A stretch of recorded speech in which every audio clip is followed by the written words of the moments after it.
Round 1, fight!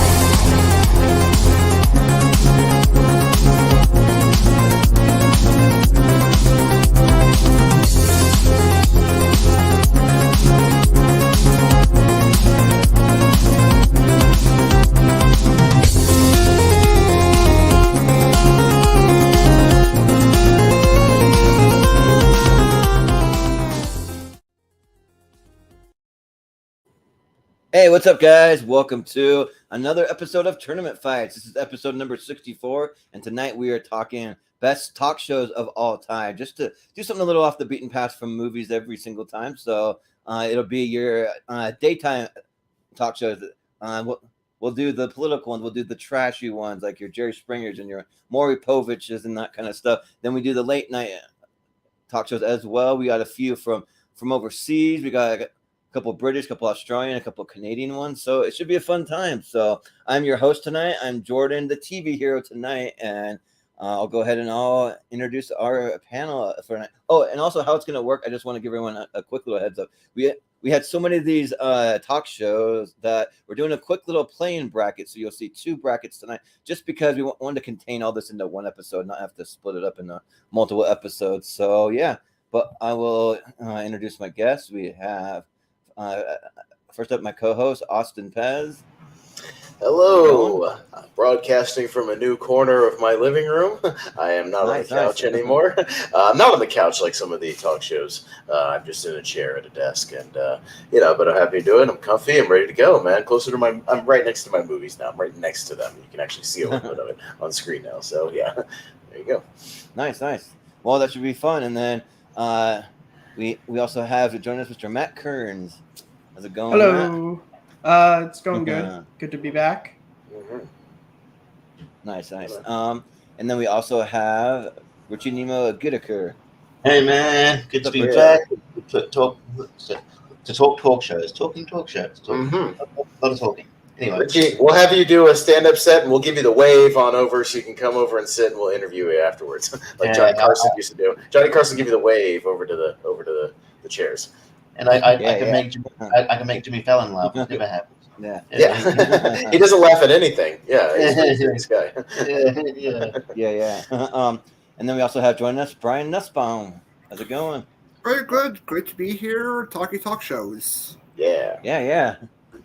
Should be a great time. So I'm looking forward to this one because I got to watch tons and tons of clips. I tried to watch clips from damn near all of these, but I mean, I only have so much time. But I watched a pretty good amount here. So, but yeah, we'll get started. So, Austin, do you want to break it down of how it's going to work, and I'll bring up the first bracket? Yeah, so we've got a number of talk show, actual shows and hosts of that variety, and we'll go around the panel up and down. We'll switch the order each time, and everybody will give a quick, thought or two about each one and what they're going to vote for. As Jordan talked about, we're going to have a little mini bracket here for a play-in because we had a couple of spillovers at the last second, so we'll have like a play-in thing for them to make it into the main show to join all the big timers. So we'll do that really quick. That'll be a quick one, like 10 seconds or less. And then when we get into the main show, it'll be more like about 30 seconds or less kind of a thing, a little bit more expansion to talk about each of them. So Matt, you've done it before. You were on our Audience Live one. That was fun. Richie, you're a regular. Brian, you've been on this before. Everybody knows kind of how it works, but that's how we'll do it. So we'll get this play-in thing going, and then we'll get to our main part. Yeah, and how the bracket set up, how I kind of have it is you have a bracket of 32. I just took out all four corners, and that equaled 28. We got 28 matchups on it. Well, 28 actual talk show / talk show hosts, and so it'll be 14 matchups. So yeah, and so we'll do this real quick.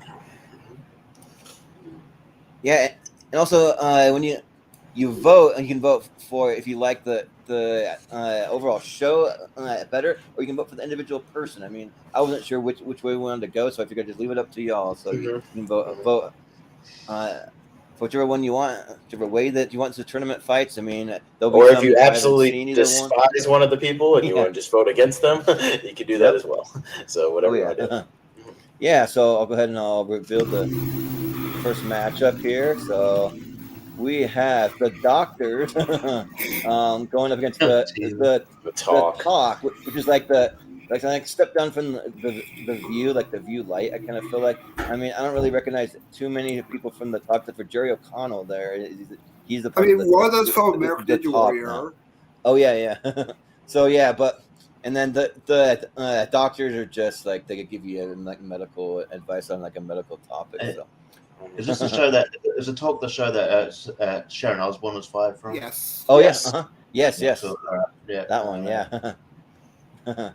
All right. Yeah, it was a pretty good SNL sketch where they're doing, and you have what's her name playing Sharon Osbourne from Parks and Rec.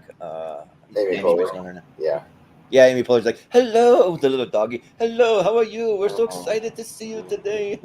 Yeah, but Brian, you're at the bottom of the bracket. So. These play-in brackets, we'll probably just go in the same order for these, and then we'll rotate them for the regular, bracket, the regular. Yeah, portion. just to make it just to make it quicker. So again, these are going to be quick, like a 10 seconds or less thing. So, yeah, Brian.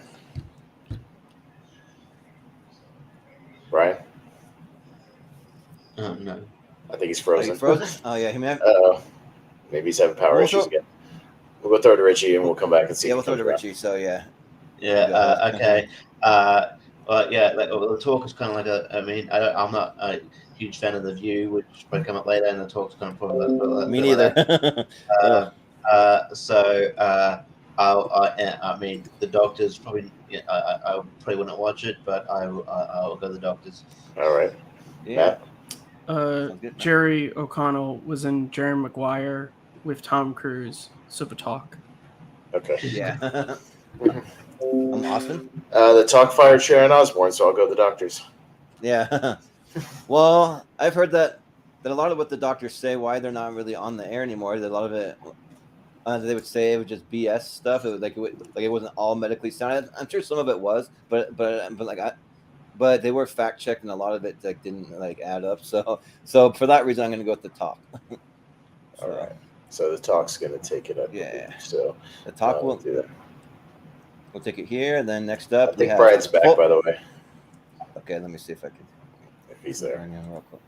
Sorry about that. My Wi-Fi crapped up. Oh, it's all right. Yeah, I would vote for a Talk as well. Okay.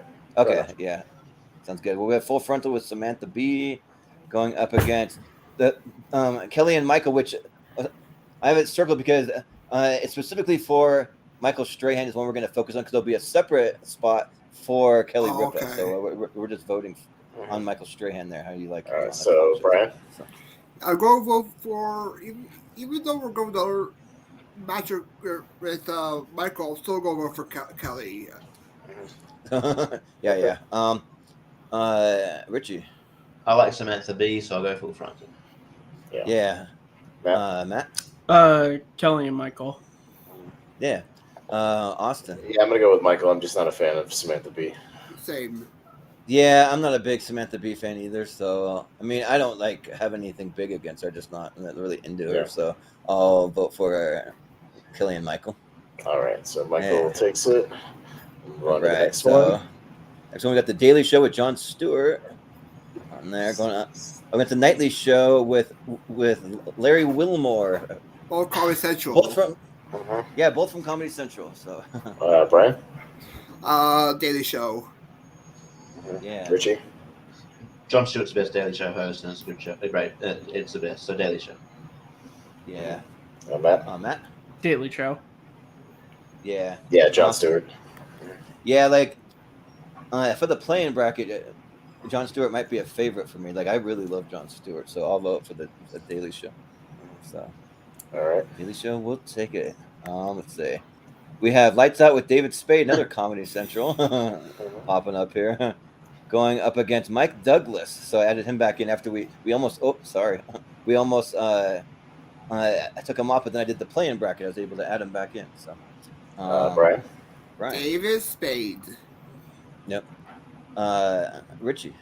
I'm not sure who Mike Douglas is really, so I'll go Lights Out with David Spade. I watched that show, so it was good. It's good. So Lights Out David Spade. Yeah, I'm not super familiar with Mike Douglas, but Austin might be able to tell us more about him. But Matt. Don't know who Mike Douglas is, but I know who David Spade is. So lights out. Yeah. Yeah. Good. Austin. Yeah, Mike Douglas was a '70s talk show. So he didn't last as long as some of the other ones like Merv Griffin or Dick Cavett. But I'll vote for Mike Douglas because David Spade's all right. It's fine.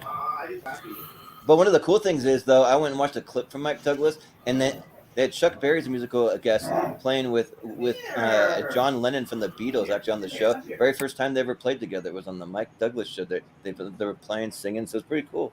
But yeah, Lights Out's gonna take it because that's where my votes go. So yeah. Then we have George Lopez with Lopez Tonight going with up against Tom Green live. So Brian. Tom Green and Fox Hayes, so Tom Green. Yep. Richie.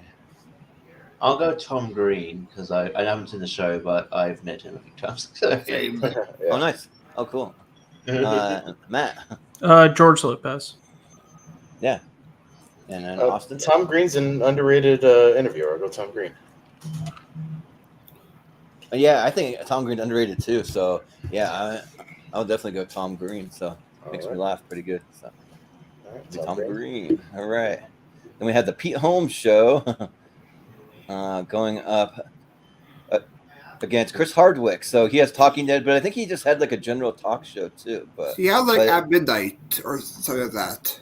Yeah, that was a game show, but then he had like an actual talk show that. I mean, he still does his podcast, and he had the Nerdist, the podcast for a little while, things like that. So it was pretty big. He's got a few things. So anyway, all right, Brian. Yeah. Brian. Chris Hardwick. Yeah. Richie. Richie. I'll go Pete Holmes. I like Pete Holmes. Yeah. Matt. Matt. I don't know who Pete Holmes is, so I guess I'll go with Sure. with Talking Dead. Okay. Yeah, Pete Holmes is awesome. I'll talk about him, but Austin. I'll go Chris Hardwick. Yeah, and like part of me wants to vote for Chris Hardwick because he had all that controversy come out, and then it just turned out the girl was like lying for the most part, and they made up a whole thing that got him fired from one of his shows, and it was a whole thing. But Pete Holmes just makes me laugh so hard. Like if you ever seen the Doug Benson his show, like that at Pete Holmes game, because whenever he comes on, he's so eager to speak right away. So the first person to talk wins the Pete Holmes game automatically. And then like he does a lot of really cool sketches too. Like he does some like X-Men. What if X-Men were like in real life? How would we deal with them? And a pretty good Batman one. Like so, yeah. So I'll go Pete Holmes. He's pretty funny. So. Hardwick won. Oh yeah, one. Yeah. Sorry. But check out his podcast. You Made It Weird too. That's a good one. And that'll be the end of that side. So we might as well just play the rest of the side while you're over here. I agree. I'll just do that. Sure. I mean, it's not gonna matter. I mean, it's just a play-in thing, so we might as well just play it out on the side. Why not? Yeah. Sure.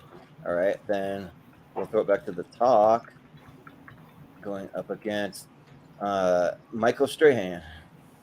The talk. Brian? Yeah. Richie? Brian, can I have your match? Michael Strahan, I guess. Yeah. Matt? Michael. Yeah. Austin? Yeah, I'll go Michael. Yeah, I don't really care that much for Kelly Ripa, but I do like Michael Strahan, so I'll vote for him. Okay. Yeah. All right. So actually, the weird thing is, I should have realized that. Let me fix that. Hang on. The talk gets an automatic pass because it would have gone up with whatever the first matchup was. That's why this is just a weird matchup. So we'll actually have to vote for Michael versus Jon Stewart here. So we'll do that. Jon Stewart. Remember to do that for all the corners. So yeah. All right, Yep. Richie. Jon Stewart. Yeah. Jon Stewart. Matt. Yeah. John. Yeah. Yeah. Mm-hmm. Yeah. Jon Stewart, pretty easy. So, all right. Then we have David Spade up against Tom Green. So, Brian. One of these shows had Mark Ellis on, so David Spade may vote. Oh yeah, that's right. He was on that. Richie. I'll go David Spade. Yeah. Matt? David Spade. Yeah. Austin? I would have gone Tom Green. Yeah. I'll probably go David Spade too. So, All right. yeah. Lights out. All right. And Chris Hardwick gets the pass here automatically. So, on that one. So then we have, we got the talk versus Jon Stewart. So, Is anybody Brian? voting for the talk here? Yeah. Is anybody? No. Jon Stewart's a clear winner for that. Yeah. I think Jon Stewart might be a clear go. winner for this side, honestly. Yeah.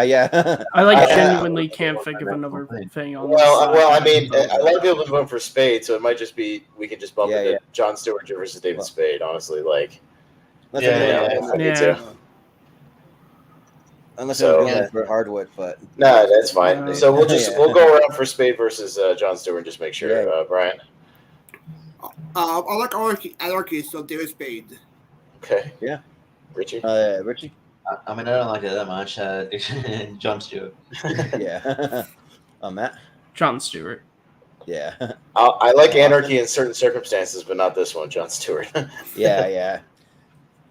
Yeah, it's clearly Jon Stewart. Yeah. Okay, I wasn't surprised he wasn't in the tournament to begin with.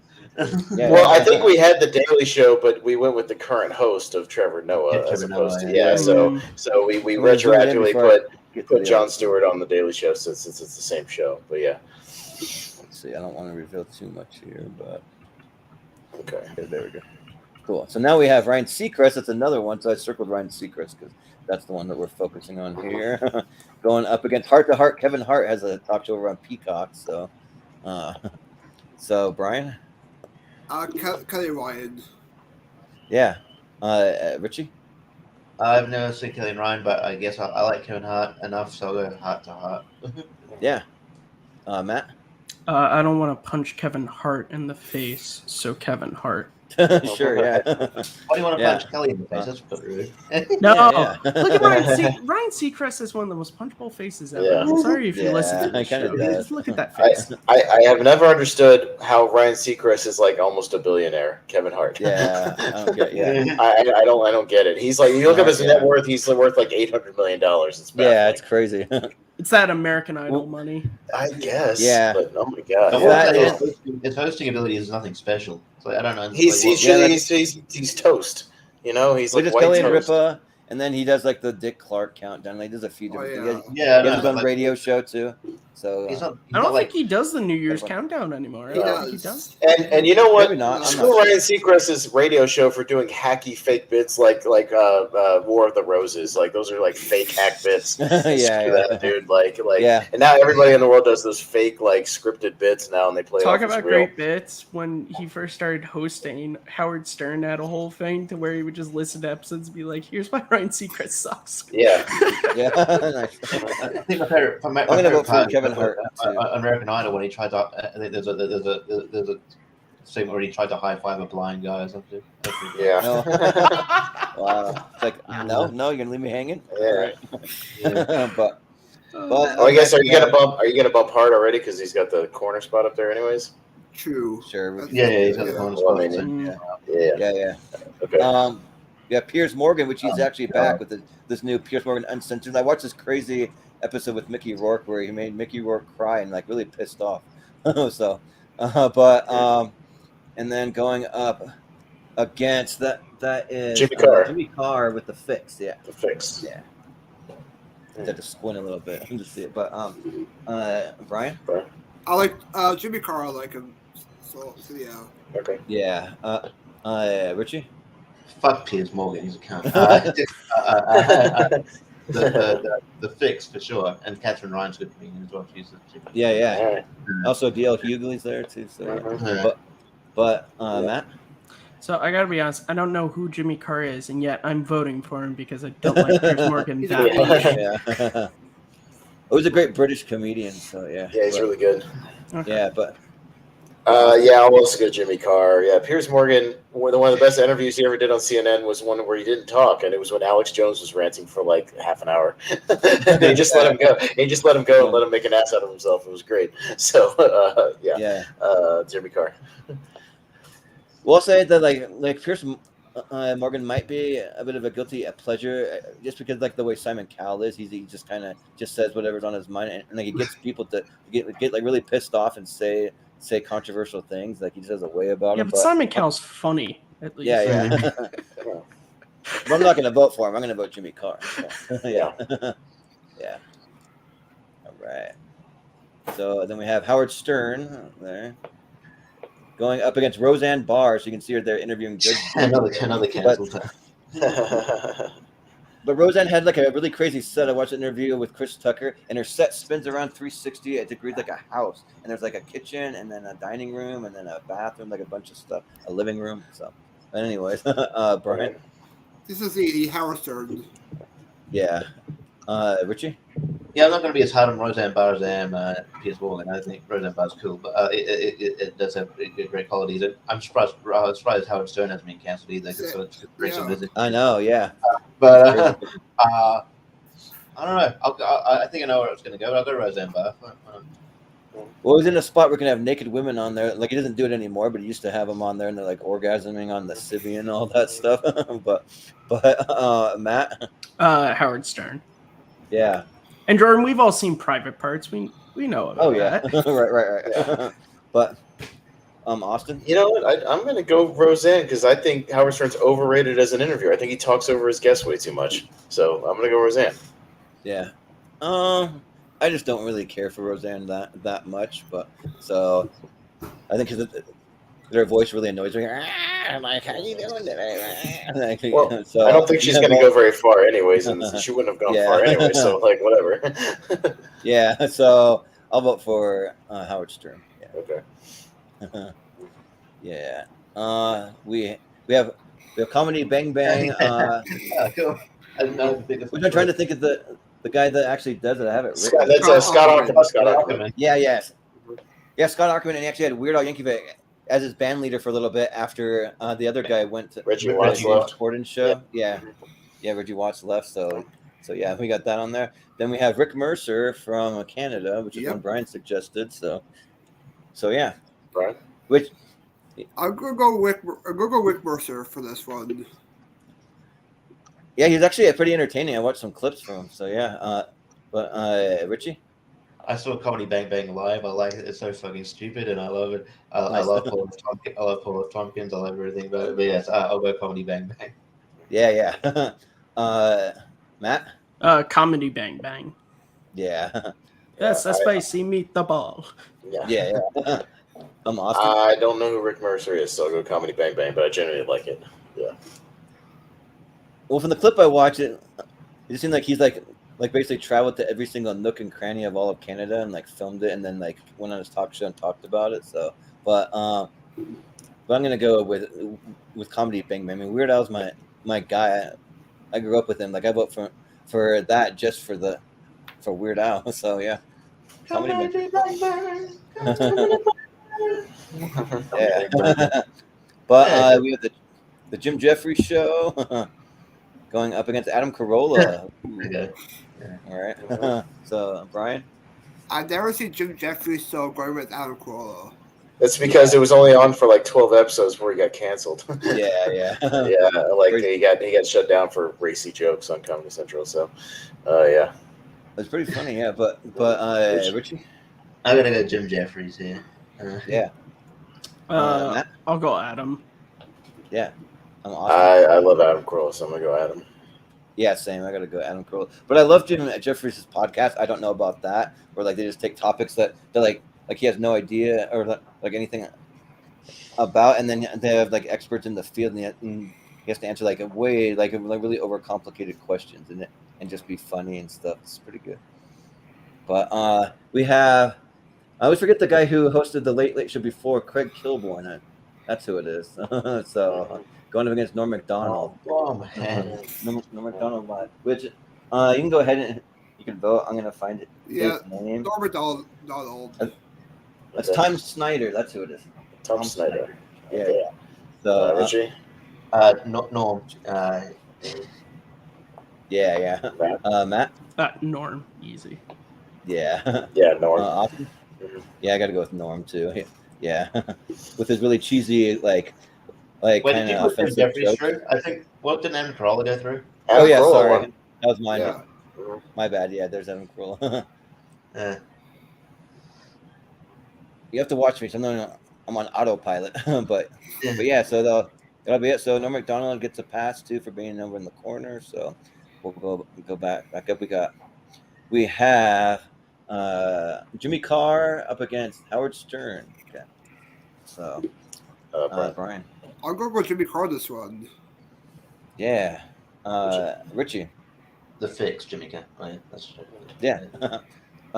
Matt. Howard Stern. Yeah. Austin. Jimmy Carr. Yeah. And I probably would have gone with Howard Stern. It's closer than I would think, but yeah.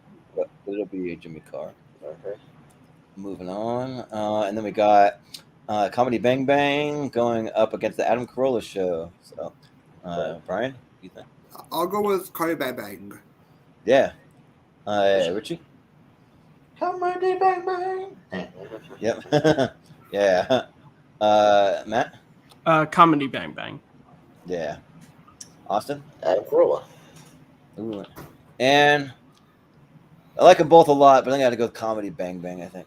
Yeah. All right. So, moving on. And Norm Macdonald got the pass, so now we got just a couple left. Heart to Heart. Kevin Hart going up against the Fix. Jimmy Carr. So, Brian? Jimmy Carr. Yeah. Richie? The Fix, Jimmy Carr. Yeah. Matt? Once again, I have to go Kevin Hart just based on the fact I don't know who Jimmy Carr is. Yeah. Austin? Jimmy Carr. Yeah, and I like the vibe of Jimmy Carr. I watched a couple clips, so yeah, I'll go with the Fix. Okay. So, and then we have Comedy Bang Bang up against Norm Macdonald Live. Yeah. All right. Oh, man. Brian. It's gonna be I'll go with Norm on this one. Yeah. Okay. Richie? Yeah, I think I am too. I'm going to go Norm. Yeah. Matt? I like both of these, but as somebody who makes a lot of jokes that get no response, I gotta go with Norm. Yeah. Austin? And the fact that he doesn't give a shit about getting no response or bombing, Norm. It's incredible. Yeah. He kind of prefers it almost, I think. Yeah, I think he kind of does because he'll make jokes that only he finds funny, and he's like, I don't think anyone's going to find this funny. I'm going to. That joke was actually written by a woman. Who am I kidding? We don't hire women here. Yeah, right.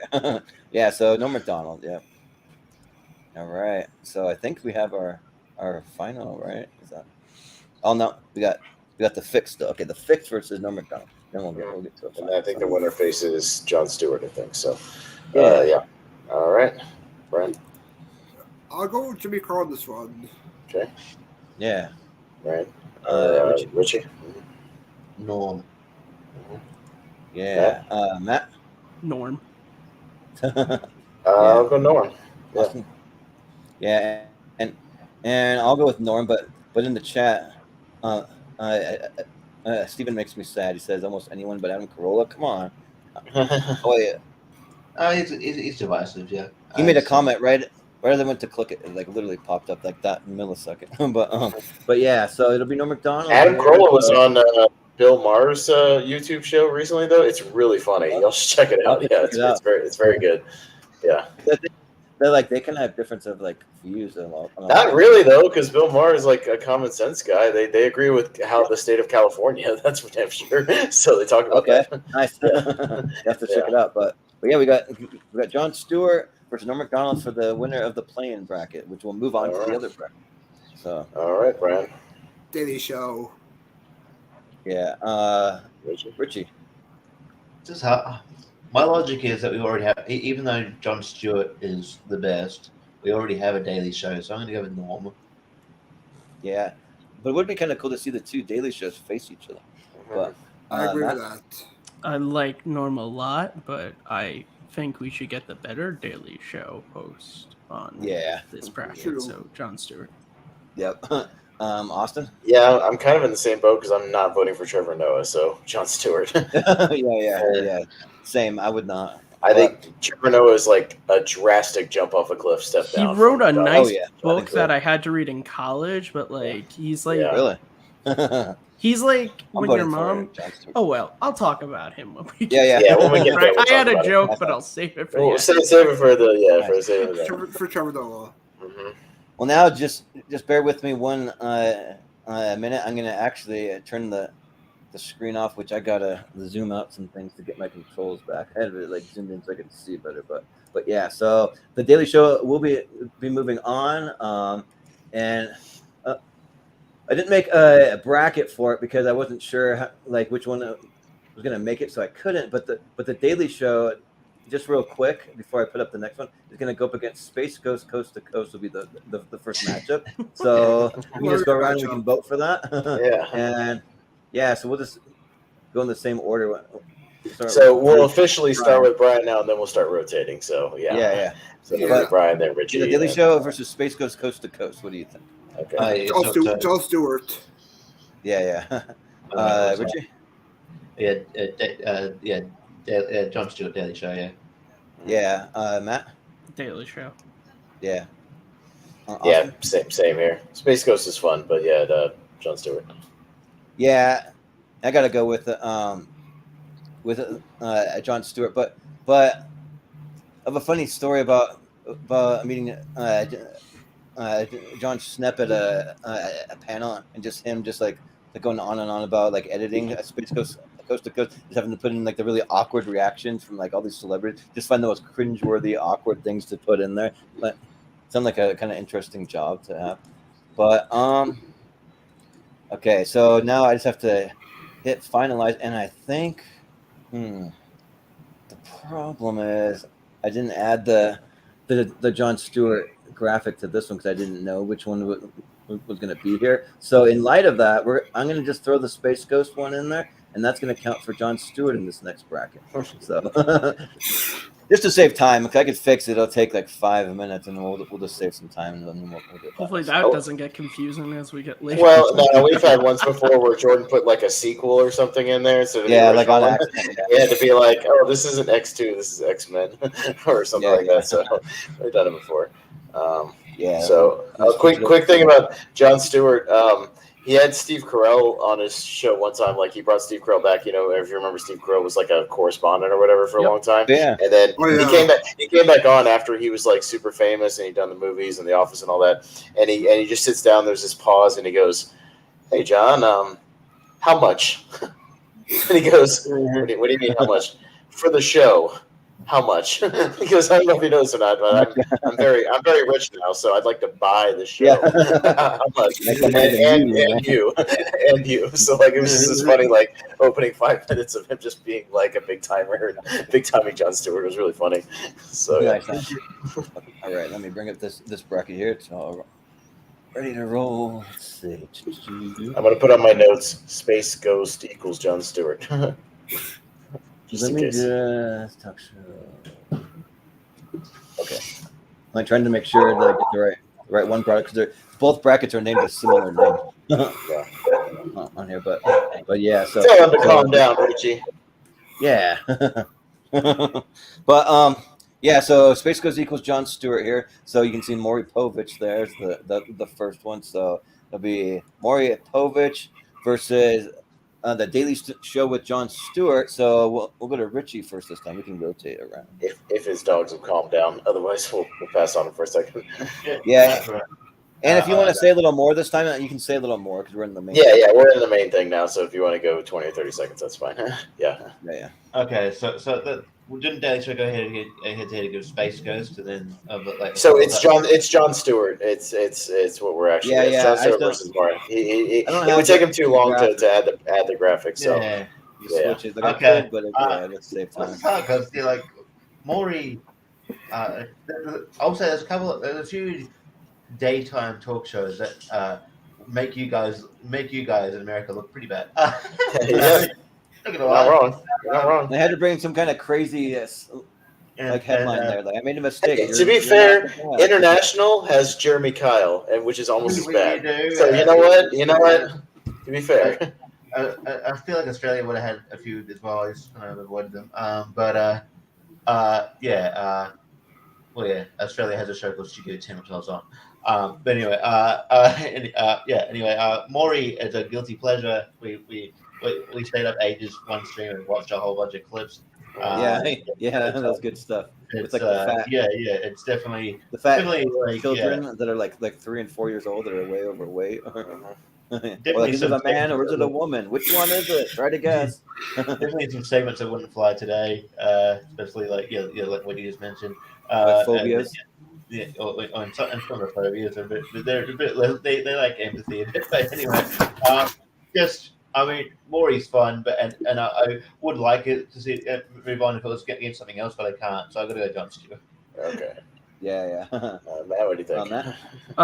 So I hate Maury, and I knew someone in college who worked for the Maury show, and she told me how like horrible of a working environment that show is. Whereas Really? Jon Stewart is like just a quality human being outside of his show, as well as in his show, and he's also funny as hell, and he doesn't have to fat shame 4-year-olds for clicks. Yeah. Sounds good. Austin? I'll say this: like Maury is a freak show, which it just is, and especially during its day when they were doing all the different topics of the week, and they had about 5 topics, and they would just rotate them, and it is a freak show, but it's a damn entertaining freak show, which is why it was on for like 20 years or 25 years, whatever it was. And it's a guilty pleasure, but it's what you did if you stayed home from school, you watched The Price is Right, and you watched Maury or Jerry Springer. It's what you did, and so screw it. I'm voting for Maury because it's a train wreck, and it's one of the greatest train wrecks of all time. So yeah, like it really is one of the greatest train wrecks. Like just some of that stuff, like the people the phobias, the lady that's afraid of olives, get it away! She's screaming at the top of her lungs, just freaking out from the jar of olives, or like just random stuff. And they have the episode where they try to hypnotize it. Then, which like makes me believe it's all fake, because then they just hold it no problem. It's like, is that real? But yeah, I still think I gotta go with Jon Stewart, just because like the Daily Show was freaking awesome, and like I didn't even always agree with like every political view that he had, but it was still super fun to watch. It wasn't one of those ones that gets really annoying, like another former Comedy Central host, which we'll talk about later, who's moved on to a different talk show that I can't stand. But I actually really liked Jon Stewart, so I'll vote Jon Stewart. Okay, So. and Brian? For me, I go with Maury because South Park did a great parody of Maury Povich, so Maury's my favorite. Yeah, that one's good. Whatever. I do what I want. Yeah. I That's do what good I stuff. want. I think it's still Jon Stewart, though, right? Yeah, it's going to remain confusing because Jon Stewart wins with the Space Ghost graphic. So that's okay. If you want to see a funny Jon Jon Stewart clip, if you want to see a funny Jon Stewart clip, him doing an interview with Louis C.K. Louis C.K. is just talking about how farts are funny. That's pretty funny. Nice. Well, we have Charlie Rose, who like, speaking of South Park, I grabbed the graphic where we had Matt Parker and Trey Stone. They actually appeared on Charlie Rose, which was funny. And going against Donahue. Phil Donahue. Here we go. Which is made for some great SNL sketches with Phil Hartman. Yes, the great Phil Hartman. Matt, what do you think? So that's the Phil Hartman. That's the only thing I know. Whereas Charlie Rose, I think I've actually seen like an episode or two when my grandma was living with us, or we would go over her house. So I have to go on the show I've actually seen. Yeah. And to be fair, I picked that graphic because these are not the normal type of guests he gets. So, but but Austin. Yeah, Donahue was also a train wreck, but for a different reason than Maury. It was just like he was just a horrible like interviewer, and he would just go on these rants, and he would just wander around the studio while his guests would just sit up there awkwardly, like waiting to be spoken to, and like that's why SNL started parodying him with Phil Hartman. Yeah, the Phil Hartman stuff to me is more iconic than even the regular Donahue stuff. But Charlie Rose like had a lot of filmmakers on that I've watched a lot of interviews, that are really good, and he talked to a lot of interesting people, and he had a nice kind of casual talk show. I really liked it, so I'll go Charlie Rose. Yeah, like I just kind of like. Well, I guess Donahue was supposed to be like like really smart and really like plugged into the political scene and all that stuff. But like when I tried to watch it, I didn't really get it, and I felt like like all the guests were just sitting there awkwardly waiting to be spoken to, like you said. Like it's just like really awkward, and like Charlie Rose actually kind of kept a good flow. It wasn't something that I watched it like very often, but I've seen a few episodes. So yeah, I'll go Charlie Rose. All right, Brian. Brian? I haven't seen either seen 4D, so try Rose. Sure, yeah, yeah. I'm not familiar with Donahue. Now that now you mention it, I might have seen the parody Phil Hartman, and I've probably seen it clips here and there, but probably not understood the reference as much because I don't know Donahue. But yeah, I've seen Charlie Rose clips here and there, I think, but yeah, I'm not as familiar with these guys as obviously you guys. But yeah, I don't know. Just from the vibe I'm getting, I'll go Charlie Rose as well. Yeah. All right, so Charlie Rose takes it to the next round. Charlie Rose. All right. Then up next we have Regis Philbin going up against Lipton inside the Actors Studio. This is kind of a tough one already. Okay. Yeah, it is. Yeah. So yeah. Yeah. So I'm up first. So rest in peace to both of these guys. First off. Because we've lost both of them fairly recently. I've always appreciated Regis. I mean, he's a personality, but he was on Seinfeld, which gets points in my book. The fact that he was a big wrestling fan and he always promoted, and had wrestlers. He would have the Undertaker on the show or The Rock or whoever. Yeah, especially like early, like way before anybody. Way before anybody was having wrestlers on the show. Like he was bringing them on there, like in character. It was a lot of fun. But man, you're going up against like James Lipton, who that show I watched a lot, and it really made me geek over like the behind the scenes of movie making and how they would go through like whole filmographies and things. And like I'm a huge fan of Actors Studio and James Lipton. He might be like a favorite for me in this tournament. So as much as I love Regis, I'm gonna have to go with Lipton. Yeah. This one's a little tougher than I would have thought, but James Lipton's great. I mean, like you'd have some like really interesting people on. So would Regis Philbin, and like he was great. He just wants to be a millionaire. Like that was really big. My dad almost made it onto the show. He was one question away from like being in a little circle that like asked questions to get in the hot seat. That he was one question away. Remember they called him at work for like a final thing where you got to compete over the phone. But yeah, but James Lipton, he has some like sometimes kind of awkward question. The way that they kind of went, like the way that he kind of asked things, like he'd be like, if when you die and go to heaven and you reach the pearly gates, what would be the first thing that you would say to God when you reach the pearly gates? Or like, yeah. He's like interesting question. Like there, but yeah, like what is your favorite word? Or what sound or noise do you hate? So, but it's a lot of fun, especially that Wolf parody, like laughing with a straight face, just doing that really awkward laugh. So yeah, I'll go for James Lipton. But both of these I think were I think parodied by Will Ferrell. I think Regis. No. Regis was Dana Carvey and then Daryl Hammond. Yes. Yeah. Both of them. Yeah. That's right. Yeah. But Brian. I like both of these. I'm going to go for James Lipton because he had the whole cast of Simpsons with episode, and one time you had Bradley Cooper in the audience. So I'm going for James Lipton. Yeah. Sounds good. Richie. Yeah, even though he's had all these like iconic actors on his show, and like he's had The Simpsons, he had Family Guy once as well. But like, I think my favorite one was when he did Dave Chappelle. Him and Dave Chappelle had really.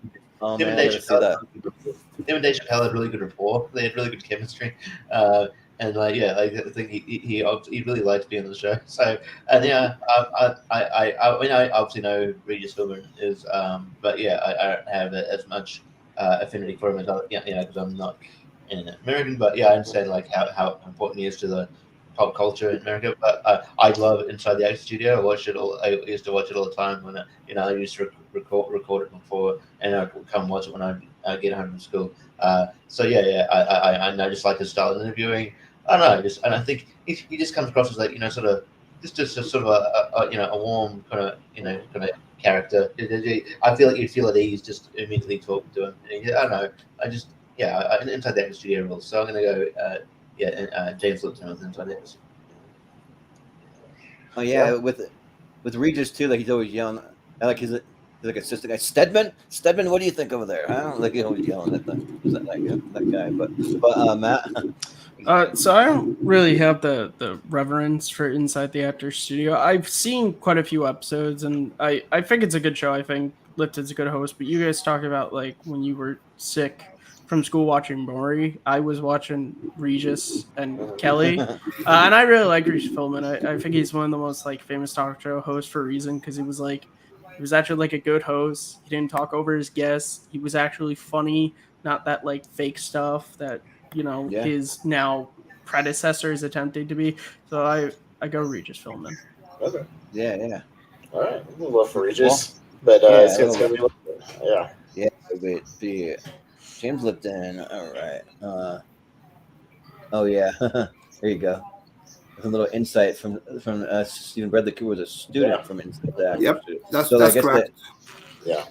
So I guess they had a little school or like a little thing. He does it at a school, at a university, and that's where they do it from. And he was a student, and it was on the Sean Penn episode, and he was in the audience, and then like he came back and actually had his own episode. I thought it was the De Niro episode, because that was the thing. It was Sean Penn. Silver Lining. Oh. Yeah, it was Penn. Yeah, because that clip is online. I've seen they played it on. Yeah, so I mentioned that we had Robin Williams on. I remember that episode. Yeah. Mm-hmm. Yeah, he literally didn't get to the first question until 20 minutes into the episode. Yeah. But let's see. Up next, we got Dr. Oz going up against the Merv Griffin Show. This is easy. It's easy too. Jordan. Well, this one's interesting because I don't care for either one. So, because like Dr. Oz, notoriously, he got me to try this stuff called Garcinia Cambogia, so to be like a natural weight loss thing that he talked about on his show. I don't know if that stuff really does like anything. I don't like. Yeah, he definitely doesn't get paid to promote everything on his freaking show as like a new miracle thing. He's been sued over that multiple times. Yeah, and then also he had a whole thing about diet soda, and I'm like, why I started drinking more on a diet soda. I don't know if that diet soda is better for you or not. I assume it is because I feel better when I drink it versus regular, but you feel better because it's got aspartame in it, which is a drug that fucks up your brain. Yeah. So don't drink diet soda. Yeah. So like, who knows? But and like, I honestly haven't even seen like really any of the Merv Griffin show. I think that I watched like a clip of it while I was prepping, but even so, like screw Dr. Oz, I'll vote for the Merv Griffin show. So, Brian? Screw Dr. Oz, Merv Griffin. Yeah. Richie? The worst thing about Oprah is she brought Dr. Oz and Dr. Phil to the Poltergeist and made them out to be legit, and they're fucking not.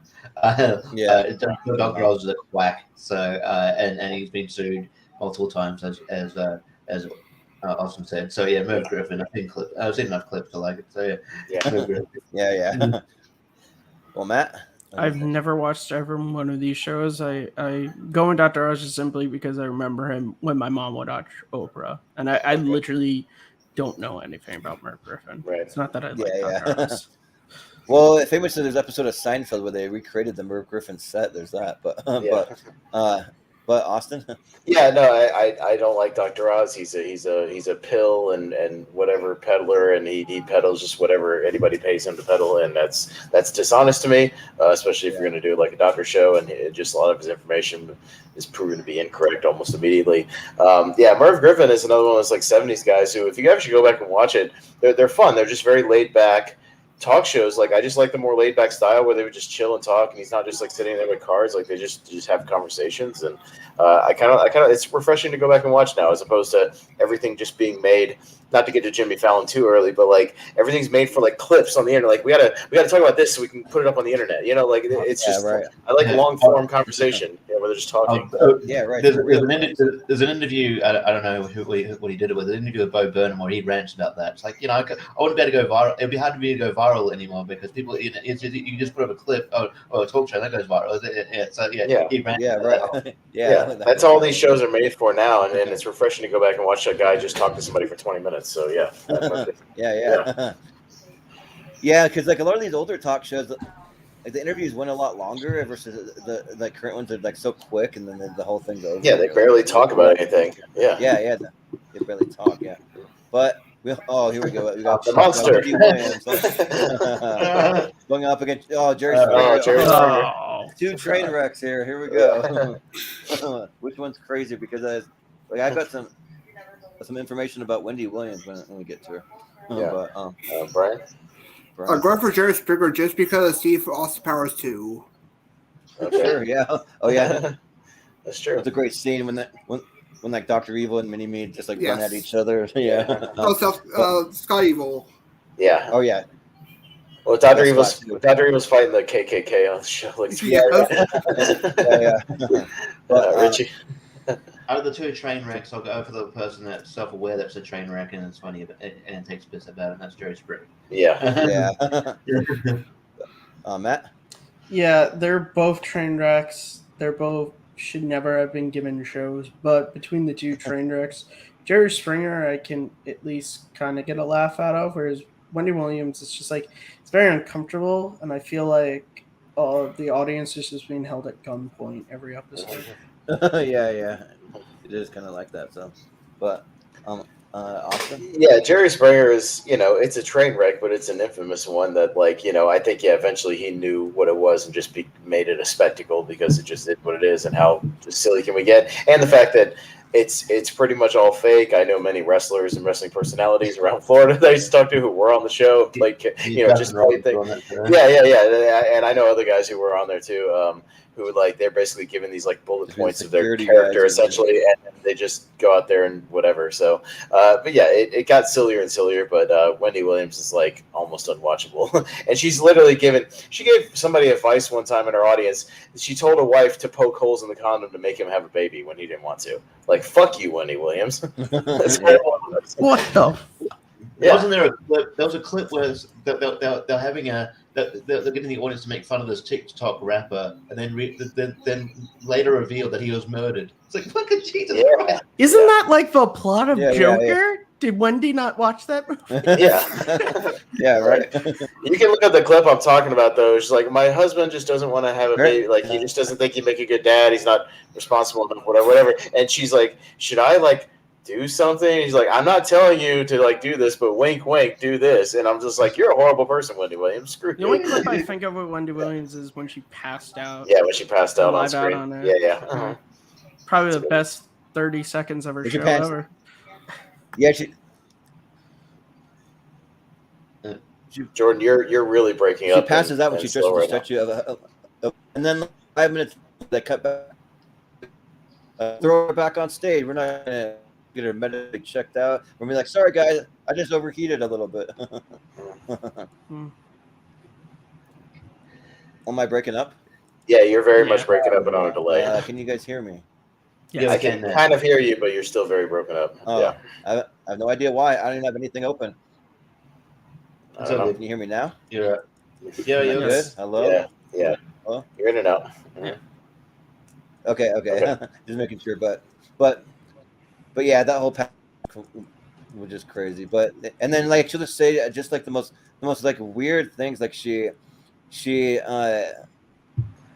like tries to like shame people. Like so like the singer Kesha. She had Kesha on, and she was famously raped, and then she just like tried to like say, oh, she just played the victim. She didn't really like just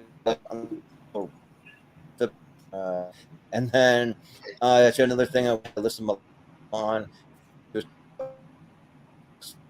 public thing, and she's no, like don't do that, don't no, like women should not be doing that, and it's like completely contradicting her guests, and it's really awkward when she does that kind of stuff. She sells up for ratings, is what you're saying. Yeah, she does. Yeah. So yeah, and she also like had the whole thing against Bruce Jenner, like oh, Bruce Jenner is not a woman, like absolutely not a woman or something like well, she transitioned, I don't know, but so yeah, Jerry Springer and like Jerry Springer, like at least you can kind of see that there's some planning and some like things that like go into these crazy things, and like even though they have like really crazy episodes with people like doing Jello wrestling naked in a little like swimming pool or like all the crazy stuff. I mean, like it's just fun chaos. So I'll vote for Jerry Springer. Yeah. All right. It's a sweet for Jerry. Bye bye, Wendy. Jerry. Jerry. Yeah. But the Ali G Show going up against the Late Show with Craig Kilborn. All right. Richie. I haven't seen the Late Show with Craig Kilborn, but I have watched the Ali G Show. I think I've still got the VHS of their story. I just love how it's just basically parody interviews. It's just like it's amazing. If you haven't watched those clips, I implore you to check them out. They're really funny, and that's what. Also, obviously, the Ali G shows where Borat and Bruno are also from. So yeah, like Borat has a segment doing around America, and also Bruno has a fashion segment. So I'll check it out if you haven't. They're really fun. So, but I'll go at the Ali G show. It's really great.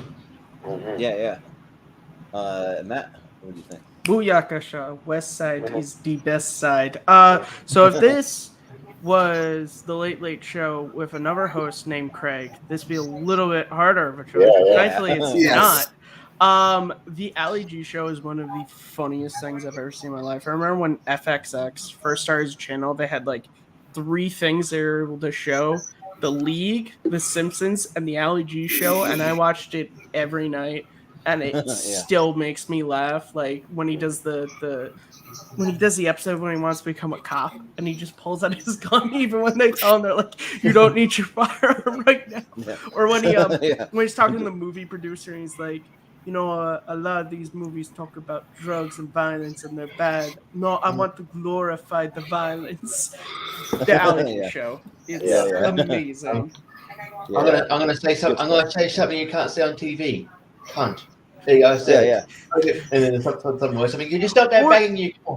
We talk about Bruno. The segment when he goes to spring break and he finds the wrestling team and they're doing all this, like they pull their pants down, they're showing asses, but the minute he's like, we're here for gay TV, they're all like, we're not gay, screw this, we're not doing the interview. Like, really? Yeah. Okay. Yeah. That's good stuff. Yeah. But Austin, what do you think? All this Ali G talk made me realize I left one comedic one off the list that I should have left on. That's Primetime Glick with Jiminy Glick. We should. Oh, yes. Yeah, should have. Hilarious. I forgot to, but oh well. But yeah, Ali G. No, I had the Ali G DVDs and like.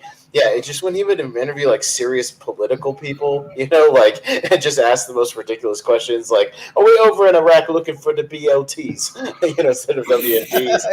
and be like, and are you worried about, them running into the White House, a terrorist attack with the train? And he's like, "Well, no, because there's no train tracks that go to the White House," and like, just the most ridiculous shit. It's really funny. Yeah, I highly encourage you guys to see it. Go and watch some of those interviews. They're great. And yeah, we got Bruno and Borat out of it. So I'll go Ali G. Yeah. Well, I need to go back and watch some more Ali G. We've only seen about 2 episodes before, but I've been meaning to go back. It just kind of fell off my radar for a bit. But yeah, and like Craig Kilborn, he was all right. He was a host. That's all I can say. So I'll vote for the Ali G Show. All right.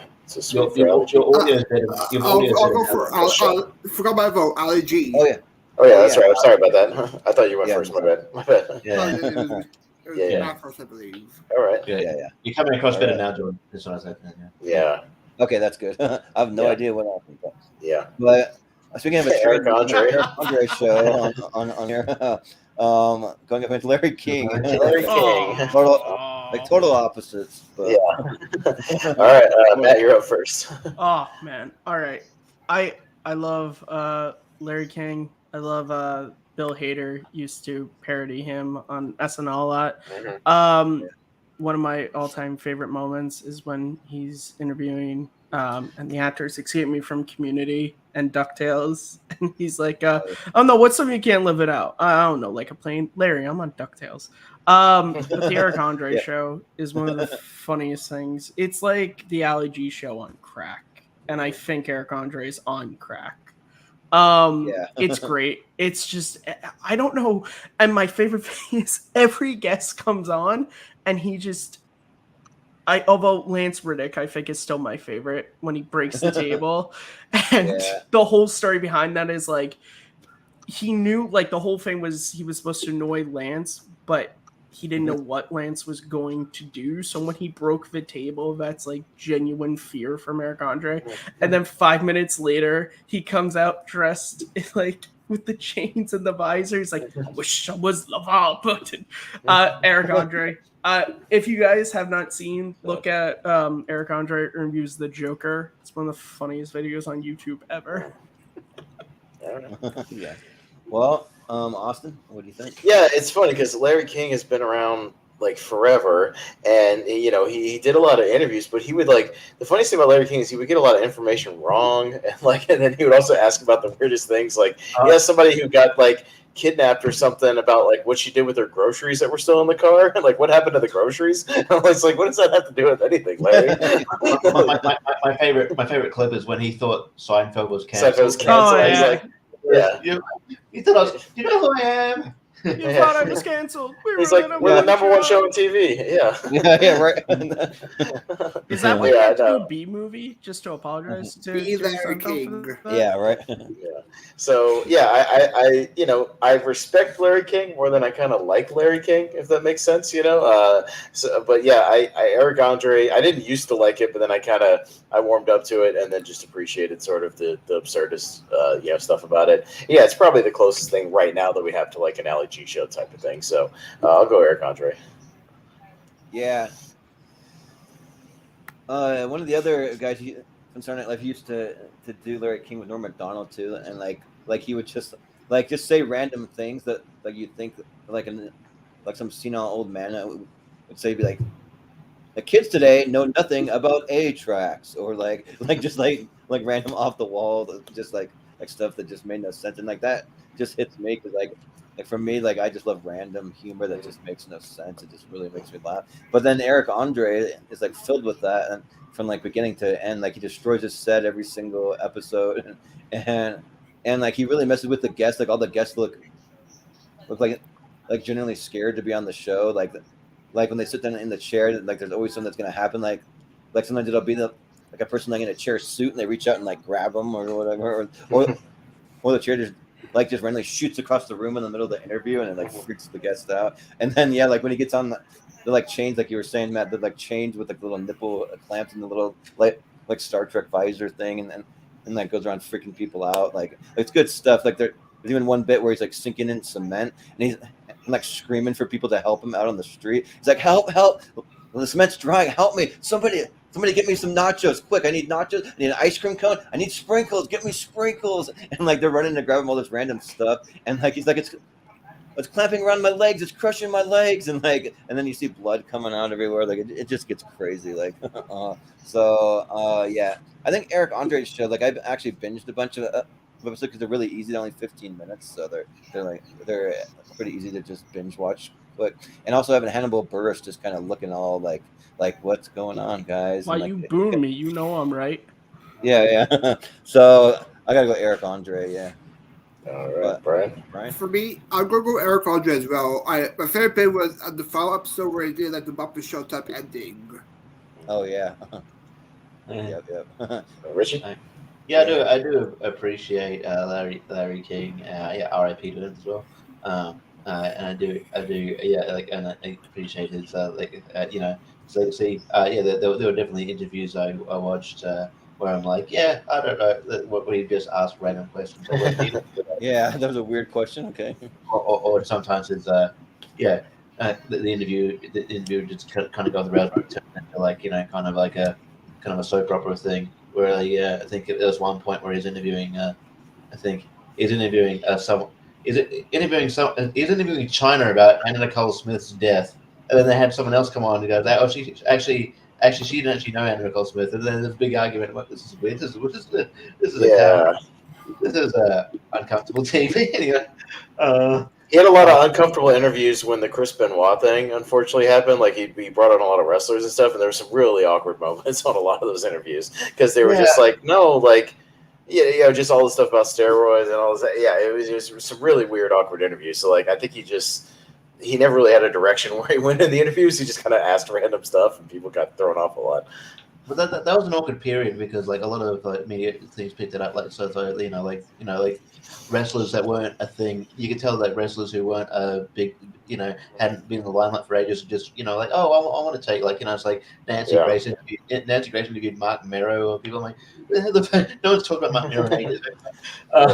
Yeah, back to this. Yeah, I think Eric Andre is. I mean, yeah, it's not for everybody. I do like the kind of the looseness of the show. It's very fun, and yeah, I mean, I appreciate Larry King, but yeah, I think it's just, at least at least I'm supposed to get more entertainment out of Eric Andre than they do. So Right. okay, Eric Andre.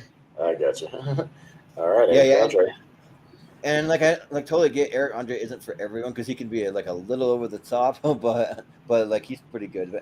But the other positive thing I'll say about Larry King is that, like, he's one of the best listeners out of any interviewer. Like, he'll just listen to you, give you time to talk, see what you need to say, and like have like a well thought out response usually. So I always appreciated that from him. So, but we got the Rosie O'Donnell show up next, going up Featuring Richie, featuring MJF. Yeah. You are my sunshine. Yeah. So this is. So I'm up first. Ferguson. Craig Ferguson. So yeah, I actually used to watch the Rosie O'Donnell show after school like a lot. That was in the 90s, and you know, it wasn't a bad little show for like an afternoon talk show. Like, she was all right, and that was before she kind of went a little nutty, and like, you know, people still liked her. She was in like Harriet the Spy around that time, and you know, the Flintstones. You know, people still kind of liked her, and she was all right. But like Craig Ferguson, I can't tell you how many like compilations I've watched of him just like losing his shit, and just him and the Jeff, like, you know, skeleton guy going back and forth, and just like the laughing compilations, and I like the fact that the guests would come out, he'd rip up the cards and do the little thing, and like he just kicked back and talked to them. Like, he didn't, you know, have like, okay, we got to talk about this next, and then this next, and this is what you asked me to talk about. Like, he just chit chat with them for like 15 minutes. Like, I appreciated that. So yeah, I'll go Craig Ferguson. He's a good guy. Yeah. Well, whenever I think of Rosie O'Donnell, I just think of like the debates where like Donald Trump would like always say things about Rosie O'Donnell, like the moderator would be like, in a lot of your previous speeches, you would say disparaging things about women. Do you want to comment on that? Be like, correction, I didn't say disparaging things about all women, only Rosie O'Donnell. That's all. It's like, really? So and like, I didn't really care for it because, like, she talked way too much about Tom Cruise. I remember that was a thing. She had like an obsession over Tom Cruise on that show. And then like she would always sing a lot of show tunes because she was big into musicals. But I like when she would take little koosh balls, those little things, she would fling them into the audience too. I remember that. So I remember a little bit of it. I did watch it, but Craig Ferguson's great. He was really, really funny. Like, probably the best host of the late shows ever had. And then having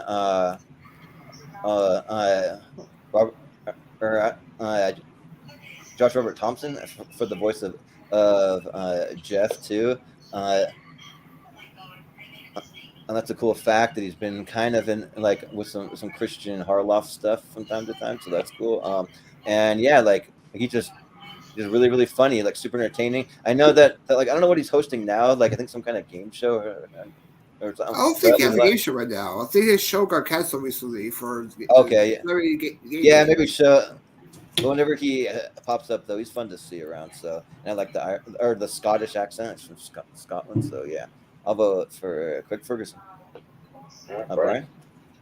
Yeah, going for Craig Ferguson as well. I love his bits. I also love the end of the series where he reunited with Drew Carey for Drew Carey Show. Yeah. It's good stuff. Richie. I understand he had to leave, but why did he have to replace? You replace one, guy from the UK with another twat from the UK, and we'll bring up eventually. But fuck, I hate that guy. We'll see. We'll bring him up soon. I'm glad he's leaving as well. We'll see what happens. But anyway, Craig, I've seen clips of the Rosie O'Donnell show. I mean, I saw the MJF thing that also mentioned. I also saw this awkward clip where she's arguing with Tom Selleck about gun control. Yeah, he came on to just promote a TV thing or something, and then she just started going off because he's a member of the NRA, and it was a really awkward gun interview. Yeah, it just completely went off the rails, and he was pissed. That's probably her most famous clip of that show, honestly. Yeah. So it was very awkward. But yeah, Craig Ferguson's best. He's a great comedian, great interviewer, and it's a really fun show. I wish he went on to the Tonight Show. I think it'd be amazing. But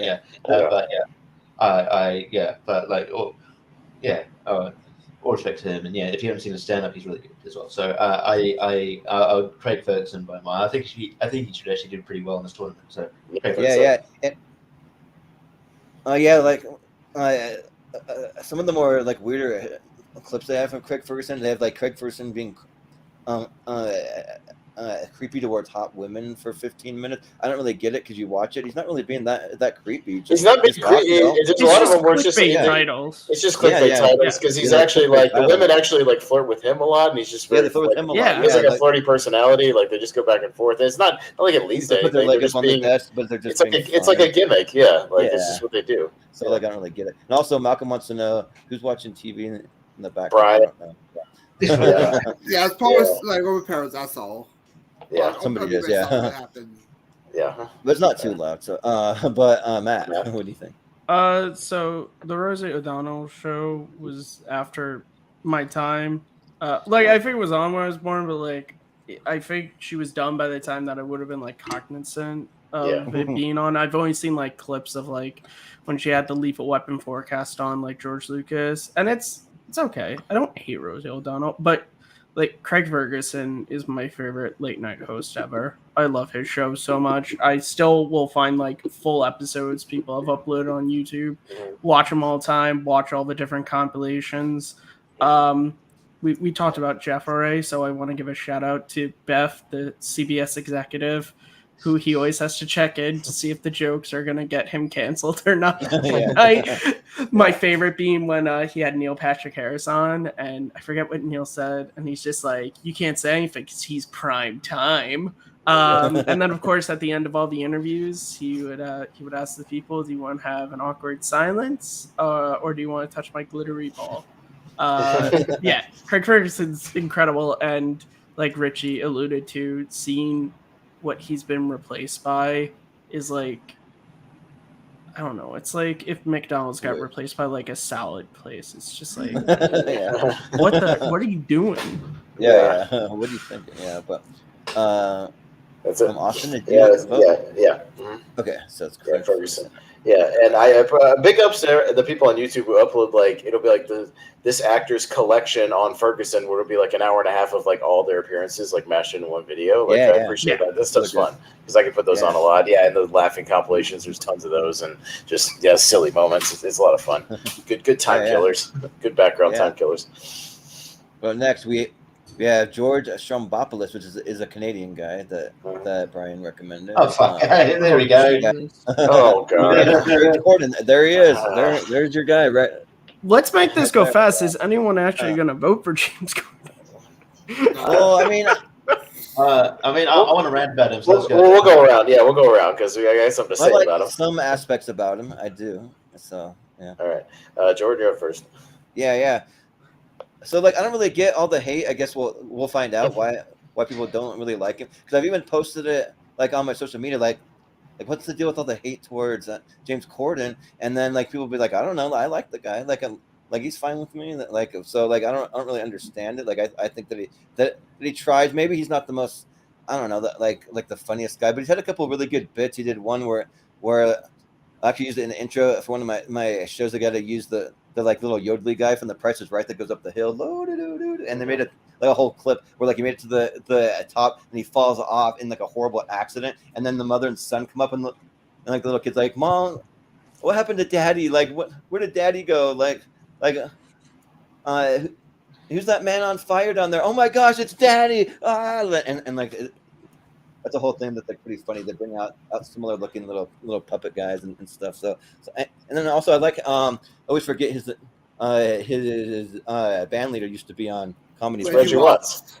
Yeah, Reggie Watts. He's great too. I like him. So I mean, and I don't really know anything about George Stroumboulopoulos. I watched a couple clips. He seems like a good guy, but I think I'm actually going to vote for James Corden here. I mean, I don't care for carpool karaoke. I think that's kind of like not good, but the rest of it, I kind of like. So yeah. Brian? I'll go with George. He has some great guests on. Like he had Chris Jericho one time, and he had like Trailer Park Boys on one time. I like his interview style. Oh yeah, Trailer Park Boys. I watched that clip. Yeah. Richie, go ahead. Richie's just been waiting for this moment. I think James Corden is incredibly fake. I don't think like if you see him before he got the show now, it's just like he's trying to be. He's clearly trying to be someone he's not. If you see that there's all these like things come out, it's like no, actually James Corden's a bit of an asshole. Like there's this nice persona. I don't buy this whole nice. It's like Ellen. Like Ellen DeGeneres. I don't buy this whole nice persona. I think I just think he's cringe. I think he comes across as a guy like you meet me at school who tries too hard to be cool and he tries to fit in and he's just not just I don't know. But be yourself. But yourself is a dick. So I don't know. Just try, but don't But yeah, it's like he tries. I mean, it's sort of like a Jimmy Fallon thing where he tries to hard to kiss somebody's ass as well. I'm like, just to be a natural. Just talk normally. I don't know. And then the carpool karaoke thing's annoying. I will say about this, but he's an okay actor. Have you seen the movie One? I think it's called One Chance with it, where he plays this guy that's an opera singer that won X Factor one in the UK. That one. Yeah, that's a decent movie. And he's all right in it. But yeah, like Into the Woods, that's not too bad. As a personality, though, God, I'm glad. And he's leaving. So, have they announced who's replacing him? Or I don't know. Not yet. I'll Google I didn't even hear he was leaving. So yeah. Yeah, no, he's leaving. Yeah, he's leaving at the end of this season. But yeah, So, I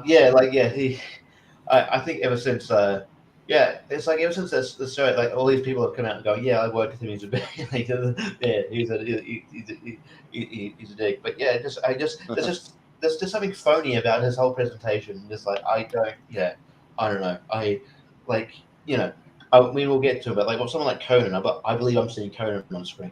I feel like seeing an extension, a bit of an extension of Conan. I'm seeing it. James Corden, I'm seeing someone trying way too hard, and it's cringy. I don't like his sketches. I like Richie Watts, but So I will vote for the guy I've never heard of. Sure. Yeah. Well, Matt, what do you think? So I like some of the sketches that James has done with Tom Cruise, mostly just because I like seeing Tom Cruise force this guy to be tossed out of planes and stuff. It's enjoyable.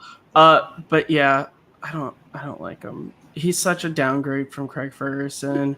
When it was announced that he was leaving, I tweeted out the Willy Wonka gif where he's like, "Stop, don't come back." Yeah. I just don't like him. Like Richie said, he's got that Ellen thing to where I'm like, you're trying so hard to be nice that I know you're not. And I've heard from people, which obviously I can't vet, I've never been there, but like apparently when they go to like commercial breaks and stuff, he's like not talking to anybody. It's like kind of cold. Either that's what I've heard. Obviously, I've never seen his show shot live, but yeah, he's. I don't even know this other guy, but I need to vote against James Corden because I don't like him that much. All right. Well, yeah. Mine's not so much a vote for George as against James. Because I'm the same way. The one segment I did like that he did a couple of times. That again, there are these segments designed to just be put on the internet, which is one thing I don't like about talk shows is that you just do these things to put them out there, like on YouTube. But he did a thing where with a couple of different actors who had large filmographies. They like acted out all their roles really quick. It was like, you know, like all the way through all the wigs. Arnold, yeah, one of those. He did Arnold. He did one with Tom Cruise, Sam Jackson. I think Matt Damon one time. Tom Hanks, I think. Yeah. So like those were fun, like for like little segments, but those were not his talk segments. If you notice, the segments people like are not him sitting down talking to people. But yeah, I can't really vote for him. Yeah, that's about the only thing I like about him. And yeah, his personality is just there's something you know off about it. So yeah, I'll go with George. He'll get the pass. Yeah, I feel like he's like a wannabe Graham Norton or something. I don't know. He's just kind of weird. Yeah. But Graham Norton's like it just feels genuine, and he's like, yeah. Well, and if you notice the stuff with Graham Norton that put on, it's part of the talk format. It's not him doing like little bits, you know. That does like a talk show. He does bits, but they're so like few and far between. Like yeah. It'll be the Canadian guy most people have not heard of, George Strombopoulos. So, but yeah, like he seems like a pretty good guy. Like I watched him when he interviewed the Trailer Park Boys. That was a good one. So yeah. But we have the Geraldo Riviera show going up against Zach Galifianakis. All right. So, Brian's up first. Yeah, for me, I'll vote for Between Two Ferns. I've seen the movie. I see clips of it. The movie's great. Yeah. Richie. Was the Geraldo Rivera show? Is that the one? There was a massive brawl when he got a broken nose or something. Oh no, he was in that late '80s thing with Morton Downey Jr. A bunch of those guys where they would just do trash stuff where they just bring people on that would definitely get into a fight. But yeah, he actually got his nose broken by like a flying chair or something. And he's also the same guy who had the big fiasco where they were going to open Al Capone's vault and they opened it and there was nothing in there, and they dragged it out for like an hour as this whole long special, and then they finally did it, and it was just like dust. There was nothing in there. So it was like one of the biggest like fiascos of all time. You can go look up stuff about that on the internet. Yeah, it was really bad. So, Richie. But yeah, no, I mean, I'm not a fan of what I've seen of Geraldo. I'm not a huge fan of his like morals or lack thereof. But yeah, but Between Two Ferns is really funny. I just like they I mean obviously it was scripted, but it's really funny how I like the one the ones he interviewed he did with Jennifer Lawrence, just really, and it's like and then I even like the movie. Actually, the funniest bit about the movie, watch the bloopers for this movie. It's really the Between Two Ferns movie is really funny, especially. So I will go Between Two Ferns. Yeah. Well, Matt. I don't really know that much about Geraldo except for the Al Capone thing, which is just like I mean, they make fun of him in Titanic for it, so but Between Two Ferns is hilarious. Like, it's scripted, but it's really funny. I love when he brings Bradley Cooper on, and like Bradley Cooper just so badly wants to be friends with Zach, and Zach just doesn't care about him. And they just get into fights. My favorite one is when he takes the fern and breaks it over his head, and then he's like, "I'll call you tomorrow," and how he keeps interrupting his guests because he has to. He pulls out the speed stick for their sponsorship. Or when he has Jennifer Aniston on and he brings in a completely different guest right in the middle. Bruce Willis is one of my favorites too, where like halfway through Bruce just leans in and he's like, "Have we started?" He's like, yeah, we've started. And the movie is also great. And again, the funniest parts of the movie are the actual interview segments, not even the like little like the actual story. Between Two Ferns. Yep. Austin? Yeah, there's another late 80s trash show that I'll probably vote for all day. It's not Geraldo, but we'll get there eventually. But it's his. But the shows are interesting to go back up and look up and find on YouTube just how nothing has changed in like 30 years. Like the trash of today was the trash of 30 years ago. It's all the same. So, but yeah, the Zach Galifianakis stuff is really funny. The fact that this show got so big that he interviewed the president is kind of astonishing. It's insane. Like the fact that it got that big and he interviewed like Hillary Clinton. Like I had one of my favorite jokes of all time where he's like, "So we're gonna do this again. What's the best way to reach you? Email?" Just threw that stuff out there. But a lot of Obama's comebacks were funny in that one. It's a really good, just like comedic like talk show thing. I like it a lot. So Galifianakis. I'm starting a non-profit, Doctors Without Diplomas. Yeah. You should be off-putting. Get it? Off-putting. You should stop being pudding because you're fat.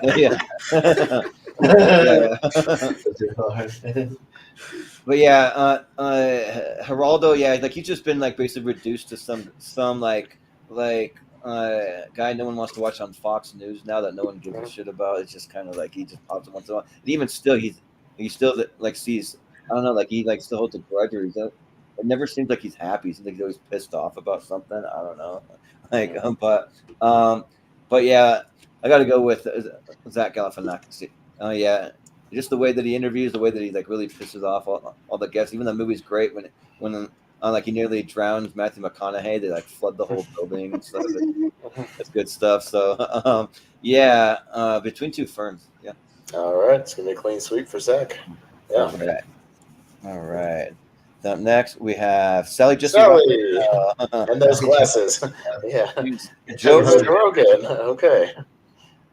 I was just watching Theo's episode, Theo Vaughn, where he was like doing his show from Joe Rogan's studio. So even though it's a podcast and basically was a YouTube thing, the fact that he got paid $100 million gets him on this list. So for basically, I was like, how does that count? But okay. Yeah, no, it counts because I mean he's probably the highest paid interviewer at the moment. So I think he has it counts. like some like pretty diverse guests. Like he'll get like political figures, he'll get all kinds of people. So yeah, all right, Richie. You could probably do a whole nother Tournament Fights just podcast, to be honest. But anyway. We could. But yeah, I know who Sally Jesse Raphael is or what. But yeah, I don't never saw any of her show. And yeah, like I like Joe Rogan experience just depending on who the guest is. Like I don't really subscribe to a lot of his political beliefs, but if he has like a comedian on or like a fighter that I like or certain things, I'll watch it. But yeah, I'm not gonna. Usually the episode's like 4 or 5 hours. I'm not gonna watch all of it. Just I'll watch it's pretty long. I do thank for people who kind of condense and put clips up there. So so I'll watch it that way in that capacity. So I guess I'll go Joe Rogan in this sense. So yeah, because I haven't seen much, just strap out. All right. Yeah. Matt. So yeah, I'm a really big fan of Joe Rogan. Like the only reason why I made a Spotify account was to keep up with his new stuff. I don't like support his political views or like when he was talking about like COVID stuff, but like I just think he's funny. And I like the fact that he brings on like a bunch of different like political people and even when he brings on like people from the party that he's not really a supporter of, it never feels like he's like bringing them on to like trash them. So I appreciate that. But yeah, the best is like my favorite episodes are when him and Bill Burr are on together because they're old stand-up buddies and they just talk about the weirdest, funniest stuff. And yeah, if you want to watch another funny video, look up Joe Rogan Joe, where someone took a bunch of clips, flipped one of them, so essentially Joe Rogan's interviewing himself, and it works really like way too well. It's hilarious. So hey Jamie, could you pull up the next bracket? Okay, fine. I do like how Bill Burr's that friend that would hold Joe to account. So he's like, "No, you're talking shit, right?"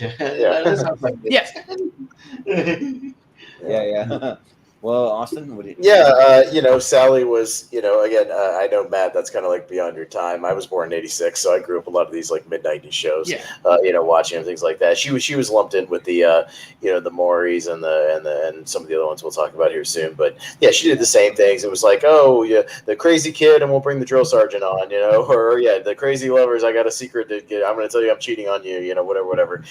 It was all the same stuff. She just was unique because everybody kind of knew. At least her face, she always wore these giant glasses, like you see her there, and they were all these like red and blue and crazy. But it was fun for what it was. It was daytime turn your brain off nonsense. But yeah, I've listened to Joe Rogan probably since he first started doing it, like back in like 07 or 06, because I used to work overnight, so when I had to have an iPod, and download individual episodes and like put them on the iPod, I listened to almost every one of them just because there would be 3 hours of just something to listen to. So I used to listen to like almost all of them, every day because he put out a couple of weeks. So something to listen to on an overnight shift.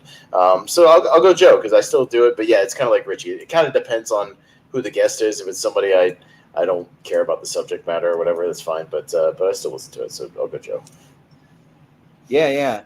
And yeah, Sally, like, I was born in 85, so like I did kind of grow up like watching her from time to time. I didn't really care for her that much, but like she was kind of fun, almost like a female kind of version of Jerry Springer. Like I watched one before we went live tonight where the title was "I'm in love with my grandma's best friend," and it's this guy and he's 20 and like he's dating this guy or this older lady who's like 50 or something like that. They're like 30 years older, and then they bring the mom on to like comment, and they're like, yeah, like my mom, she's called her like a slut and a whore and like a cradle robber, all this stuff, and then like Sally just keeps going up and like trying to ask these hard hitting questions, but like it's like it's not really the right like moment for some of the questions she's asking too.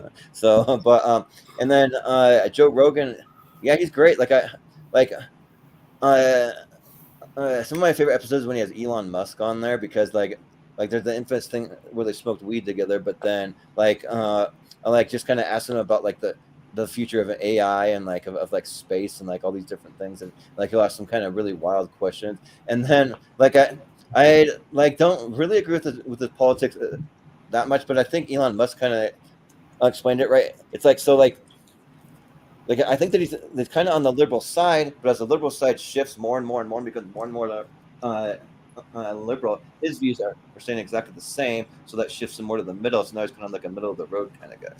So like, I kind of appreciate that he just doesn't follow trends. He kind of asks some pretty interesting question, and he's not afraid to like question both sides of things. So I like that kind of more like balanced a little bit in that kind of way. So yeah, I'll vote for Joe Rogan. All right, Elon Musk is a good I'm sorry, Brian, sorry. Yeah. So, for me, I only heard side Jesse Stewart the seat from the Addams Family where Gomez tried calling in, but my vote goes for Joe Rogan. Okay. Yeah. I was just saying, like, interviewing Elon Musk is always really interesting because, like, because he's like autistic, he's not gonna hold back anything. So yeah, that's what Yeah, right. He just like says anything. Yeah. Yeah, it's good stuff. And then like they'll just like smoke up a bunch of stogies. They'll be smoking cigars and everything, filling the room with smoke during the middle of his show. Yeah, it's good stuff. But up next though, we got Rachel Ray. I mentioned Jimmy Fallon. So. Oh boy! All right, Matt, you're up first. Crap. So I don't hate Jimmy Fallon as much as a lot of people do. I do agree that like. But he's different from like James Corden to where like, that has the element thing to where like, I just think Jimmy is just actually a nice guy. I think he just tries too hard at being a nice guy. He just wants people to like him.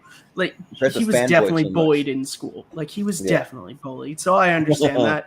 He's not horrible. I do think he was better when he was on like SNL and stuff. But Rachel Ray, once again, like with Regis and Kelly, when I was sick at home and there was like nothing on TV, I just watched like daytime TV, and I actually kind of like Rachel Ray's show, and she brought on Michael J. Fox a bunch of times, so I'll vote for Rachel. Oh yeah, my favorite actor. Yeah, Austin. This is actually tough because Rachel Ray, her current show comes on when I go to the gym in the morning sometimes. So like I won't actually be listening to it, but I'll see it. It's just whenever it's on that time slot. And so it's like half, it's what it's always been. It's like half a cooking show and then like half of a talk show. I actually didn't mind Fallon when he first got on, when it was just the Late Show. I just think it's kind of baffling that he got the Tonight Show, but they canceled Conan after a year. Like that's baffling to me. Like because Conan's way better at the Tonight Show than Fallon. And again, I didn't mind him when he was in the Late Show, when he was doing a lot wackier stuff, just like kind of carving his own thing. But like now, this is an institution. It's a Tonight Show, and he's turned it into like stuff you can show on TikTok, which is to me like kind of an abomination of what it used to be. It's not must-watch TV anymore. It's not even long form stuff really anymore. And yeah, I think he's genuinely probably an okay guy. But yeah, he tries all the fake laughs where he's just trying to laugh at stuff that's really not that funny. Like he should just be more real. Like just talking to real voice, do your thing. But it's like he just laughs at stuff just to laugh, and it's like, bro, you don't have to fill in every gap of silence, with a fake laugh. It's fine. He's also the reason why we don't have the Twister ride at Universal anymore. Yeah, that's I true. don't think I'll forgive him. Oh yeah, the race to Yeah, New York. right. Yeah. So Jordan will experience that in about a month, and he can comment on it. But yeah, it's not bad. But yeah, I used to like the Twister. I've never been there before. I just love that movie. But so in this case, I'll vote for Fallon, but it's just because I've seen more of it than Rachel, if that makes sense. So yeah. Yeah. Well, yeah, like Rachel Ray, like she's like maybe someone I'll go to for like a recipe or something maybe, and then because I do like to cook from time to time, but that's really all that really get out of her. I mean, she will have some kind of unique guest on, like one of my favorite YouTubers. This guy Dame Drops I've talked to on Snack Hero. He has a little segment, like a monthly segment where he goes on the Rachel Ray show, but he's a big black guy that's like full of energy, that's like super charismatic and like he has his own food review show too. But Jimmy Fallon, like I do like him, but there's certain things that just seem like it's too scripted and too planned out, and just like I don't know, they're just things that I don't know that don't always like I don't know like make me laugh super hard. But like one of the best interviews that I do really like it when he interviewed Bradley Cooper, and he kind of did the thing that like just kind of proves on Saturday Night Live he would break all the time, so like, he'd always be like trying hard not to laugh, and like through this whole interview he keeps breaking even like on his own show, and like Bradley Cooper trying to talk about some like super serious role that he did, but they make him talk about it like wearing some weird goofy visor with like a weird kind of hair style, and then he keeps breaking it and makes Bradley Cooper break, so it's about 10 minutes of them just like laughing uncontrollably. So I mean, like it's fun, but and also shout out the Roots. I mean, it's cool that he was able to get the Roots to be their house band. I think that's cool. But so yeah, I'll vote for Jimmy Fallon. I like him. I don't love him. So yeah. But Brian.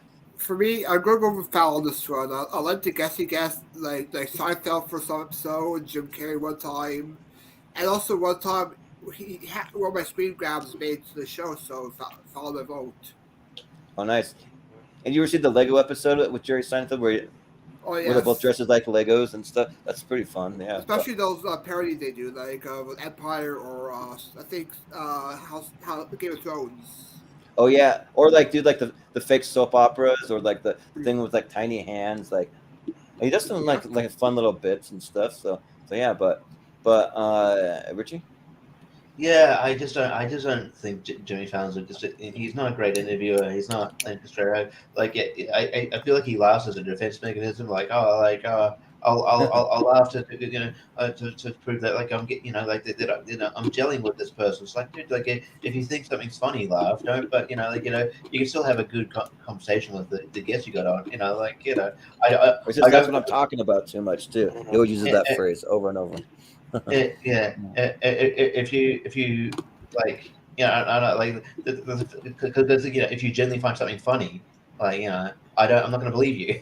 I'm like, I don't believe you think this is funny now. And I don't think he's ever settled into like I didn't mind him. Yeah, like because I didn't mind him like when he was just doing like he took over from Conan doing that. I like that show. I thought that was fine, but he just never really he didn't really set to a rhythm or felt really comfortable. And I think he's proof that like not everybody from SNL is suited to be a Tonight Show like a late night host.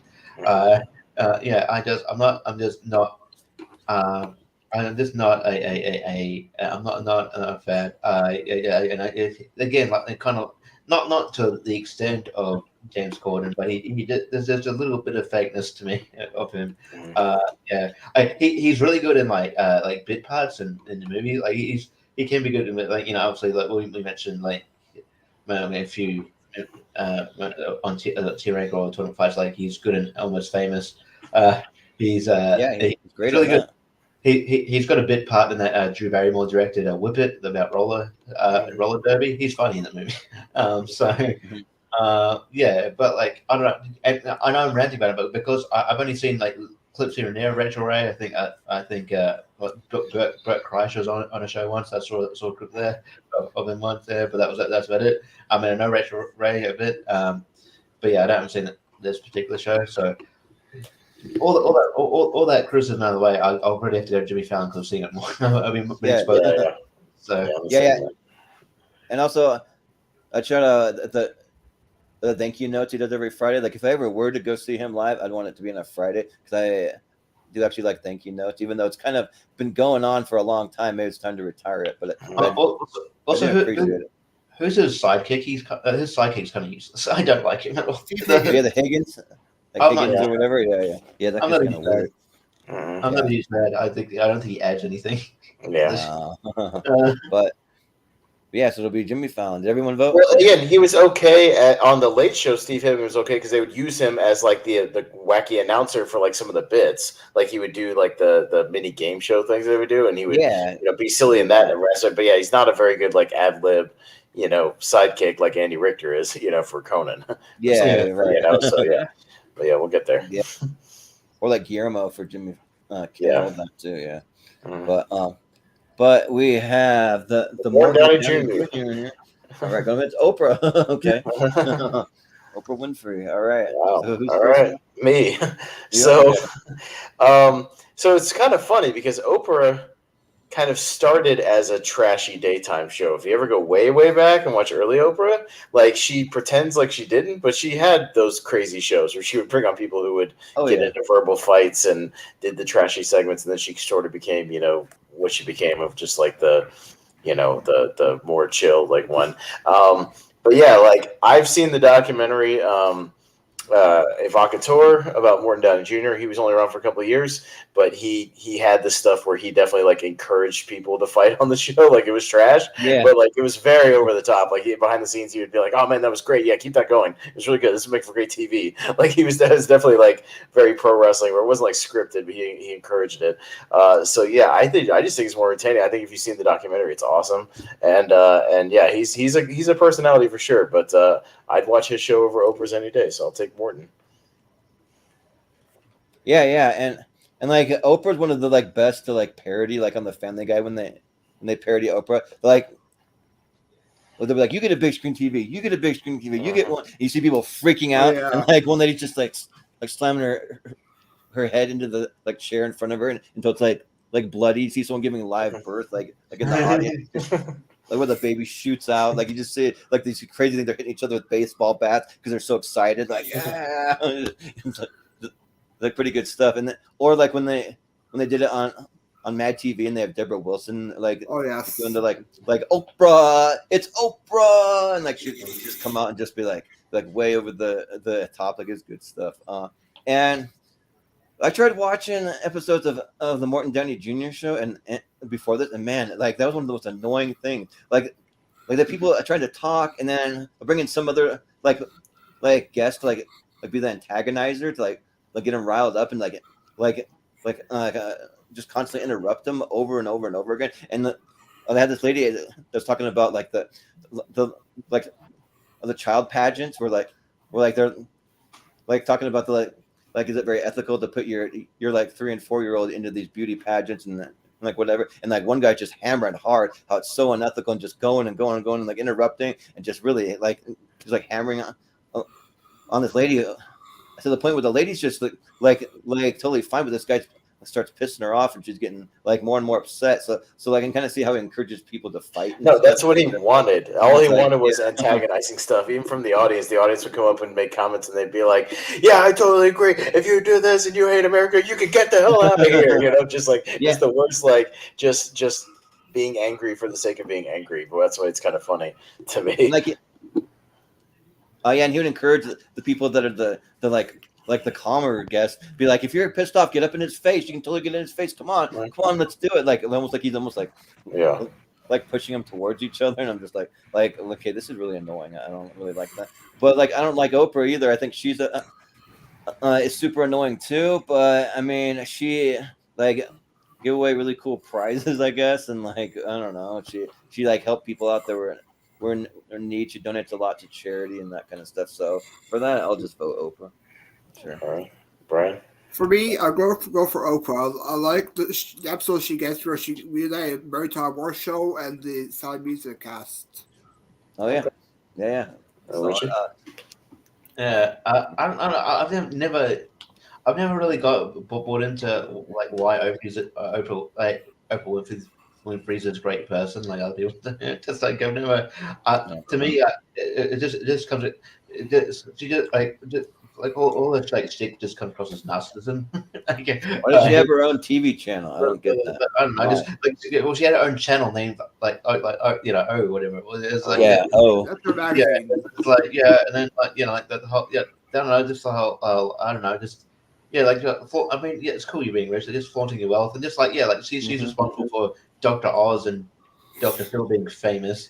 And so it was like if she had morals, she'd be like, well, yeah, obviously their advice that they spruik is bullshit. I probably shouldn't give them platform, but she doesn't care. I don't know. Yeah. I've never understood the hype around. I don't know how. Yeah, like I understand like she's probably come from like it. Yeah, she's probably had a hard upbringing and stuff like that, and she's made something of herself. But I don't know. I just feel like she's kind of. I'm not a fan at all of her and her shtick. I just kind of. But yes, and I don't know, like, maybe if she lent into more trashy thing, and just went like, this is what the show is. I oddly have more respect for her for some reason. But like, and because Seems fake, because and I have seen clips of Morton Downey Jr. show. There's sort of a documentary. I can't remember what it's called, but it's like it's called Evocator. It's out there. Yeah, not the one you're talking about. There's a non-documentary about it. Just the dark side of talk shows and stuff like that. Oh, right.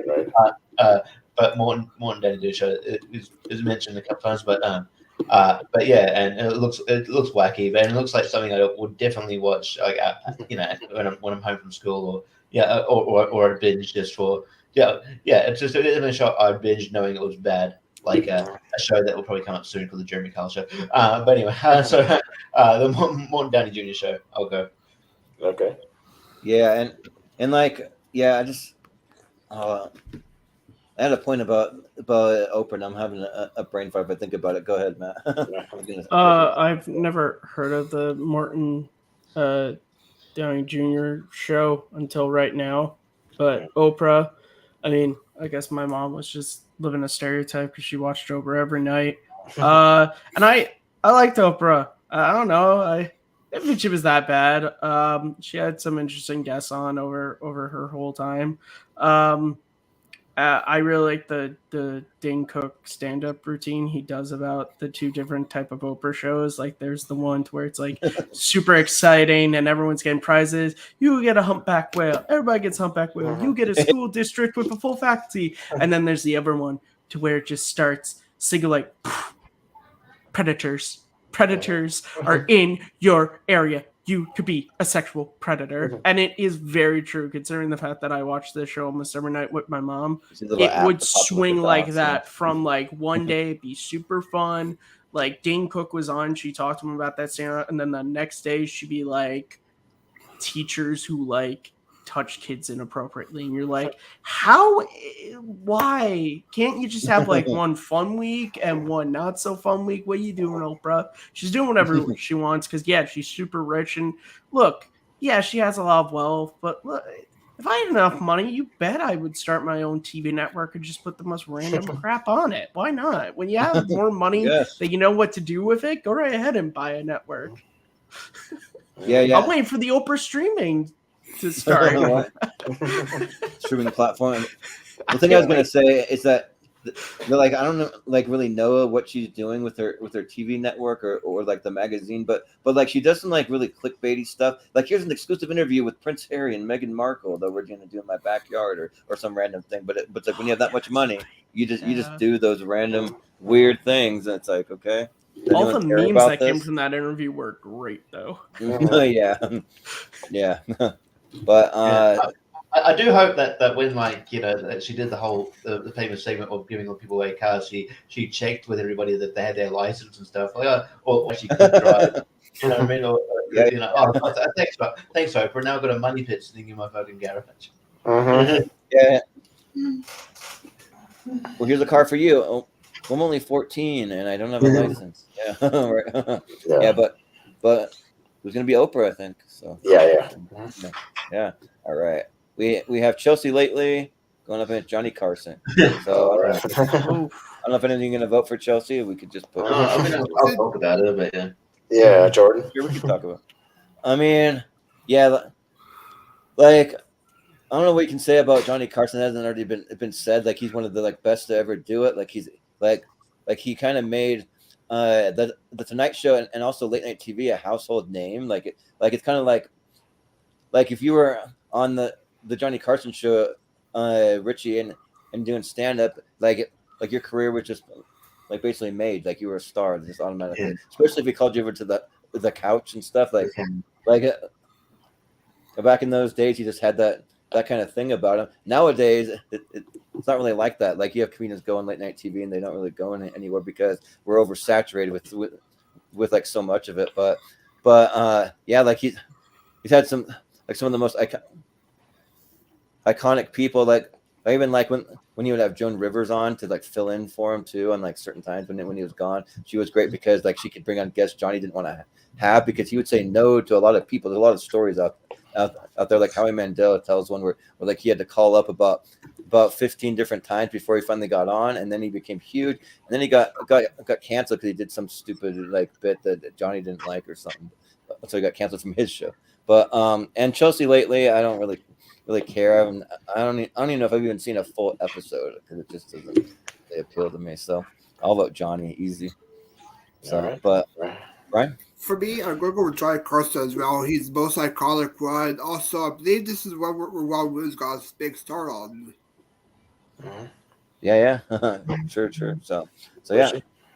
Yeah, there's I like the show, but keep getting on it as well. But there's a series, a stand-up series, with Jim Carrey produced it. But yeah, they made a big thing about he's going, they're watching the comedians watching his colleague do stand up and he got given he got welcome to the couch. He got given the couch. So yeah, then they made a big thing, and then the character gets hit by a truck. So, check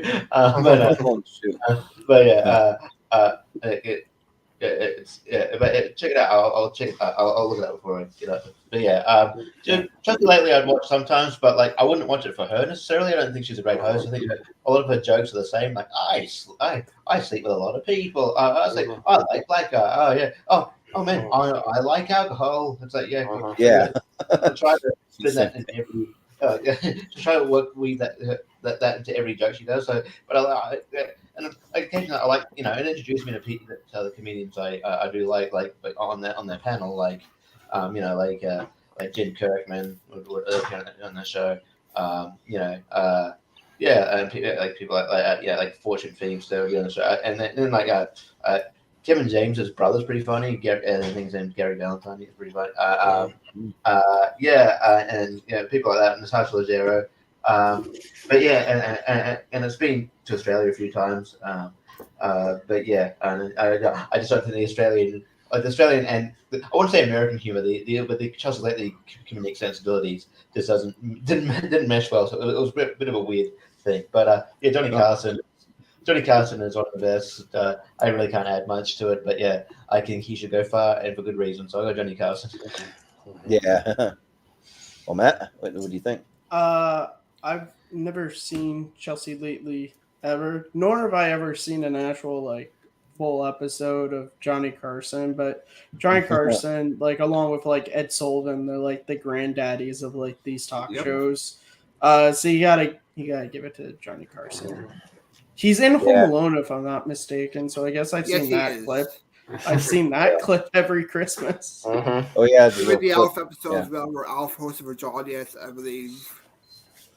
Yep. Well, Austin. Yeah, I love Johnny Carson. I've gone back and watched so many episodes. There's an antenna, one channel you can get over the air that just shows like old stuff. They show a lot of Johnny Carson, like Tonight shows, and it's great. Like again, he was a master of also just like letting people be who they were. Like whenever he would have comedians on, like Don Rickles or Rodney Dangerfield or any of those guys. Like he knew how to just let them be funny. He didn't have to be like the center of attention, like like kind of like Fallon. Again, going back to Fallon, like he didn't have to be like the center of attention and be equal. Like he could just give them little prompts, little questions, and just let them do their thing and be funny. Some of my favorite clips of all time. Go look up when Albert Brooks was on there. He did some awesome bits on that show that were really, really funny. So Chelsea Lilies, whatever. Johnny Carson's the man. He's the king, and I think he honestly get as far as like the finals or the final four for sure. So Carson. Just watched one we had Richard Pryor on right before this, and that's one I would recommend too. Like he just lets Richard Pryor go for broke. It's pretty good. So but yeah, Johnny Carson. All right. Then we have the Jeremy Kyle show. Going up against the Late Show with Stephen Colbert. Oh, actually, this actually might be hard because he's back. Matt's back, by the way. Oh, okay. Sorry, did he drop? Okay, yeah. Hey, so who's up first? Brian. Brian. I'll go first. Stephen Colbert. I actually been to one of the episodes, and I quite enjoy how before the show starts, he takes questions from the audience, and the guest he gets like the big Lord of the Rings cast members on for episode, and even the big where he did like the Blue's Clues episode where everyone like he sees Steve come back. Yeah. All right, Richie. Yeah, sounds good. Tell us about Jeremy Kyle. Jeremy Kyle is fucking bonkers. It started off in like I don't know which one you're. There's two versions, one in the UK, one in the US. The UK one, it's more Povich shit, but it's basically but like turn it to 11. But basically just the maternity test thing, just a drama thing, and then it was just I discovered it when I was on holiday in UK, and it was just so ridiculous, and then it was so controversial at the time that like they canceled the show because one person that was on the show before it aired committed suicide, so they had to fucking cancel the show, and then but he took it to the US, and I think in the last few things, but it was definitely more suited to the US type of things, but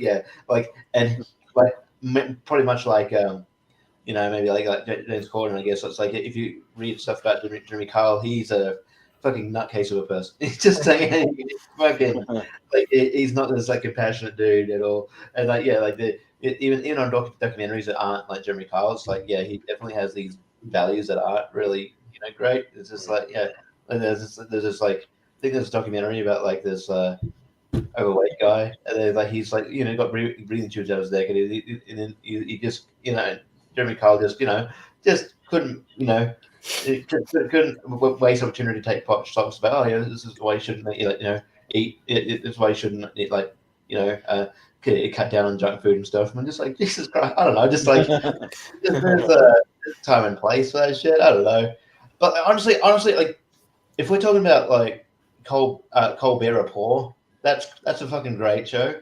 I don't think Stephen Colbert's not a great late night. I don't know what happened on the Late Show. Stephen Colbert's not a great talk show late show host. I think he's just I feel like with the Colbert Report, he was like a character. He was sort of a character, and he showed charisma. Now with the Late Show, he's just sort of Stephen, and he's just he's got there's no energy there, and I just I don't know. There's no I don't know. I miss seeing that charismatic dude. I just I feel like he's kind of boring, which is unfortunate because I like Stephen Colbert. I think he's a really talented dude, but it doesn't shine through with the Late Show. I don't know. I even though I'll still go Late Show, but I'm not a fan really. But I'll go Late Show. But it's better than I'm better. It's a better show overall than Jeremy Kyle. Okay.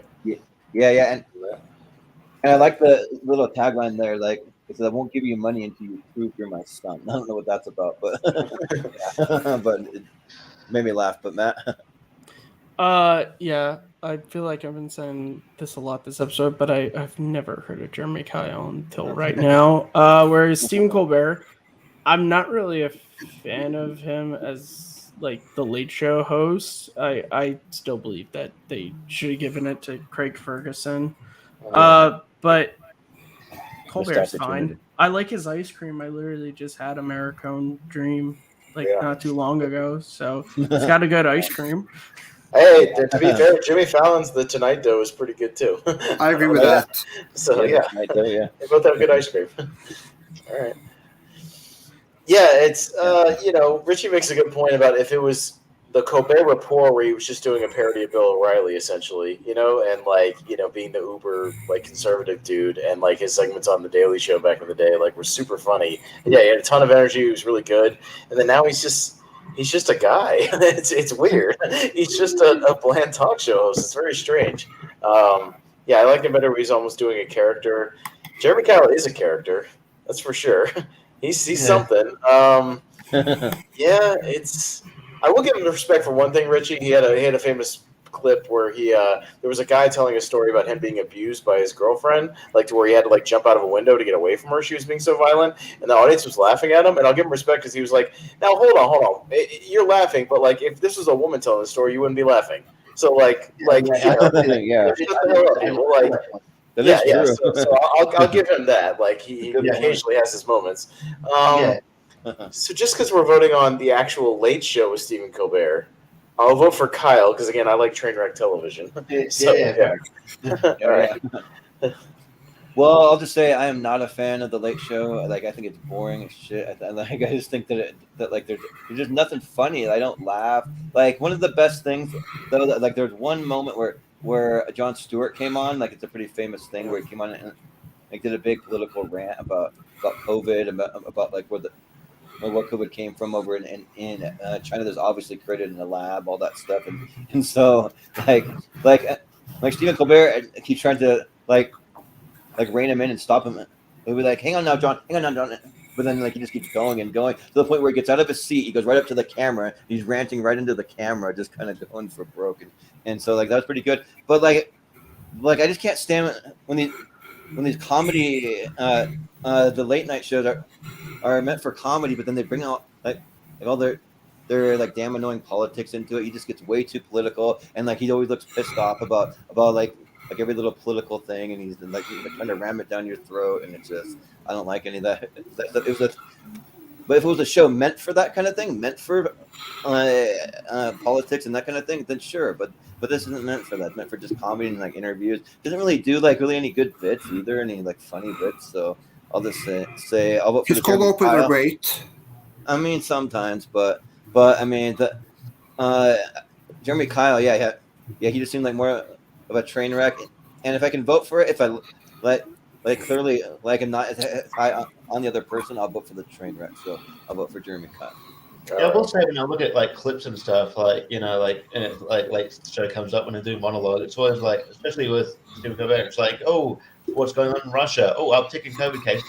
Did they back in the day? Would they joke? Would they talk about this? Or were they oh, people don't want to hear about that kind of thing. They want to talk. They tune to late show to kind of as a distraction from the world. But now they just even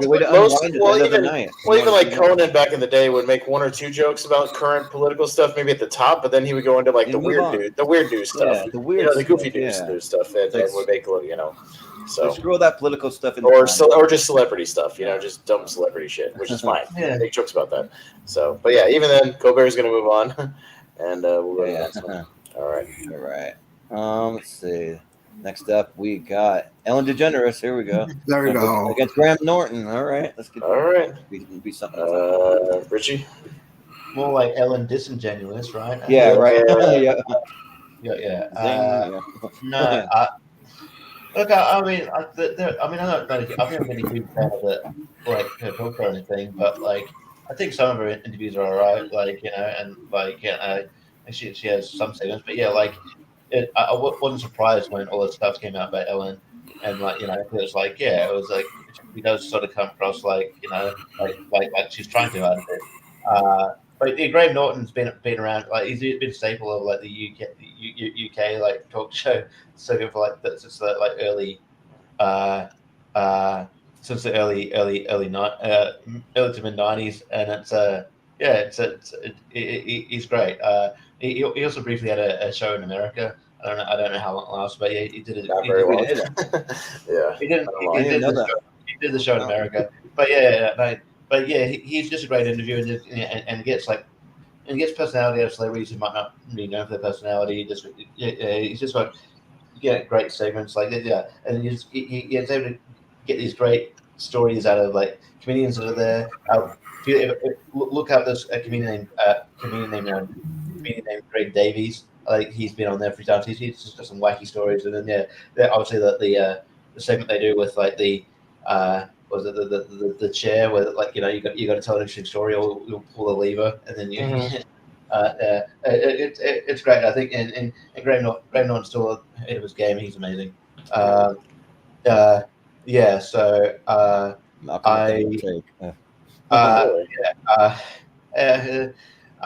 I know this will shock you, Malcolm, but I disagree with you. And I'll go with Graham Norton. I think Graham Norton's great. Yeah. Matt, you think? I think you turned your mic off. Sorry. Even before all the behind the scenes stuff came out, I never like hated Ellen, but I always just found her to be a little. She was always trying a bit too hard. Also, the episode when she had the Amazing Spider-Man 2 cast on, and she was trying to make Andrew Garfield like out his relationship with Emma Stone, you can see how genuinely uncomfortable he was, and she just wouldn't move off the topic. I was like, man, I feel bad for that guy. What did Andrew Garfield do to you? But I love Graham Norton, and we've been talking a lot throughout this about like talk show hosts who just don't let their guests speak ever. Like what I like about Graham shows, like he doesn't do like 15 minutes with this person. He just brings them all on. Like he'll start with maybe like 1 or 2, but by the end of or not even the end, by the midpoint of the show, like everybody's on and they're having a good time. Yeah, sometimes you get like the episode when Mark Wahlberg was like super drunk with Sarah Silverman, but that's also funny. He allows his guests to just like get plastered, and it leads to some funny stuff. And he's funny himself. Like I like his humor. He's pretty funny, and what I like is his bits are never like they're just kind of small. It's either like a cold opening joke or just something really quick. His show is mostly just a talk show, and I really enjoy that. So yeah, Graham Norton. Yeah. And also, I got to throw that up there for you, Richie. Yeah. Stalker. Yeah. Well, same with me, Mal, because I disagree with you. I've never really liked Ellen. I just didn't get it. Like, I just don't think she's that appealing. And the stuff is just, she's trying way too hard. I hate the stuff where she, like, does her horrendous dancing at the beginning of the show. Dancing, awful. It's the same 3 moves. It's terrible. And just a bunch of middle-aged women just dancing with her. I don't know. It annoys me. I don't like her interview style either. But yeah, I love Graham Norton. His shows are just always entertaining, and I like the fact. It kind of reminds me of what I've been talking about with some of these old like 70s talk shows where they would bring on a panel and just talk and just converse with each other, and he doesn't interrupt them if 2 of the guests start talking back and forth to each other too. He'll just like let them go, especially if it's entertaining. Like he knows when to back off and then when to have a little fun and probe and stuff. And it just seems like everybody's having a good time, which I appreciate the show. The show looks like everybody's genuinely having a good time and they're happy to be there. So like I'll give it easily to Graham Norton. I think it'll go pretty far as well. So yeah. If you want to see an awkward clip of Ellen, watch her interview with Dakota Johnson. Oh, we're talking about the birthday party invite. You didn't invite me to my birthday. Dakota's like, yes, I did. Yes, I did. There's like documentation. She's like, I invited you, and you just didn't come, didn't bother, or like stood me up or whatever. It's like no, the biggest things. Yeah. But I mean, like, say what you want about Ellen. I'm not a huge fan either, but there is a few things to like. I mean, I'll defend her in some small ways, but like that like she came out as a lesbian, she was willing to do it and lost her sitcom. But then like with her talk show, like she's not blatantly or like flaunting it around everywhere. She just kind of lives her life as a normal person, and everyone accepts her, and they just move on. And I think that's a pretty cool thing, the way that was dealt with. And then also, like, she really gives away like a lot of money, a lot of prizes to like. Oh yeah, she does. like where it's like life changing, where like it literally changes people's lives and like really helps a lot of people in need. So I think that's really cool. And yeah, like other than that though, there's not really like a whole lot. I kind of like it when she scares people, you know, when they're sitting in the chair and then someone pop out of the little it's like side table or something. But yeah, just finding out though, like all the behind the scenes stuff about her, like she's so fake and like like in a really bad way to the point where like her show's getting canceled over it, and it's just like it's just sad to like see that like when people are that disingenuine. But Graham Norton's awesome. Yeah, like speaking of like two polar opposites, like a person who's like totally disingenuine, and then a very genuine person with Graham Norton, where like he's just on there having a good time. Like all the guests look like they're having fun. Like all the interactions look real. Nothing really looks staged or anything. Like they're just having a fun time, having a great conversation, and like it's like one of the most fun things to watch out of any talk show out there for me. So yeah, I'll vote Graham Norton pretty easy. So all right. So yeah. Yeah, for me, I'll go for Graham Norton as well. I enjoy some of the clips I watch of him, especially the one where they get the Fresh Prince people back, like Fonzo. Yeah, that one's Jeff. Yeah, that's the a first lot of fun. introduction to him. Yeah. All right. Yeah. So this week for Norton, yeah. Graham Norton. All right, so that's the end, but we're running a little long, so we'll have to pick up the pace a little. We'll have to pick up the pace just a tad on the other side. That. And we can still make comments, but yeah, pick up the pace just a little bit. Yeah. I know some of these guys we just kind of have to rant about them, but once we get all the rants out of the way, then we can vote. Yeah. I feel like the people I dislike the most are on the other side. So yeah, probably. I just read this. We got Jenny Jones, one of the like kind of like pseudo kind of Jerry Springerish like Sally Jesse Raphael type of host, and then John Oliver from Last Week Tonight. So I'm first out. So I've never heard of Jenny Jones until right now. But John Oliver is hilarious. I love his show, and I love the fact that the show's been on for a while, and he has never once broken the rule he set, which is it doesn't matter what world anything has happened when we're on the air. We will talk about it next week. We only talk about the previous week. I appreciate that. That's funny. Yeah. So yeah, John Oliver. Good. Yeah. Austin? Yeah, I'll go with Oliver as well. It's a good thing. I watch most of his little monologue things he does pretty much every week, you know. So I appreciate that they put that out there every week. Yeah, and it's usually pretty good stuff. It's a good mix of like serious stuff and some good jokes. So I appreciate that. Jenny Jones was in that mix of like daytime talk shows, but she wasn't as trashy as some of the other ones, but it was still just like she was a little more bland. She was kind of in that lower tier of 90s people. So yeah, she wasn't super interesting, but she was on the air for like 10 years, so I had to include her. So yeah. I'll go Oliver. Yeah, and surprisingly, Jenny Jones, I was looking it up. She's had over 1,500 episodes. It's crazy. Mm-hmm. Like she had a lot of episodes, but like I feel like she's kind of like more of the crazy kind of controversial in that time period, but she's kind of more like geared towards women, and like if you watch like almost the whole audience is all women and they're it was mostly about relationship and like marital stuff. Like it was she didn't do like the drill sergeants and the kids and the fat. She didn't do all that stuff. Yeah. She did a little bit. Wasn't there a character on that show called Rude Jude? Oh, maybe there might have been, yeah.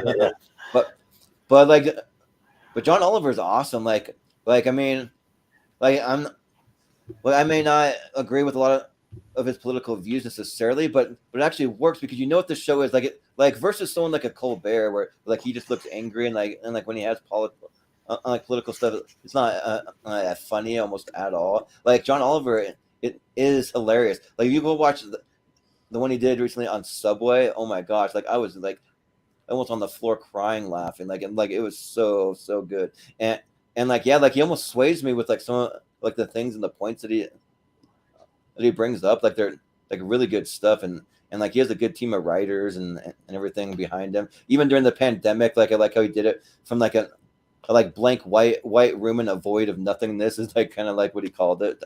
And yeah, like I really dig him, and like I like kind of seeing like people who have opposite point of view sometimes from me, and seeing if I can find some way to be able to relate to him. So, and I do with him. So yeah, I'll vote for John Oliver. Yeah, but Brian. Yeah, I'm going for Oliver as well. I think he's the most times with an Emmy for a series. I think he won every year for it. Oh yeah, he's won a lot of Emmys for writing. Yeah, for sure. Yeah. All right, Richie. Yeah, Jenny Jones is a bit like. I mean, yeah, it's not as trash, but like the fact that when it got off the air, it was a big controversial thing because they did an episode where it was like, oh, we're gonna reveal secret crushes, and then one dude revealed that he had a crush on his other colleague or whatever, but the other guy wasn't gay, and then so it was a bit awkward, and then the guy ended up murdering the show over it. Yeah. Whoa. Yeah, and it was like holy shit, and then, so the whole show got pulled into it, but the whole story's been a little bit because it was a whole mess, but last week tonight I haven't watched as much lately just because there's so many shows you can watch, but I do like I love his humor. I just love it. There's certain clips if I'm having a bad day, I'll go back and watch them. Like his takedown of a couple years ago of like MLMs, like multi-level marketing thing too. That was good too. Best. Yeah, was really good. It was fucking funny, and it's just the way. He did a funny one about WWE as well, like 3 or 4 years ago. He talked about WWE and that stuff. I saw that one. Yeah, he talked about Vince. He talked about Trump's beauty pageant was really good. You know, watch the one about Subway. Like he did it recently. Oh, so good. It's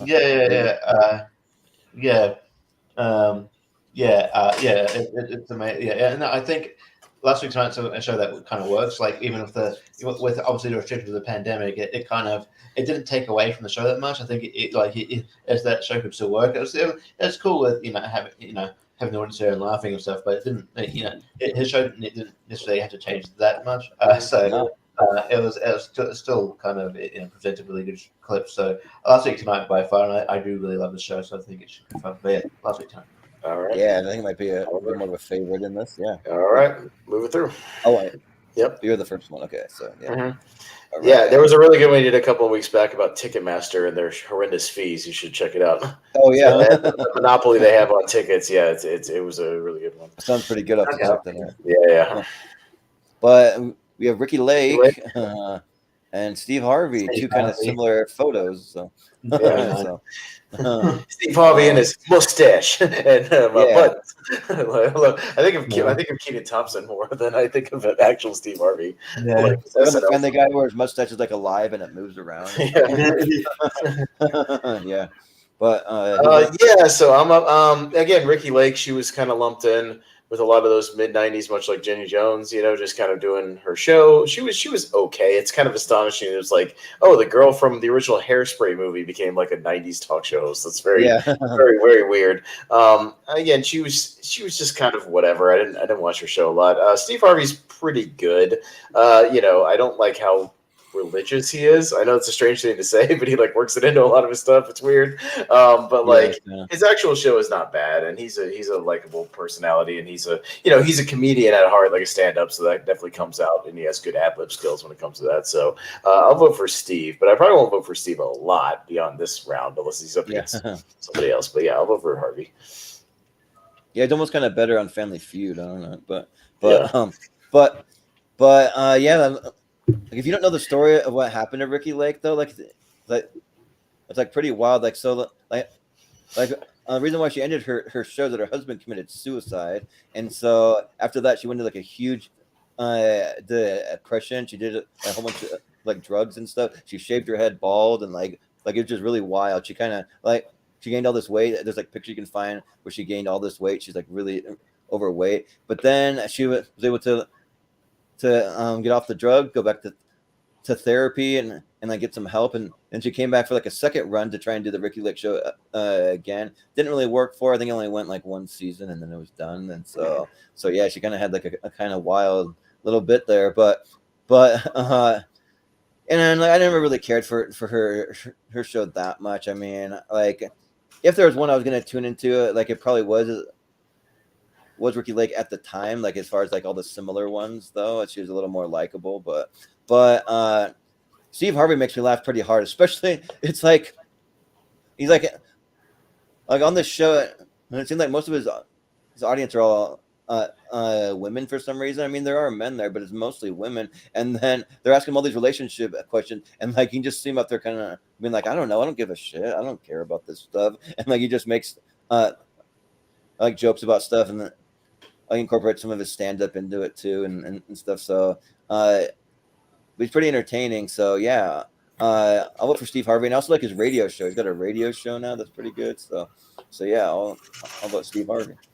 All right. By the way, and I feel like a lot of these '90s talk shows like lasted as long as they did because they were all just kind of lumped in like these time slots, like throughout the late morning to early afternoon, and people would just like leave the channel on, and it would just like leave it on because they just leave it on all day, and they were just back to back to back. So like I feel like I don't know how many people were actually watching, but it's like they just leave it on, all day while you're just doing whatever. Yeah, so I think the same with like that, and like some of those like Judge Judy and some of those weird the People's Court and all that. Judge Around. You just leave it on the background. Yeah, it's good. I'm also convinced that's the same with all those shows that were technically number one in the ratings, like CSI and NCIS, that are like number one. But I'm pretty convinced it's because old people turn on the news, like CBS News, and they just leave it on. So like their shows get ratings because they just leave the TV on and fall asleep, and they get ratings. Because I don't know people who love those shows, but apparently they do, I guess. But I've never really met like super fans of those shows. That's weird. Or it's just a good way to, like, even if you've seen the episodes of the reruns, it's good. But if you like the show, it's just a good way to kill half. It's like maybe how old school Simpsons still rates well. So yeah, it's just something to watch. Yeah. All right, Brian. Like an easy watch, but for me, I haven't seen Ricky Lake, but I've seen Steve Harvey more. So Steve Harvey my vote. Yeah.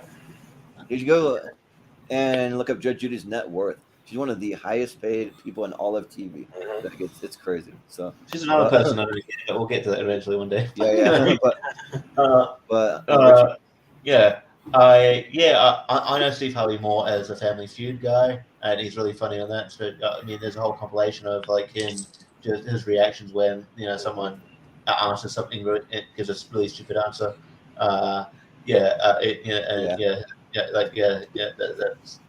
But and Ricky Lake, like it was on TV. I was living in New Zealand at the time. It was on TV there, but I put it on here and there. I think it was on right before Jerry Springer or something. And I was just like, yeah. So again, it was like one of those things. Like, I'll keep it on. But yeah, I never really got into it that much. It is kind of hard. You forget that Ricky Lake was an actress. I see her pop up here. I should see it pop up here and there. I'm like, oh yeah, that's right, she's an actress. I guess just because he's more of a memorable personality, I'll go Steve Harvey. All right, Matt. Yeah, I feel like we have a couple kind of dad vibes in the chat going because of course Malcolm loves NCIS and CSI, and then also Steven too. I mean, yeah, I mean, I've heard that people do put them on like they're on Netflix and stuff, just as like stuff to watch. Not like half paying attention. I can't do it very much. It just bores me. Yeah. Matt. I'll be short and simple. Steve Harvey. I like him. Yeah. It was fun. Yeah, Steve Harvey. All right. Up next, we got Conan going up against Last Call with Carson Daly. Okay. All right. Jordan? Well, it's fitting that I get to go first because Conan is like I hate saying that I have any kind of heroes in life, but like he's kind of like a comedy hero for me. I absolutely love Conan. Like to me, he's the best to ever do it. I even put him above Johnny Carson. I put him above everyone. I even have my little Conan pop figures back here, just kind of chilling in the background. But I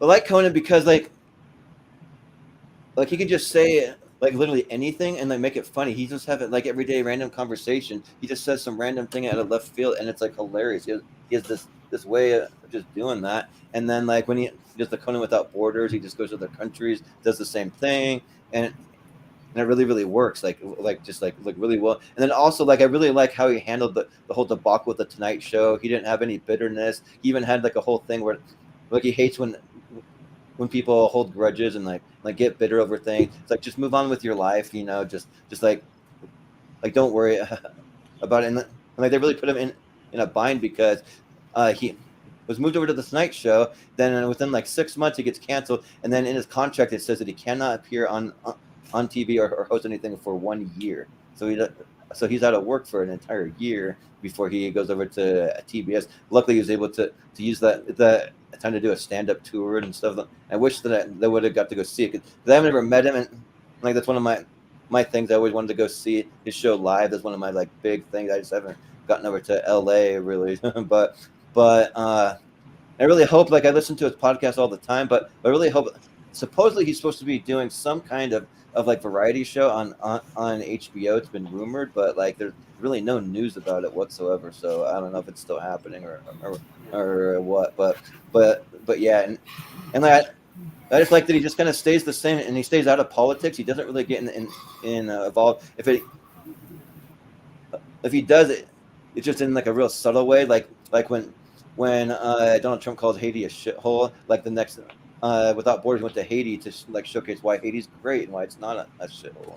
So yeah, and a last call with Carson Daly, it was like really, really weird. Like it didn't follow the format of like normal talk shows. They went into some weird kind of bits, and I like just remember the set being really dark, and like I remember that they used to kind of focus on like music, and then like interviews were like really weird. Like I like Carson Daly as an actual person. I liked him when he hosted TRL and stuff, but like that show just had a weird vibe to it, especially being so late. Like it'd air at like 1 o'clock in the morning or something, and it just seemed like a weird vibe for that hour. So yeah, I gotta go easy Conan. So yeah, but and Brian. Short Street Conan my pick. Yeah. Richie. Yeah, Conan's a man. I think Conan. Not only is Conan my favorite talk show host of all time, I think he's one of my favorite like personalities on TV ever. Like I think he's amazing. I love Conan. He's a great interviewer. He can make anything funny. He just seems like a great guy. Like I mean, he does give Geraldo shit when asked about it. Like sometimes on his podcast, there's a funny moment where it was like. I know I'll clip maybe a couple of years ago. He had Mark Maron on his podcast. It's like, and Mark Maron's giving shit like, "Oh, when you hosted Tonight Show, you didn't have me on." He's like, "Oh, so you're mad that you didn't have me on? I didn't have you on in the few months that I was on." It's like, for the 6 months I was on. Limited time. Well, you're on now. It's like, he goes, but you know what happened? Like 6 months from now, Jay Leno will be hosting this podcast. Yeah. But he's great. One of my favorite parts of one of my favorite like scenes in the early seasons of The Office on US is like Michael Scott's in New York and he thinks he spots Tina Fey. He's like, "Oh, Tina Fey," and it wasn't. But I know that. While trying to spot Tina Fey, Conan walks past and he totally misses. Oh shit! Yeah, good. Yeah. But and his rapport with Andy Richter is amazing. I think Andy Richter is one of the better side guys as well. I think that so fucking good. Like his chemistry with a lot of the guests as well. Like his chemistry with Bill Burr, his chemistry with Norm. I think it just it was great. And because he built up so much chemistry, and you could tell like a lot of the celebrities that was their favorite talk show, to do on circuit. Because they built up such a chemistry, it just felt like friends hanging out kind of thing. And just chatting. He's amazing. I knew about Last Call, Carson Daly. I don't think it ever aired here, but I knew it aired at a weird time slot. But I never got exposed to it, so easily Conan, and he should go for it. And also say that I missed some of this stuff, even from like the late night with Conan. When he did like in the year 2000, he did that. He had like the little lever with like the Walker Texas Ranger lever, and then he also had the masturbating bear. He had Triumph the Insult comic dog. But I think those were all properties that were copyrighted, and he couldn't take them. Copy. The horse. Yeah. But Matt. Yeah, I love Triumph, the insult comic dog. I hope he's on here. He had that political talk show during the 2016 election. But yeah, Carson Dale. I've seen like clips and stuff, but I've never really like watched the show. Conan, I like a lot. So Conan. Yeah. Well, Austin? Yeah, Carson, I had a TiVo, if anybody remembers TiVo, from like 03 to like 08 or something like that. And yeah, I would only ever TiVo Carson daily if I saw he had like some guest I was interested in. That was pretty much it. So only the occasional, as opposed to Conan, who I TiVo'd every night, regardless of the guest. I didn't care. I just set it and would watch it every day the next day, like, and watched it religiously for a long time. I think, I don't know if he's the best of all time. I kind of do it in segments. I think Johnny Carson's the best of his era. I think Conan's the best of his era. I don't know who's the best right now. I don't think we've gotten there yet because I don't love a lot of the people that are currently on right now. But I definitely think Conan's like the best of his era, and I love that he's found a niche in podcasting as well because he's a really good podcast host. So Conan easily. Did you watch the intro to a show that he does, the like Mad Max Fury Road intro, where he's the guy playing the flaming guitar and stuff? That's really good. but yeah. You also watched the podcast one where he's like Danhausen's on his podcast. So it's like and just Danhausen explaining his character off character is really funny. Yeah. You have also any interview with Norm Macdonald on his show? It's good stuff. Yeah. But next we have Comedians and Cards Getting Coffee. So that's Jerry Seinfeld. That's a talk show up against Jimmy Kimmel Live. Okay. All right. So who's Brian? Yeah, for me, I gotta go Comedians and Cards Getting Coffee. Like, you get so many great celebrities in here. Like A. Murphy, Jim Carrey, so many great ones and easy to watch as well. Yep. And cool cars. Yep. Richie? I like Comedians and Cards Getting Coffee. I mean, we talk about him a lot, but I think that my favorite one's the Norm one. Just talking about Bill Cosby, and then Patton Oswalt's like, I think Patton Oswalt's having a hypocritical. The most the worst part's hypocrisy. I disagree. I think the worst parts are raping. I never met a rapist. I think most rapists are hypocrites. Rapists are like, I enjoy raping. I know it's not the most politically correct, but yeah. Yeah. And just watching him rape. But yeah, I don't know. As a talk show host, I would probably have to go Jimmy Kimmel. I still think he's good at, and you'd probably say that the Mean Tweaks is more like the, kind of for views now, but like it's still a decent sort of segment, and I think he's I think he is a good host. Maybe if you're talking about people now, he'd be out there the best, but yeah, it's not like the crop this one is not these days aren't great, but he stands out with one of the better ones, so I'll go Jimmy Kimmel. Oh yeah, Matt, what do you think here? I used to like Jimmy Kimmel a lot, but unfortunately for me, he's just become one of those guys to where it's like his entire talk show is just, okay, what segments can we make that we can put on YouTube and TikTok? Like, I love mean tweets, but that is just something that I just like at this point removed from being like a Jimmy Kimmel thing, because it really has nothing to do with him. He has some good stuff, and he's another one. There's been some times to where like he's kind of just like a weird interviewer. Like I remember when Once Upon a Time in Hollywood was coming out, and he had one of the actresses on there who plays one of the like Manson kids, and he just like spends the whole interview like asking her about like her armpit hair, and it like you could see she was like, "What the fuck is this?" Whereas Comedians and Cars Getting Coffee, I really like the show. I like Jerry Seinfeld. And I like all his guests and everything, so I'm gonna go with Seinfeld. All right. Yeah. Oh, Austin. I like Comedians and Cars Getting Coffee, but there's something about the way it's edited that I'm not a fan of. I think the editing is very erratic of it, where it's like they start to get interesting or start to talk about like a story, and then it just like cuts to another thing, and it like cuts to another thing, and like it's always like like a minute a piece, and it's just like I wish they would show more of the long form stuff. Like I don't know, like I think the fact that it's like a 15 or 20-minute show or whatever actually kind of hurts it, and so it's I don't feel like I get a full conversation with those things. It's just bits. At the same time, I used to like him a lot more when he was like the host of the Man Show and stuff. I think he's become kind of a pussy lately. Yeah. Like he used to do all this like crazy. Yeah, like I liked him way better back then than I do now. Because like he'll go off on like political rants and I'm like, bro, you used to do blackface on Man Show, dress up like Carl Malone in full black makeup. Like he can't go on these political rants with the shit you used to do on the Man Show with Adam Carolla. Don't get me wrong, that stuff's funny, but you can't do that now. Like you have a history, so it's weird. I don't know. I guess I'll go with Seinfeld, because he just had more comedians on. That's fine. So yeah. Yeah, so like I can't stand Jimmy Kimmel. I do not like them. I think he's just annoying. It's like every other bit now is like you hear what Donald Trump said today, like all the Trump supporters, this blah blah blah blah blah. I'm just like all right, like enough with that. Like we get it. Like you hate Trump. He hasn't been president for like how many years now, and you're still gonna just lay into this guy. And it's like I'm not defending Trump at all. Like I'm not a big Trump fan, but like it just gets old, and like all the damn politics that like just doesn't work for me.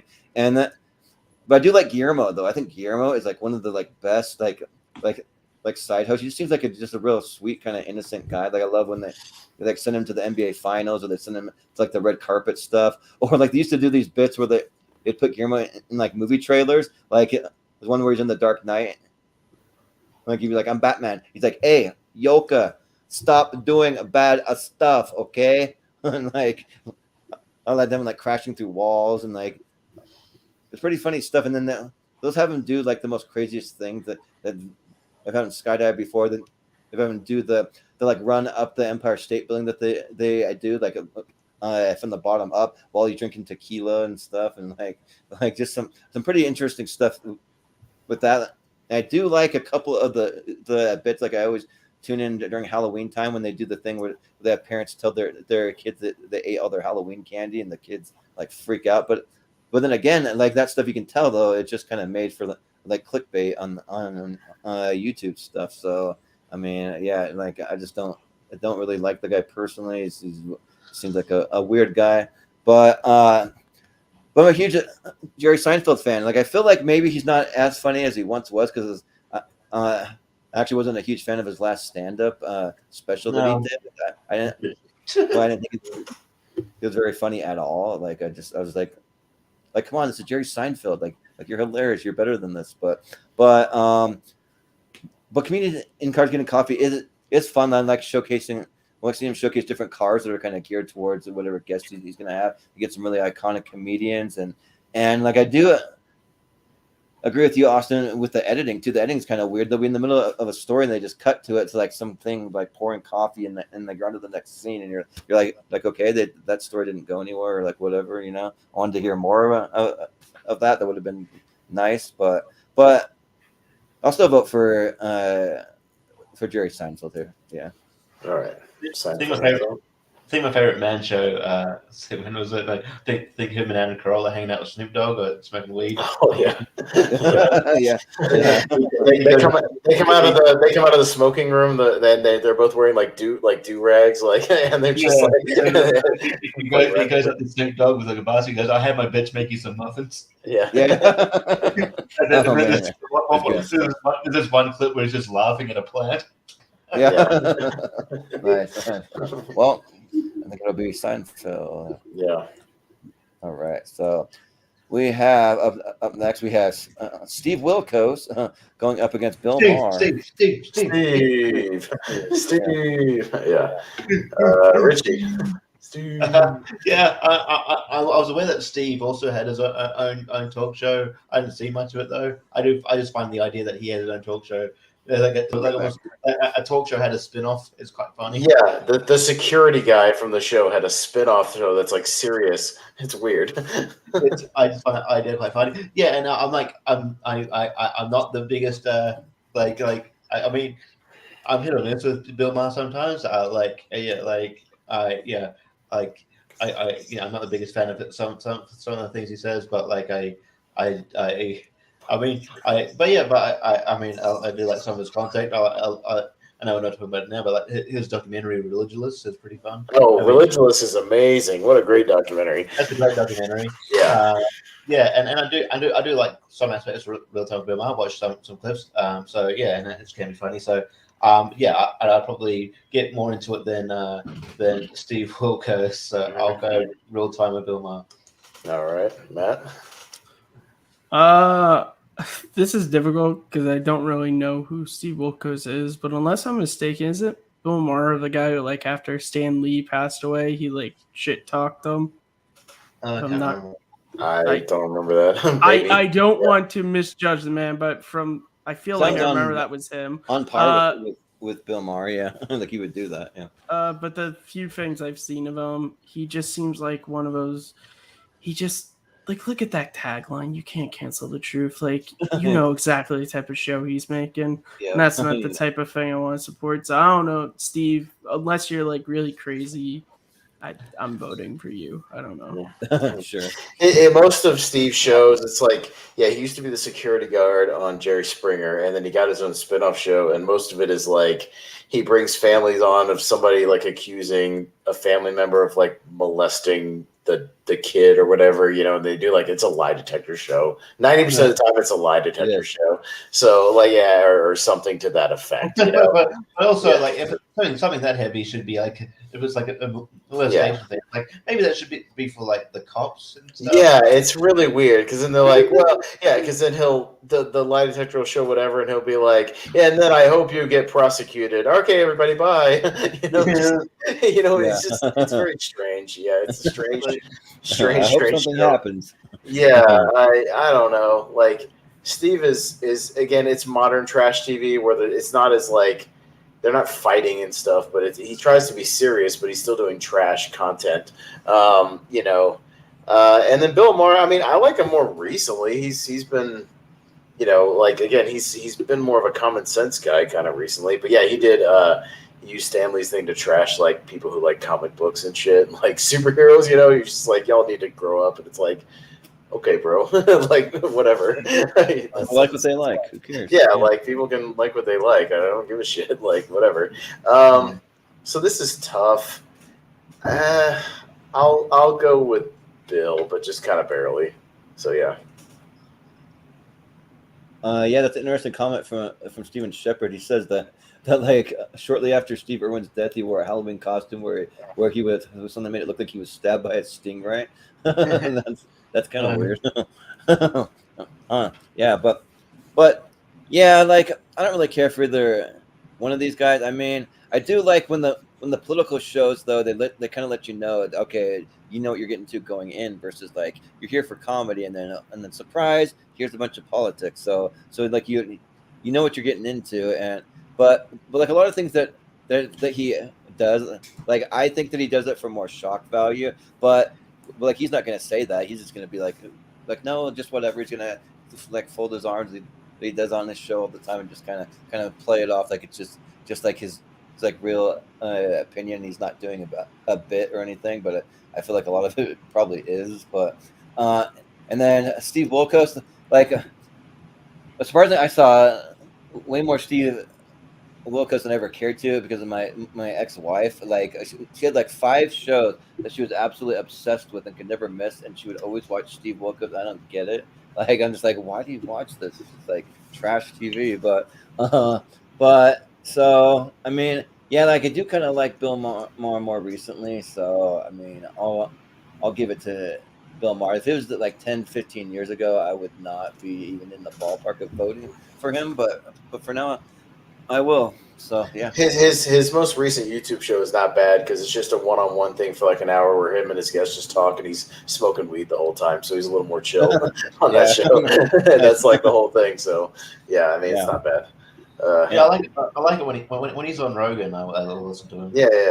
Yeah. So maybe the YouTube show is more up your alley than his political show, maybe because it's not as they touch on some politics, but he had like Tarantino on, and they were just talking about like bad movies and stuff. It was fun. So yeah. Brian. Steve Wilkos. All right. Sure. Yeah. All right. So it's gonna be Bill by a notch. Bill. So, All right. So got a few more here. The Daily Show with Trevor Noah going up against Kelly Clarkson's show. Okay. That's a thing. She's the thing. She's on television. Yeah. Right. For some reason. Randomly. All right, Matt? Yeah. So yeah, I've never really enjoyed Trevor Noah as the host of the Daily Show. I don't think he's like a horrible comedian or anything.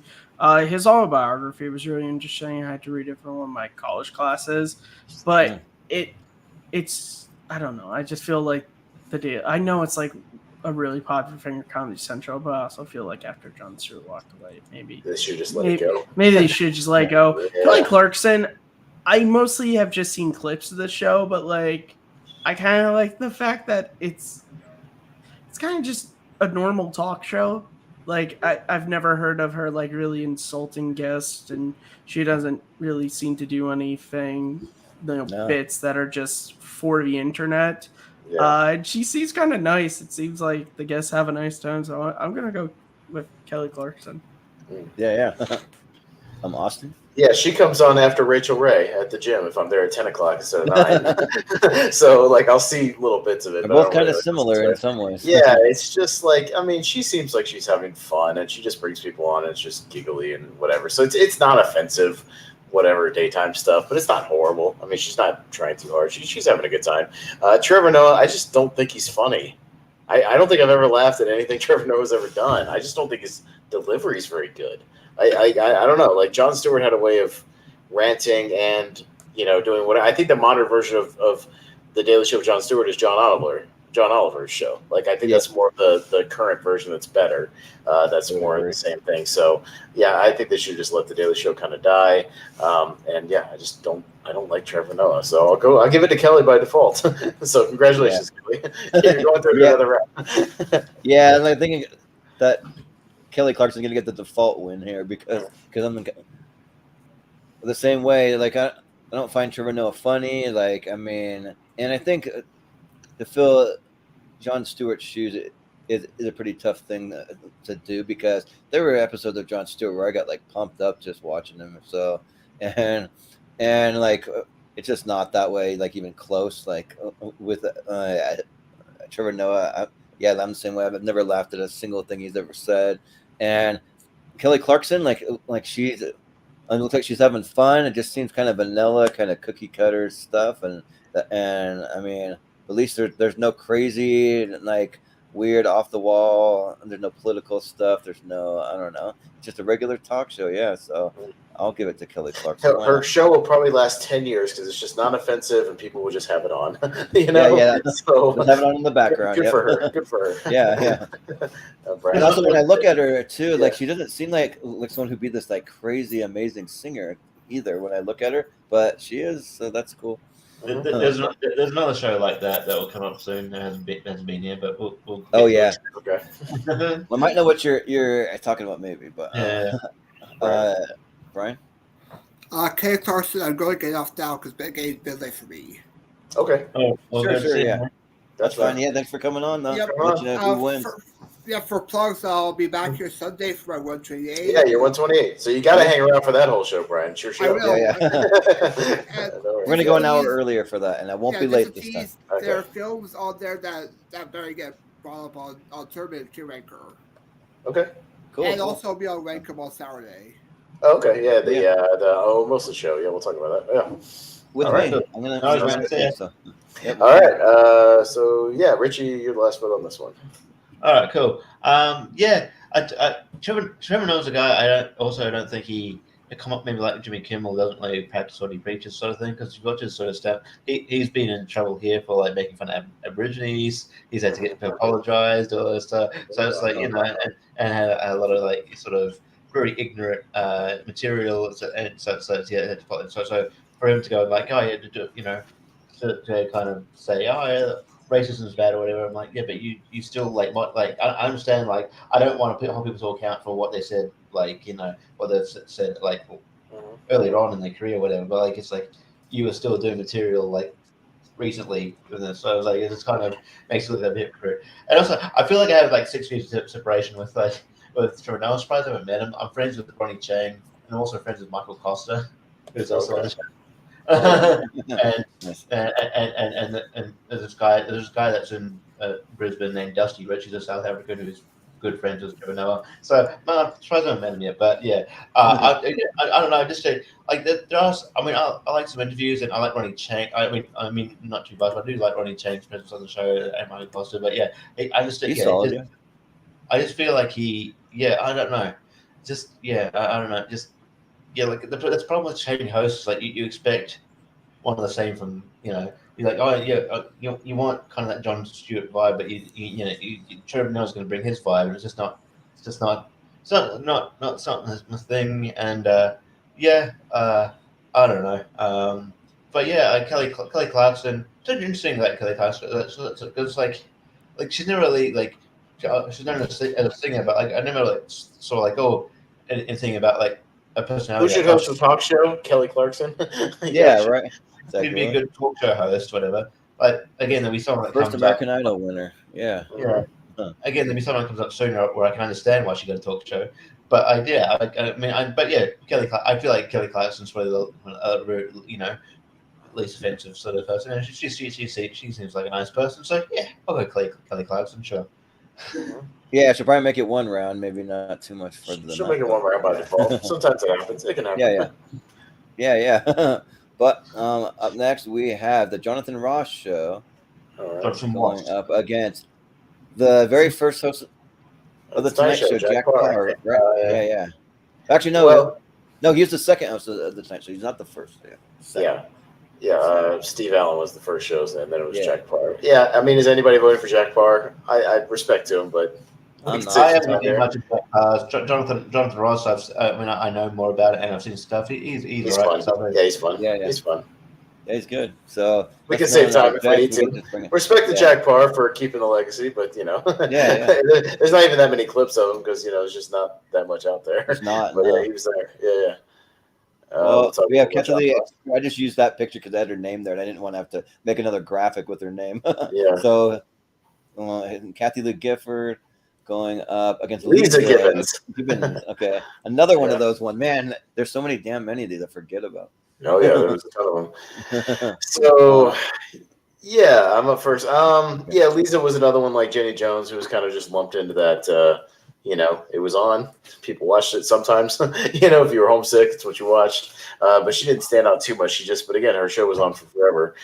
Kathy Lee Gifford, she's got that reputation of like drinking a lot and being kind of off the wall. But I mean, she was good when it was Regis and Kathy Lee, and she's not bad in certain circumstances. So I'll give it to Kathy Lee. I actually kind of like Kathy Lee. I don't love her, but like she was fun when it was.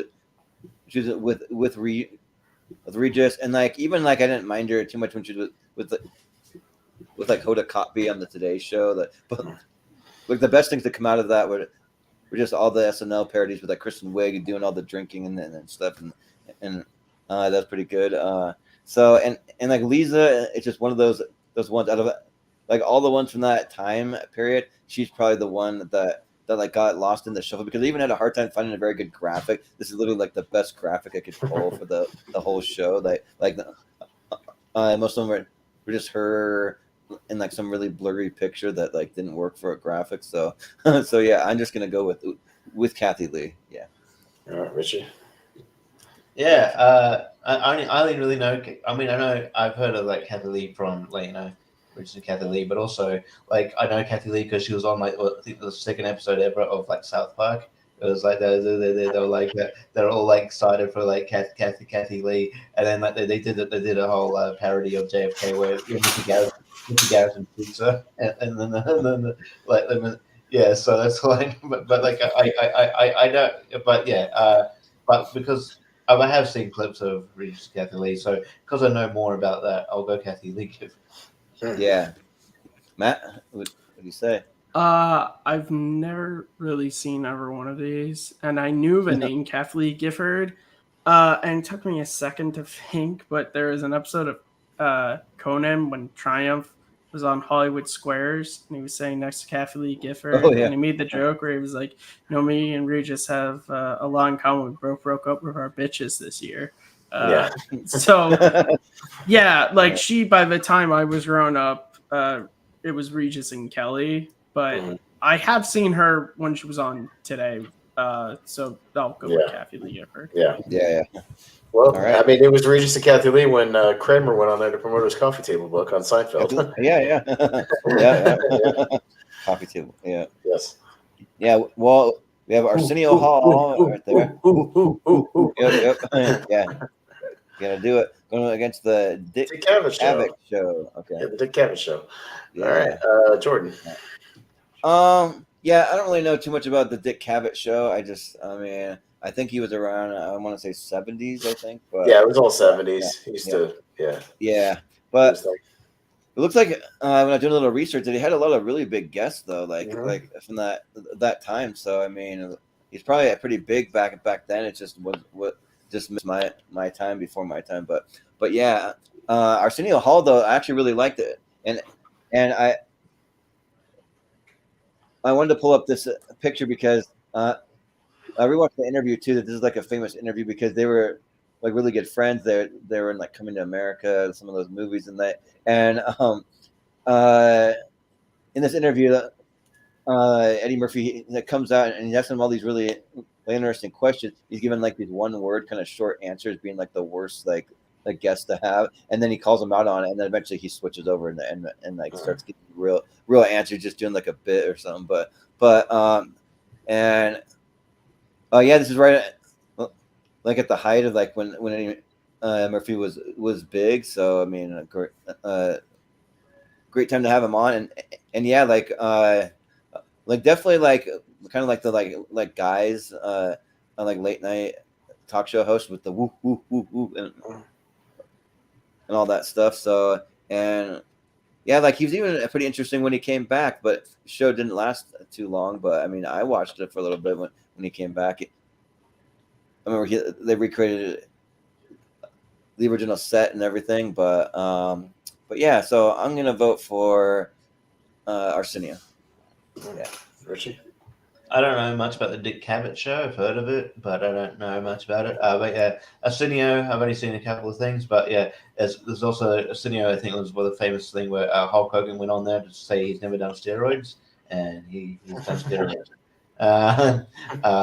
And also there was also a clip where I think some like protesters went into the crowd of Arsenio, I think, complaining that he never has gay celebrities on the show, and he's like, "Oh, get Gus Van Sant on your show," and he's like, "I don't know Gus Van Sant," but like I don't know, I do remember he's got a good interview style, and he's a very charismatic dude. So I'll go Arsenio as well. Yeah, I remember that he also had Mike Tyson and Don King on, and like Mike Tyson starts calling out all these other boxers for like fights and stuff. Like it's kind of interesting. Yeah, but Matt. Yeah, I've never seen clips or anything of the Dick Cavett show, but something I appreciate about Arsenio and why I've seen a lot of his stuff is he had a lot of action stars on. Like he had Van Damme on and Seagal and Kurt Russell and Sly and everything. So I appreciate that because I feel like sometimes action guys don't always.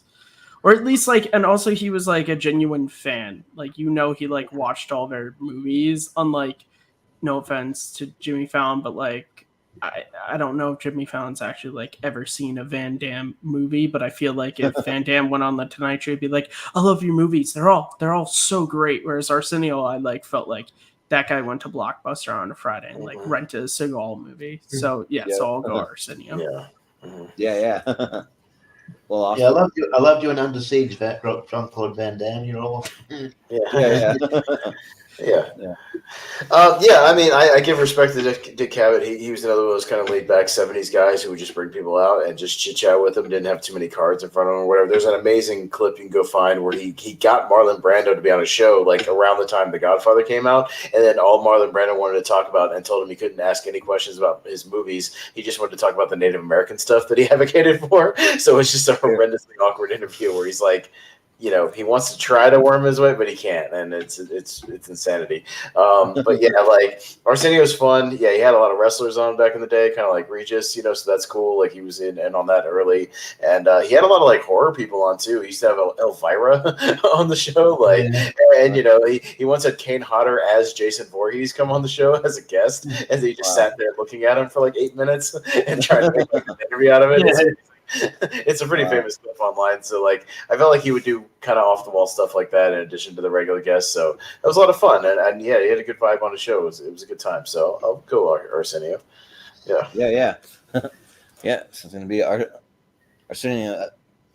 But the awkward interview just kind of reminds me of like when Jean-Claude Van Damme went on Collider Live and like would not talk about his movies and just went on a tangent about like weird. I don't even know what he was talking about. Yeah. I had no clue. Yeah. Yeah. It's weird when people go on shows and they don't want to talk about the thing they're famous for. It's very strange. Yeah. Rove. Yeah. Rove. We have Rove Live on there going up against Gutfeld, which I added at the last minute. It's like a Fox News kind of late night guy. Why did you add Greg Gutfeld? Because like my dad watches him and like other people I know. I don't know. I just did it for fun. All but right. we could just we could just easily like advance Rove if you guys aren't into that. I mean, I can talk about stuff because I don't know who either one of these guys are. So. Well, Richie's up first. You can tell us about Rove McManus and. But weird that the news network has a late night show. It just like is weird. Yeah. Well, I was on Rove. I was on in 2005. Oh, you were? Oh, nice. Yeah. It was, but even though they weren't in studio, but it was like there was Nelly, the rapper Nelly by satellite, Nancy Cartwright, the UK band Block Party. There's this TV personality in Australia who hosts a wildlife show called Radio Stacey. There's like big huge. Like just came with a big huge snake. She's like, "Oh, hold it, man, fuck off!" And then me doing some stuff. So yeah, it was before I did proper comedy. It was like sort of like a Starlight like Make-A-Wish thing. It was like on the Red 11. Like, yeah, I want to go on road, so I did. And then and then I started going there. But and he's a cool guy. We just gave out about wrestling. We talked about wrestling for a long time because he's a huge wrestling guy. He once got hit with a guitar by Jeff Jarrett, which is kind of cool. In a short-lived promotion called World Wrestling All Stars. So that was kind of cool. And now I've done stand up it's kind of weird how things have come around. And he does stand up, and we still talk about that now. So it's interesting. Gutfeld, I know briefly just because there's this YouTube channel I watch sometimes about this guy named Cody Johnson who talks about why sometimes conservative comedy is not great, and he mentions Gutfeld a lot in his in his case. So I'll like Rose's a good interviewer. Like he tried to do Rogue LA, which wasn't good, but like he tried to branch out there. I mean, you might have seen him on Jay Leno a few times. Jay Leno did get him on as a guest a few times. He's a good guy, so I'll go Rogue. Well, just wild to me that a news network just has a late night. Like I don't get it. Why? Yeah. But Matt. No, I'll just go Rove because I don't know. Yeah. I did watch some clips of Rove McManus, and he seems like a fun show, like a good guy. And oddly enough, the stuff when I Googled him was all that sort of Impractical Jokers type stuff, like the prank show that they did for a while. I had to kind of weed through some of that to get to the actual talk show stuff. But it seemed fun. And my dad watches The Five with Greg Gutfeld and all those shows. Yeah. And it's he tries to be funny, but I don't think he's that funny. So it's whatever. So I'll give it to Rove. Yeah. Yeah, like it's kind of interesting that when they just have wild guests, like they have the My Pillow guy and like some of those weird guys on there. Yeah, It's all he can get on the show. He doesn't have interesting people because they just get other conservative people. Yeah, That's right. But it's just like kind of interesting seeing the people no one else wants, but they get them. So yeah. Rove, okay, we'll make it. We got Montel Williams going up against the Tonight Show with Jay Leno. All right, Matt. So, I don't think I've ever seen an episode of Montel. And Jay Leno, I think like when I was cognizant of late night TV, I think Jay Leno was like kind of at the end of his run. But I like Jay Leno. I think he has some funny bits, some funny stand up.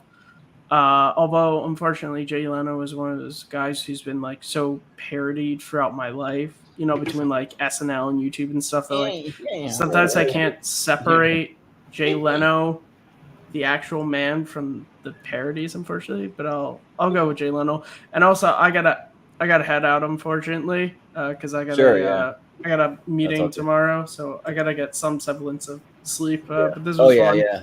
So yeah, we'll let you know which one wins.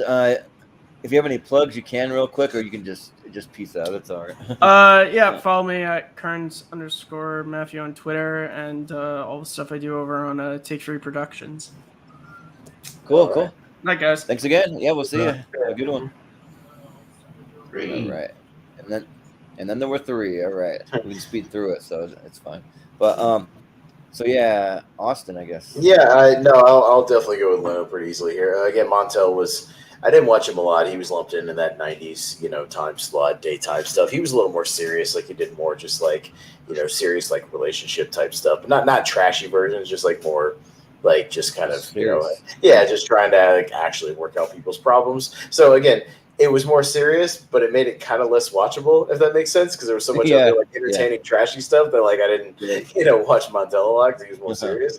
But yeah, like I liked Leno almost up until like all the Conan stuff went down, and then I kind of turned on him. But then like I've kind of turned back on him because I like his Carr show, and like I do like some of the other interviews he does. Like he seems like a decent guy, but yeah, I just didn't like all the stuff when it was going down with Conan when he kind of took his show back. Like I didn't like that at all. So yeah, I mean before all the Conan stuff, I liked him a lot. So I'll vote for Leno. Yeah.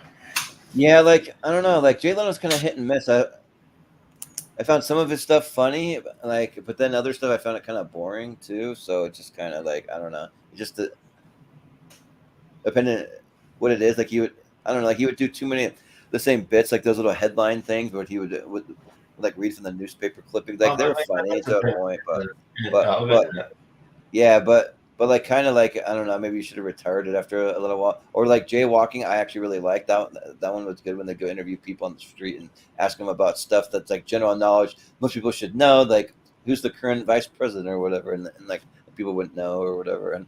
And then I also saw his guitar guy Kevin Eubanks. I saw him perform live at a jazz festival, and it was kind of interesting. He actually came to Idaho for that. He actually comes, I think, every year for this. With this thing called the Gene Harris Jazz Festival, and so he came to that. And I can tell that Jay Leno seems pretty heavily influenced by like Rodney Dangerfield, like he's always doing the little collar thing. I don't get no respect, that kind of stuff. But I do like his Carr stuff, and like the Conan stuff kind of rubbed me the wrong way, but I mean like I've kind of come back to it. And like one thing I don't understand is why he's never done a stand-up special. Like he's a touring comedian, and he's like one of the only comedians.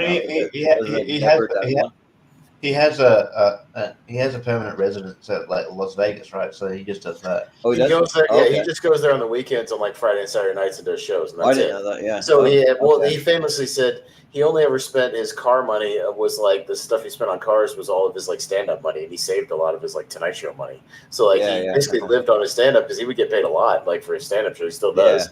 But yeah, they pay him a shitload of money for that. But yeah, he just kept all this Night Show money basically to retire on. So yeah, and I also like him when he'd pop up on like Last Man Standing, that sitcom. He'd show up there too. So with Tim Allen, but and then Montel, it's basically like all the other shows that at the time, but like you said, just way more serious, like almost like the other talk shows are just like showcasing all these crazy things between people for entertainment value, but like he's doing it to actually really help people. He wants to really solve their problems and actually try to help them. So I can appreciate that, but it's just not that entertaining. So I'll go with the Tonight Show. Yeah. Richie. Yeah. I've only ever seen bits and pieces of Montel. I think it was on TV here briefly. And yeah, like again, it's probably too serious for you got to be in the right mood to watch that kind of shit. Yeah, Tonight Show, Jay Leno. I did watch it really regularly at one point. Yeah, I do like the headline kind of thing. Rove kind of ran with it too, with like obviously inspired by it. He had a segment called "What the," which is exactly the same. It's exactly the same thing. It was good. Yeah. Like it just kind of went on for a long time. Yeah. But yeah, so I like some of the guests. I do like how like his monologue was kind of hit and miss sometimes because like he didn't care like what word appeal. If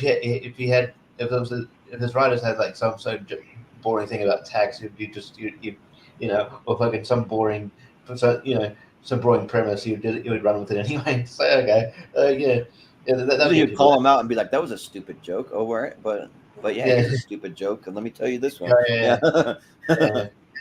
But obviously, towards it, he would do the heavily inspired thing. It was obviously deliberate, the whole Ronnie Dangerfield thing. But yeah, that was kind of fun. Yeah. But yeah, and yeah, I liked his interaction with when Louis C.K. were doing a show. He's like, Louis C.K. was like, no, you're a weird. Like, I can't even describe. Like, if someone would describe me, I wouldn't be able to describe people to you. Like, you're a weird looking dude. You're a weird looking person. That is. So I enjoyed the show. Yeah, I didn't like how the whole thing with Conan went down. I thought that was kind of bullshit. Like, I just feel like, so yeah, it kind of I lost respect for him a bit there. Yeah, I lost respect for him, but I almost gained respect for Letterman for kind of this, just being like, just kind of just calling him out on TV. Well, there's clips out there where like he like tried to explain that it wasn't his fault or anything, that the network just kind of asked him that like this and like, sure, if you're gonna ask me or like whatever, but he could have just said no. You gave it. But at the same time, he could have said no. Like said yes. Yeah. So like, you were in control of your own show at that point. You know what I mean? Like right. Yeah, that's disingenuous. But do we dare mention that he had one of the worst main event wrestling matches of all time at that Road Wild with him and versus Eric Bischoff? Was it DDP and Jay Leno versus Hulk Hogan and Eric Bischoff? Yeah. Well, and he would have like DDP and Hulk Hogan on his shows, and they would do the storyline stuff like on the Tonight Show. It was very strange. Yeah. And then like I'm really listening to like Brian and Vinny at the moment. Like there's some guy that uploads like certain thing, and the most recent one he uploaded is from August '98, and then so talking about that, like they don't announce the main event to Road Wild till 5 days before the show. So yeah, then they have to build up. But yeah, that's the main event. But yeah, I guess between these two, I would go with Tonight Show just because I've seen more of it and I enjoy it. So yes. Yeah. I will say that I like Jay Leno better than almost any stand-up or like late night host working today, though. I'll say that. There's not a lot to love today. Yeah. But we got the Drew Barrymore show. That's a thing, going against the Late Show. With all right, come on. We can save some time. Is anybody voting for Drew Barrymore or David Letterman? No, not really. I was just saying that, like that. You know how people like Drew Barrymore probably always show for ages because people just have it on in the background. That's kind of like Kelly Clarkson. Like exactly Kelly Clarkson. That's what I was going to say. Same way. I mean, I can see why they gave Drew Barrymore a show as well because she's like she's sort of quirky kind of. Gets sort of personality, I guess. But yeah, I don't know. But yeah, over David Letterman, no way. Yeah, like David Letterman's one of the goats for sure. But I mean, I also kind of have a thing where like I don't find him that funny. I don't know. Just I don't know if I find him super funny, but I just think he knows how to work his way around an interview, especially if it gets awkward or if it like the one he did with Paris Hilton was amazing. Like if you ever go back and watch that, like where she's just as dry as a brick and like but he's able to work it and like make fun of her at the same time while she doesn't really realize what she's being made fun of. Like he's brilliant in that aspect. Like he's great, and he used to have Andy Kaufman all the time. Like they did wrestling shit on there. Like you gotta expect. Yeah, I love that. Like he's the best. Yeah, or the infamous interview that he does with Joaquin Phoenix, where like he has the really long beard and the sunglasses, and like he's like doing some weird character where like he won't answer any of his questions, and like it's really off-putting, but like it's really weird. But he navigates it pretty well, though. No, he's great at navigating like awkward situations. Like the one he did with Madonna, where Madonna just wouldn't stop swearing. Yeah. Oh yeah. Yep. So, but like I will say that the band leader, like that, like bald hair or whatever, like he annoyed the hell out of me. I cannot stand that guy. I actually do find it ironic that these two appeared after you. Didn't Drew flash her tits? She stood up on the desk and flashed herself to Letterman on one episode back in the 90s. Yeah. Yeah. Well, Drew's got a wild side. She's appeared nude in several times. So well, she went through a drug period. Let's just put it that way. Back in the 90s. Yeah. But we have Kelly Ripa now, where she's the focus. You got to appear on here so many times, but she's the focus this time. Going up against Tyra Banks. Oh my god. Pass. Yeah, pass. Tyra Banks is a train wreck again for a lot of reasons. Like her show was magnificently awful. It was kind of fun to watch sometimes because she would try to be like make these serious points and try to help people, but it just came off as laughably like stupid. Like if you ever want to watch something funny, just if you ever want to like get some enjoyment out of it, go look up Opie and Anthony, the radio hosts, like making fun of Tyra Banks. Like they do that a lot. Like it's really fun. So they actually play the clips, but they're just bashing her the whole time. It's great. But yeah. So it was me first, so I was just going anyways. So and Kelly Ripa's been around. She's fine. She's all right. I don't know. Tyra, because you can make fun of it more, I guess. I'll go with her.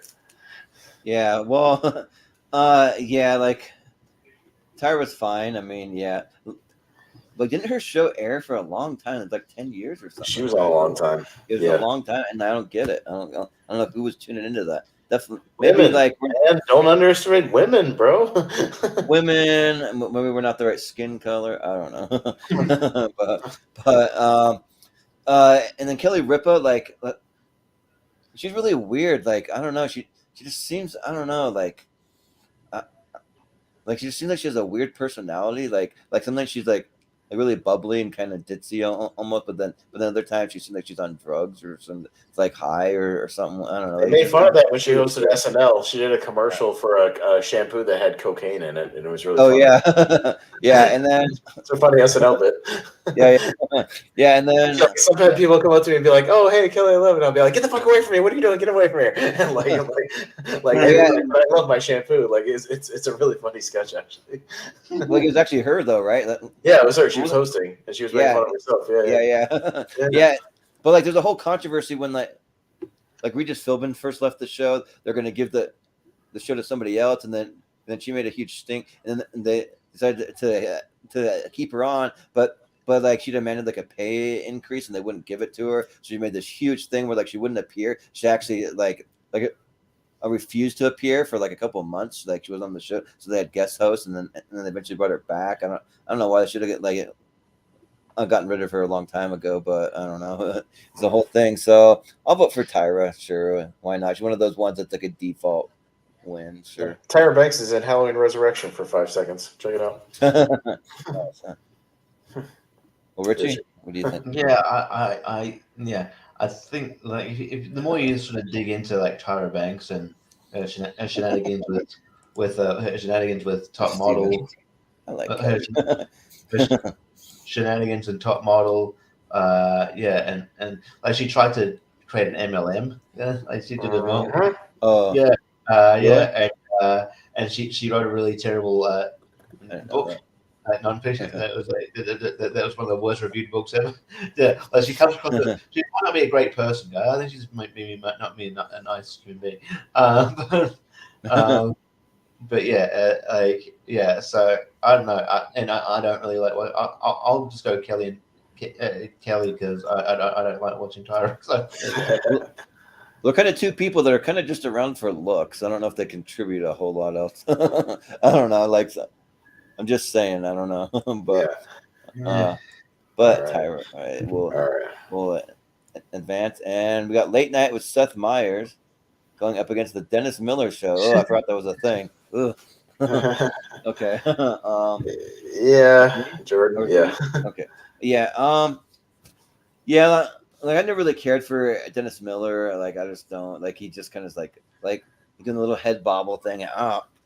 Like hey, the thing about politics is this, and then like he's always smiling, and laughing at his own jokes. Like I'm so great, I'm so funny. Look at me, kind of vibe to him, So, I mean, my dad loves Dennis Miller. Like he's kind of like maybe more a comedian for dads. I don't know. He kind of seems like that, but and then like Late Night stuff. I don't like either. Cause it's another like it gets way too political all the freaking time. He didn't used to when he first started though. Like he kind of it's just gotten into it more as like some of the other ones. Like he's just jumping on the like political bandwagon. I almost never watch him, but I do watch some of the clips. Here's a clip. It's called Day Drinking. Like is the thing. Where like him and Post Malone, they go day drinking, and they're just getting like totally hammered, just wrecked with like the most weirdest like drinks it at this bar because they get to go to the bar and they get to make their own drinks. So they just walk in there and like they're making like nasty ones for like entertainment value and like weird stuff. He does it with like Will Forte and like a few of his SNL friends. So that's fine. I mean, I don't really care for him all that much, and I don't really think he's that funny besides the one bit. So I'll vote for Seth Meyers, sure. All right. Richie? Dennis Miller was all right in the 90s and 80s and stuff, but yeah, he's definitely gone off the deep end. He says like there's the funnier things you could see is like the probably like Andy Kindler has like used to have like a segment on Sam Cedar's show, the Majority Report on YouTube, where he just rips into anything Dennis Miller says and just fucking and it is quite funny.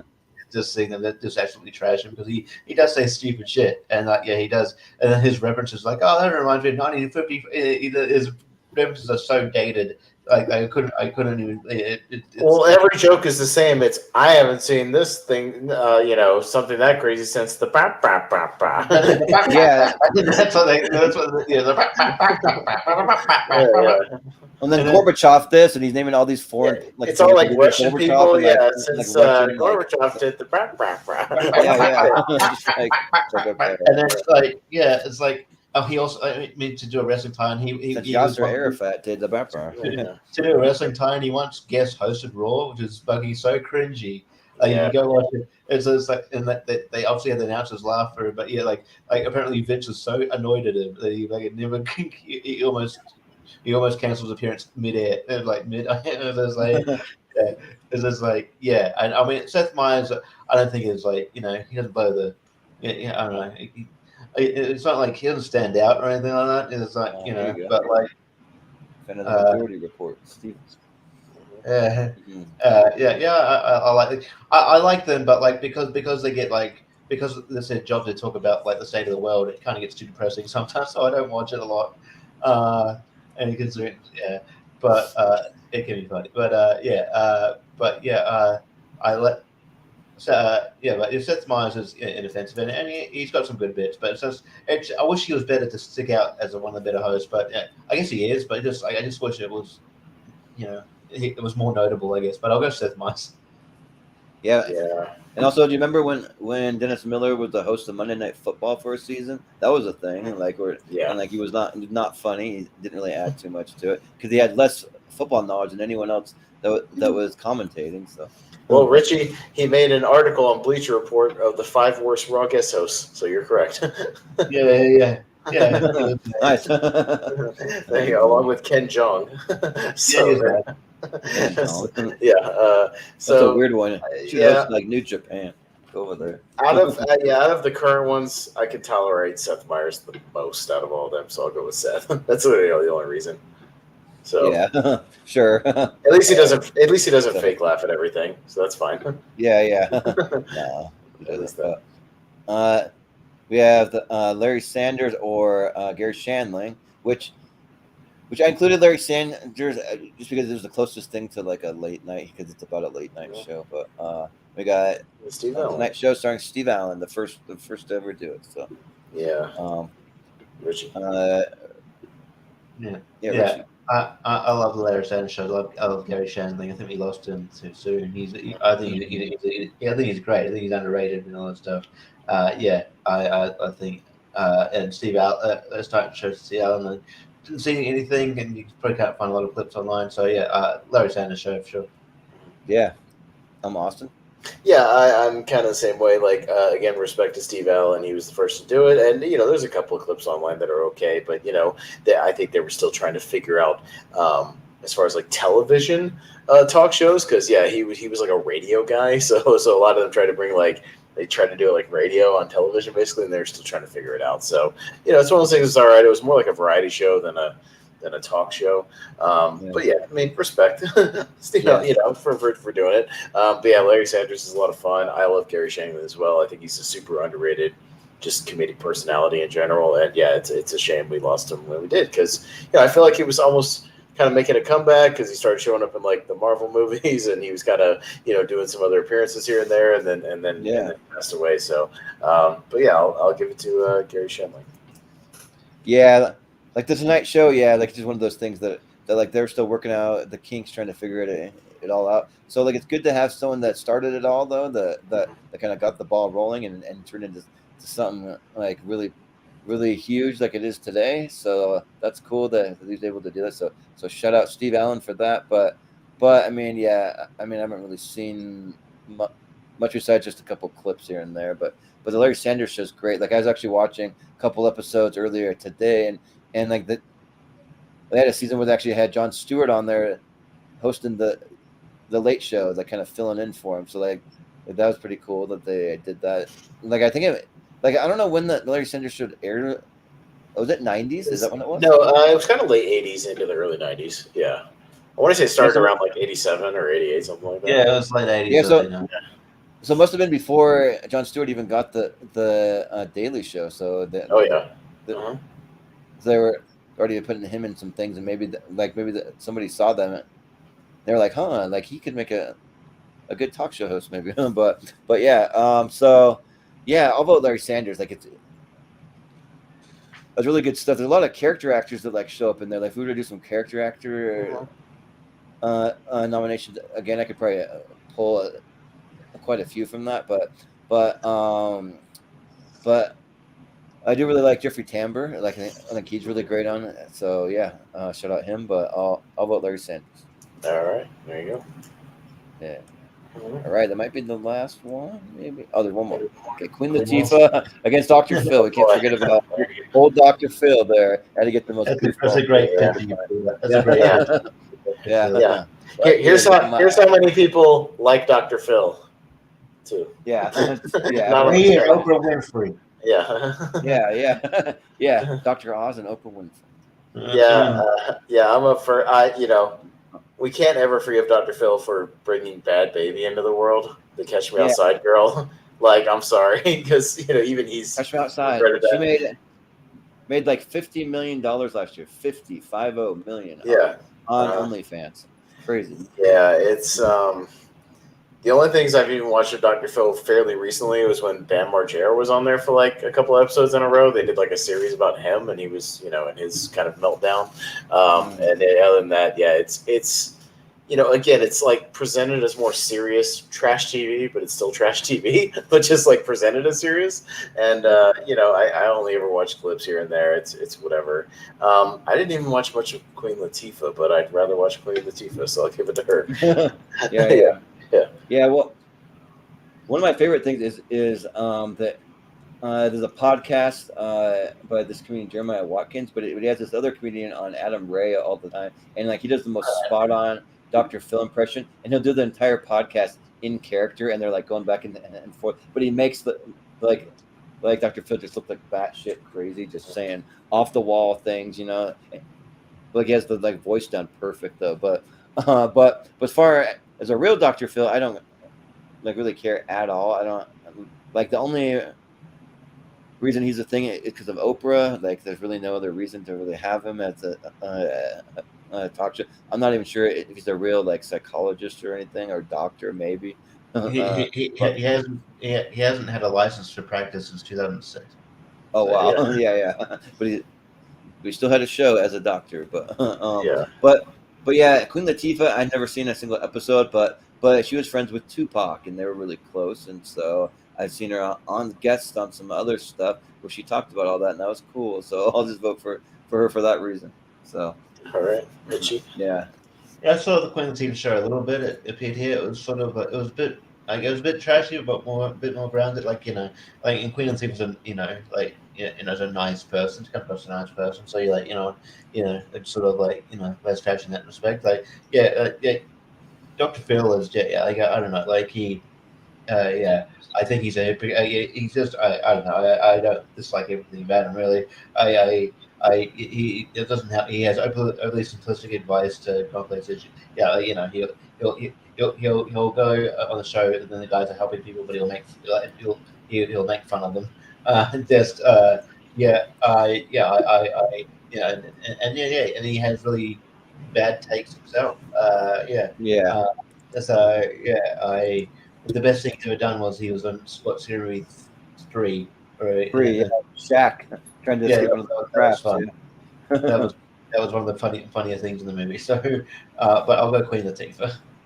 Yeah, I will say he went on Rogan's podcast like a few months ago, and it was funny because the first thing Rogan brought up was Bad Baby, and he goes, "Oh Jesus, I created a monster. I'm sorry." and he at least recognizes that like he had her on, and that clip went viral, and he's like, "Yeah, that I'm sorry." So he does like story. It's in like the first 10 minutes. So you can put on the episode. It's in like the first 10 minutes. It's like one of the first things Rogan brings up. He's just like, "Yeah, how about that Catch Me Outside girl?" He's like, "Oh God, please don't. I don't even want to."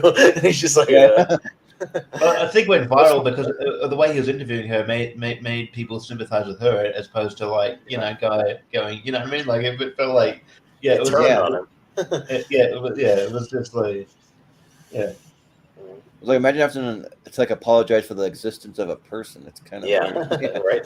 Yeah.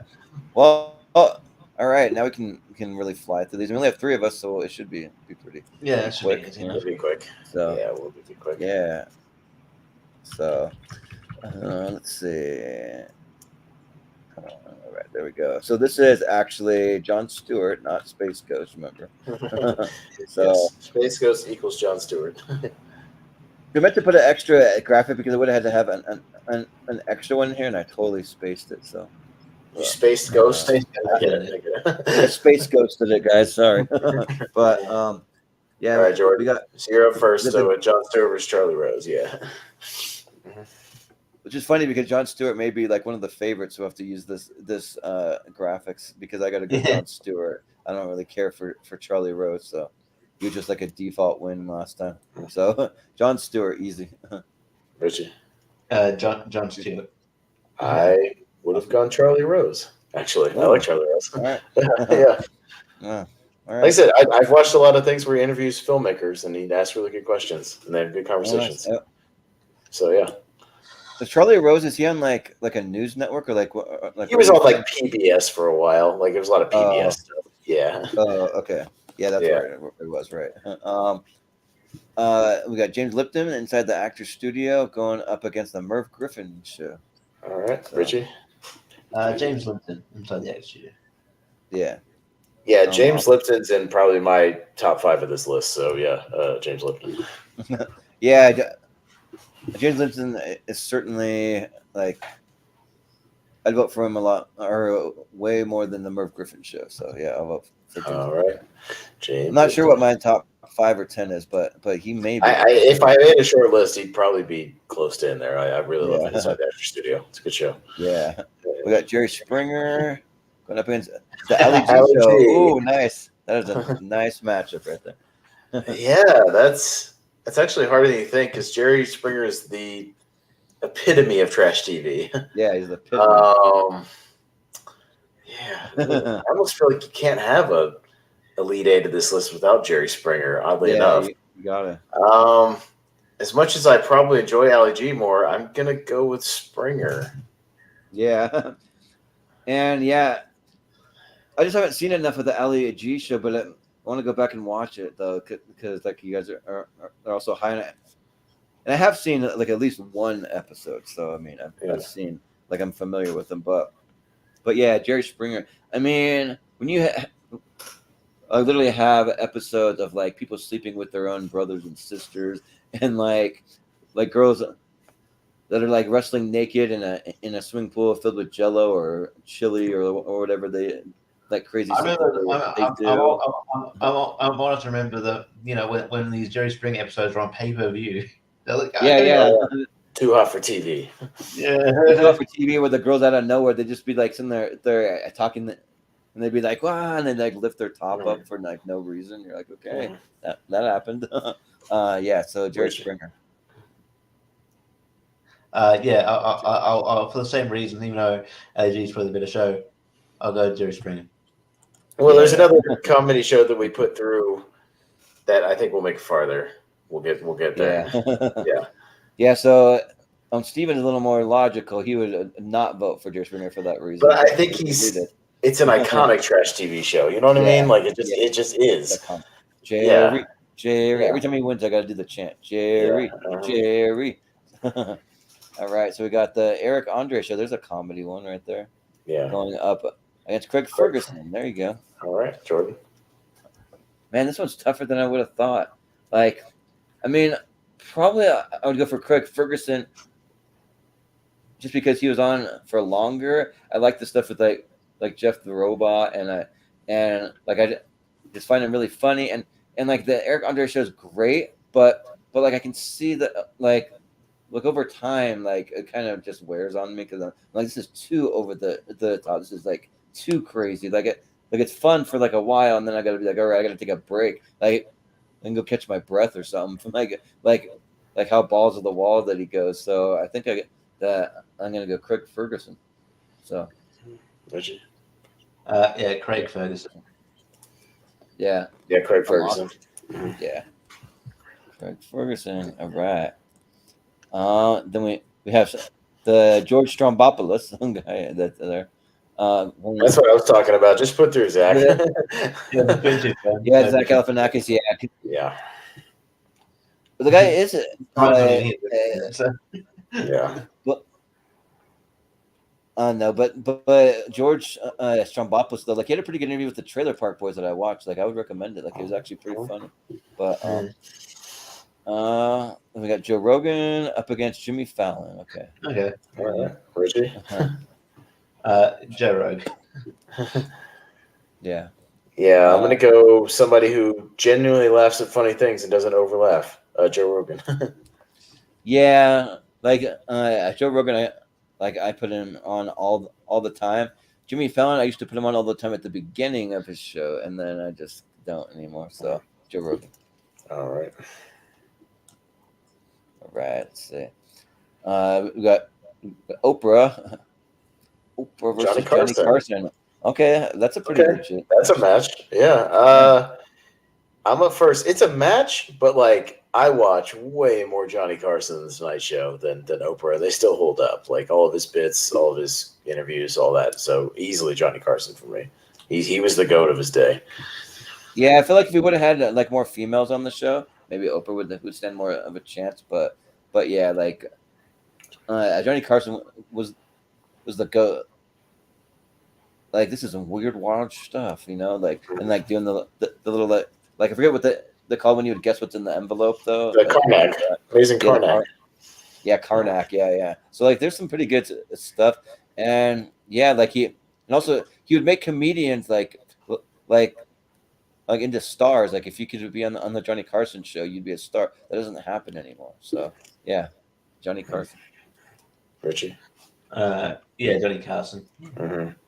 Yeah. All right. JC. Let's see. Then we got The Late Show, Stephen Colbert. going up against Graham Norton. Oh, come on. That was Come easy. on. Just put Graham Norton through. Yeah, Graham Norton. Yeah. Sorry. Yeah, there's Yeah, nothing we'll put but Graham Norton. I am not a Stephen Colbert fan. Okay. All right. Next side. Let's see. We have Last Week Tonight with John Oliver up against Steve Harvey. All right, Jordan.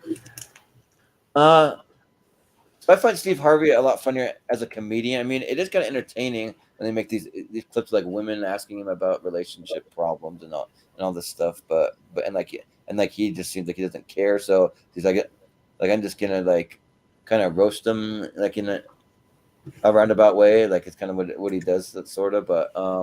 But yeah. But Last Week Tonight with John Oliver, like it's had me on the floor laughing so hard I can't breathe for certain segments. Not all of them, but for certain ones. So yeah, I gotta go with John Oliver. Richie. Eat shit, Bob. Last Week Tonight. That's fine. Yeah, yeah. I'm Austin. Yeah, I'll go with John Oliver. Yeah, Oliver. All right. We got Conan up against Comedians and Cars. All right. Who's first? Richie. Is this even a contest? But I guess formality. Well, we'll see. Pretty sure Conan's probably been on Comedians and Cars, but yeah. Oh yeah, he probably has. Conan. Yeah. And then both those guys have been on Conan, so yeah. Austin. Yeah, easily Conan. He's going to be one of the favorites. Yeah. Oh yeah, Conan for sure. Yeah. Let's see. We got Bill Maher against Kelly Clarkson. Ooh. Okay. It's me first. I'll still go with Bill. Yeah. Yeah, I'll still go with Bill Maher because I kind of like have no opinion on Kelly Clarkson, so I'll just go with Bill Maher. And I would have Kelly Clarkson. Why not? Sure, yeah. Why not? But it'll be Bill Maher. All right. Let's see. We have the Jonathan Ross show going up against Kathy Lee Gifford. Just her. So okay. Jordan. I think I go with Jonathan Ross, but I need to watch more because when it comes to those British talk shows, I end up watching Graham Norton way more. But I should go watch more Jonathan Ross because he's solid. And Kathy Lee Gifford was all right, but I'll do Jonathan Ross. Richie? Jonathan Ross. Ross. Austin? Yeah, I'll go with Jonathan Ross. I really like him, actually. Yeah. Good stuff. All right. So let's see. We got Arsenio Hall up against Rove. Yeah. Rove. All right. Yeah. Richie, you're up first. I mean, Rove McManus. Sorry, Rove. I'll have to. But just more iconic one is Arsenio. So I'll go Arsenio. Yeah. Austin. Ooh. Yep. Yep. That'll be your vote. Yeah. I'm kind of curious how long Arsenio was on the air because I don't feel like it was a long time, even though he was so popular. Like I think it was only 4 or 5 years, and then he got canceled, and they brought him back for like a year, and then he got canceled again. But he was. I don't know. When I got canceled, like, did he really get low enough ratings? Is that what it was? I'll have to look it up while we're doing this. I'll try to Google it while we're doing this. We'll see. Yeah. Well, was it something controversial? Maybe. I don't think so. I think it was just I don't know. Like they just canceled him. Yeah. Well, so I'm gonna go with Arsenio. Like I kind of wish he was still around. I'd watch him, like even today. So yeah, Arsenio. Right. Then we got the Tonight Show with Jay Leno up against David Letterman. Ooh, there you go. Like two that aired at the same time. All right. Two that probably each should be in the Elite Eight, but they're not going to be. Yeah, they're not going to be. Yeah, one of them's not going to be. I'm up first. Oh, this is tougher than I thought. I got something like this. It's by this much, but I'll go just because I like his older stuff more. I'll go Letterman. Yeah, it's tough for me because as an actual person, I think that I do like Letterman better, but I like the Tonight Show like with Jay Leno more. So it makes it tough. I don't know, like each had a similar vibe and like similar things that they would do. I don't know. I think I'll just go with Jay Leno because he's a little more relevant to me still versus like David Letterman's not so much. I mean, he has that show on Netflix, but I've never even seen an episode. So, Richie? Yeah, I'm in the same quandary because I think David Letterman's a bit of a host, but I think overall tonight's show is a more interesting show to me. It's a bit more interesting segments. Yeah. But we'll probably get in the chat. But I have to go to this show I'm more interested to watch. I'm going to go to tonight's show. Yeah. Jay Leno is moving on. All right. So All right. no David Letterman in the Elite Eight. So we'll see if we get any I comments know. on that. You get. Yeah, but we have Tyra up against Seth Meyers. We're gonna be like, you're gonna have Seth Meyers and no David Letterman. Yeah. Yeah. Because I think even at this point, I think that Seth Meyers probably just makes it. I don't know. Unless you guys want to say anything. No. Yeah, that's fine. That's fine. Yeah, sure. All right. It's into the Elite Eight. We got Larry Sanders, Gary Shandling up against Queen Latifah. Okay, we could another easy one if we want. Yeah, Larry. Yeah. Yeah. Yep. All right. So is that the Elite Eight then? I don't think so because we just did. Oh, we have one more. 2, 3, 4, 5, 6. Oh yeah. Okay, we got one more. The next one will be. Okay. So maybe it'll be a little more like sensible. I don't know. We'll see. Where we at here? Oh, let me zoom it out. Okay, there we go. We got Jon Stewart. we got Jon Stewart. Yeah, up against James Lipton. All right, Jordan. We skipped a few things, so you're still first. Okay. Yeah, this one's kind of tough. I think I gotta go James Lipton. Like surprising, but it's close. I don't know. Richie. James Lipton. Yeah. Austin. Yeah, I'm also gonna go James Lipton. Well, we're all movie fans, so maybe if it was a different panel, it could go the other way. Yeah. James Lipton. Yeah. But we got Jerry Springer up against Craig Ferguson. It's tough now. All right, Richie.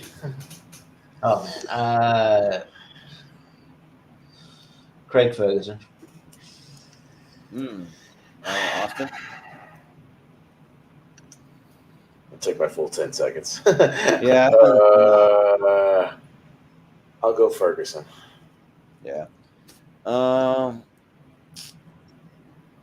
Yeah. I mean, I'll probably have to go Craig Ferguson just because that's the one that I like better and that way more rather watch. But versus going with just saying like I feel like Jerry Springer deserves to be there because of how iconic and crazy. But I mean, I gotta go with the one I like more, Craig Ferguson. All right.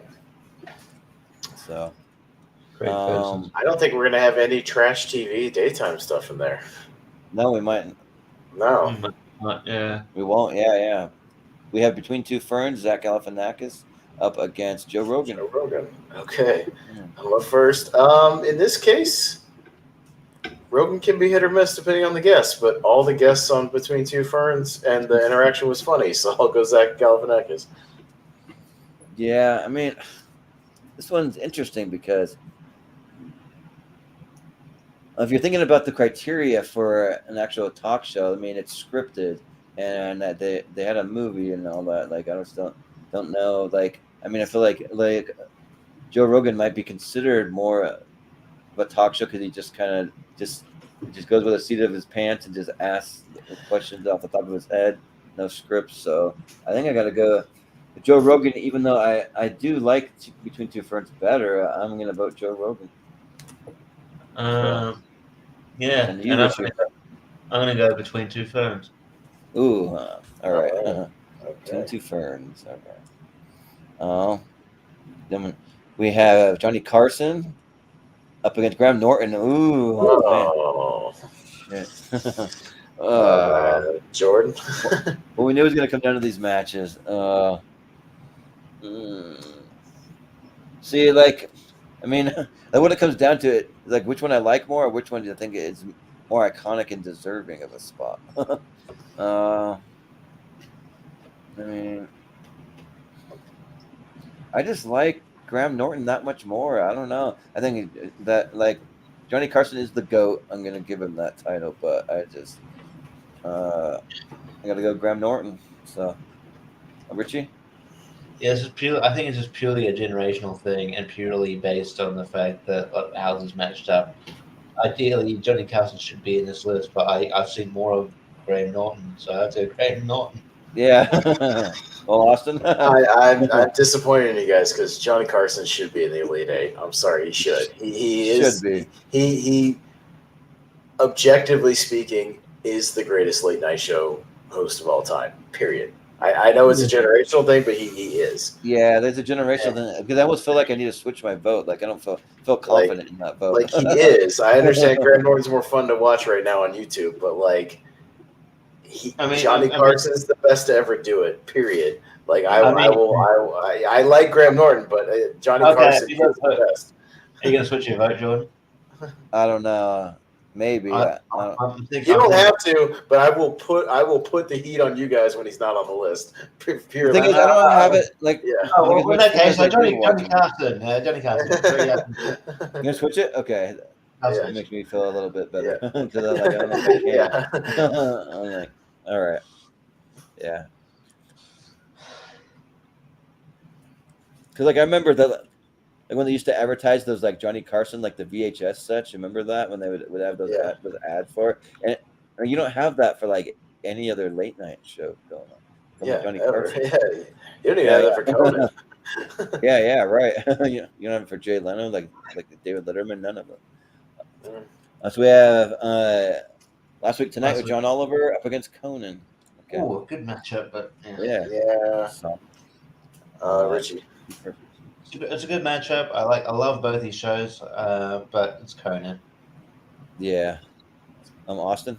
Yeah. Again, respect to Oliver, but like again, Johnny's the best of his generation, and then like the one after that, like the top is Conan for me. So like I think it should come down to those two, honestly. Like in the final. So Conan. Yeah.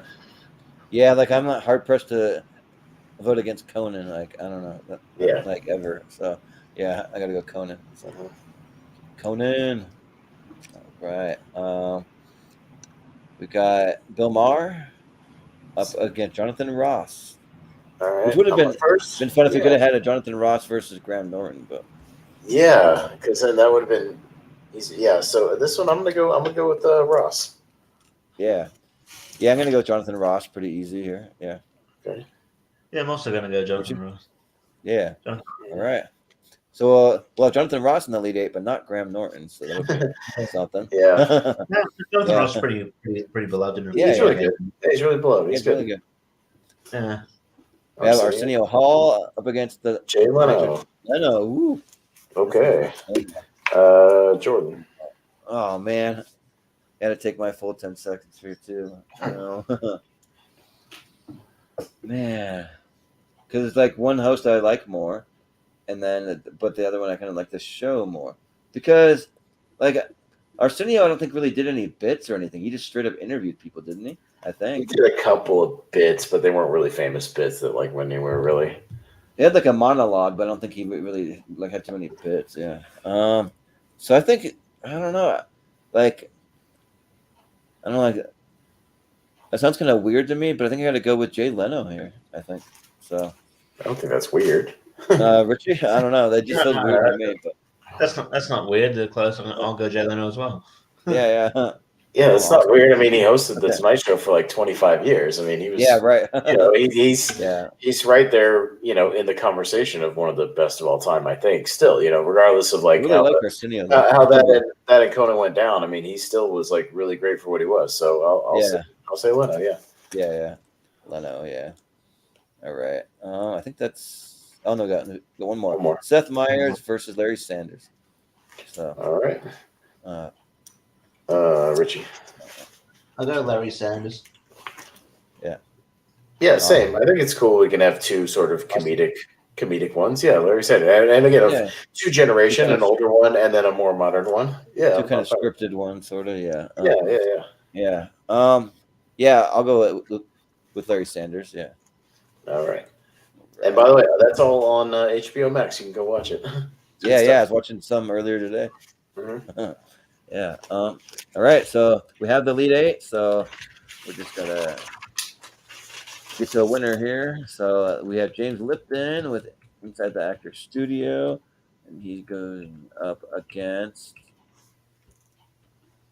Craig Ferguson. Okay. Oh, that's fairly tough. Yeah. All right.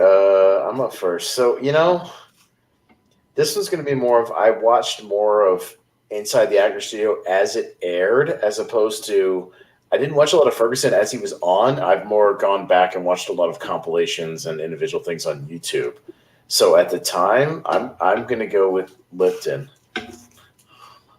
Yeah. See, like I've only seen a handful of James Lipton. I've probably only seen like 7 or 8 episodes, and with Craig Ferguson, I've seen like full seasons. Like, I mean, so I think I got to go with Craig Ferguson. So, all right, it's down to you, Richie. And I've seen. I think I'm in the same boat as Austin here. I've seen more of Inside the Actors Studio than I have Craig Ferguson, and I've just caught clips here and there, or caught them later on because they usually air like quite late at night. So I'm not going to, it's not indeed a quality. I'm just not going to stay up that late to watch it. I'll go James Lipton and Inside the Actors Studio. Yeah. James Lipton, all right. I'm glad Ferguson made it to the late because he's great and he deserves it. He should still be on the air. Because he's still awesome. He should be on the air. Yeah, I don't know what he's doing now because Brian's. I think he's not hosting anything right now. So he was just he's doing weird game shows and stuff. He's just kind of bouncing around. Still doing stand up. I know. Yeah.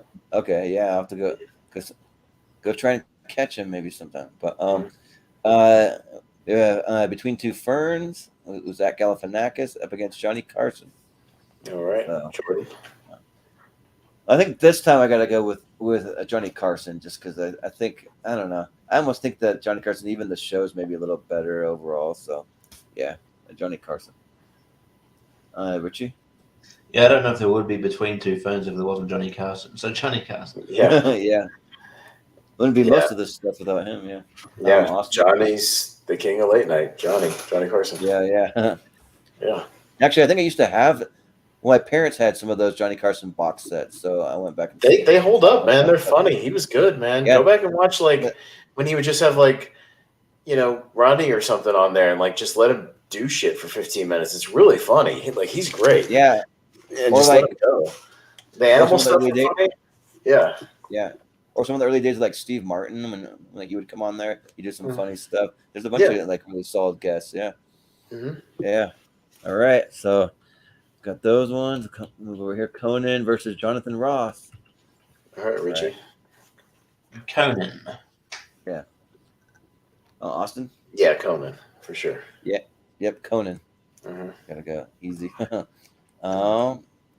Then we have Jay Leno. Oh, I get the Jay Leno Conan battle. Oh, that'd be cool. Good actually. Yeah. Jay Leno versus Larry Sanders. Actually, me? I'm gonna go Leno. I want to do Leno versus Conan. I think it's fitting. Yeah, same. I want to do it too. So let's go with Leno. Richie, you the same? Yeah, Leno. Yeah. All right, we get the battle. Yeah, and Conan can finally win this time. Yeah, finally. Yeah. All right, so this is the final 4, which makes sense. I mean, we got I think it's decent 4. We got Lipton, we got Conan, these 4. This is a good final 4. I think this is a very appropriate. You have a more of a long form, sort of long thing. You got an old school. And then you got one that was kind of the king of the 90s, and then the other one that was the king of the new generation, sort of, wackier stuff. So, I think it's a good mix. Yeah. Yeah. All right. So, Jordan, you're up first for Lipton versus Johnny Carson. Yeah. Well, here's Steven's take. Win over Conan. Well, in real life, I don't know if he could call that a win. He won with the Tonight Show, but like who won out in the end? Though Conan went way longer. Yeah. Yeah, I think for this one I got to go with Johnny Carson. I just haven't seen enough James Lipton, so I need to watch more. But Richie? Yeah, much love to James Lipton. I'm glad he got some, he got some love here and made it real far because his interview style is really good, and I love the Inside Actor Studio. But yeah, I'll go Johnny Carson. Yeah, Austin. Yeah, I really love and respect James Lipton for what he did for, being able to let filmmakers and actors come on and really talk about their craft and how they do it, and it made me a real movie geek. Like for sure, he was a big part of that, and so yeah, much love to that. I would vote for him, and I have really for every other match, but this one I got to give it to the best. I got to give it to Carson. So yeah. There's a lot of stories out there about Johnny Carson. If you just go to YouTube and you can see clips, but also you can see other comedians talk about it. Like one of my favorites is I mentioned earlier was Howie Mandel talking about like not being able to make it on and then finally making it on for I want to say there was 15 appearances, and then he did some kind of bit with some kind of giant animal that he pushed up on stage, and then he wouldn't talk about it though. He refused to talk about it. That's part of the bit, and Johnny didn't like it, so he wouldn't have him back anymore. But then he loved being on the Tonight Show so much that on his podcast now he has the first row from the Tonight Show with Johnny Carson for his guests to actually sit in when they come on his podcast. So that's cool. Yeah, but we got Conan versus Jay Leno. Here we go. All right, Richie, you're up first. Yeah. Conan. Justice for Conan. Yeah. Justice, yeah. Austin? Yeah, definitely justice for Conan. Again, I did like Leno pretty much. When Conan was on after Leno, I like both of them. I didn't have any problem DVRing both of them and watching both of them. Yeah, that was a great lineup, yeah. I had no problem with that. I thought he was a great late night host. I was happy when he got the Tonight Show. I thought it was going to be smooth, and then all that stuff went down. And yeah, he never really got his full shot. I mean, I'm glad he got to be on TBS for a long time and bring his show back, and I love his podcast. But yeah, as a personality, as a host, I would take Conan over Leno. So yeah, it's Conan. Yeah, and for me, with Conan, I was such a big fan that I would watch Conan, and then by default, I would sometimes I'd be so tired, I'd be laying in bed, just watch whatever's after Conan, and so by default, I'd watch a lot of Carson daily because he just after Conan, and then when he moved over to TBS, I would watch the Pete Holmes show too because that would come on after Conan too. So yeah, but yeah, Conan easy. Yeah. All right. Yep. This is pretty much there what you we go. thought. Johnny Carson and Conan, kind of, arguably two of the favorites of the generation. So that's what I mean. Old school and new school. Yeah. So I'm up first. Yeah, it's I kind of had a feeling it was going to come down to this.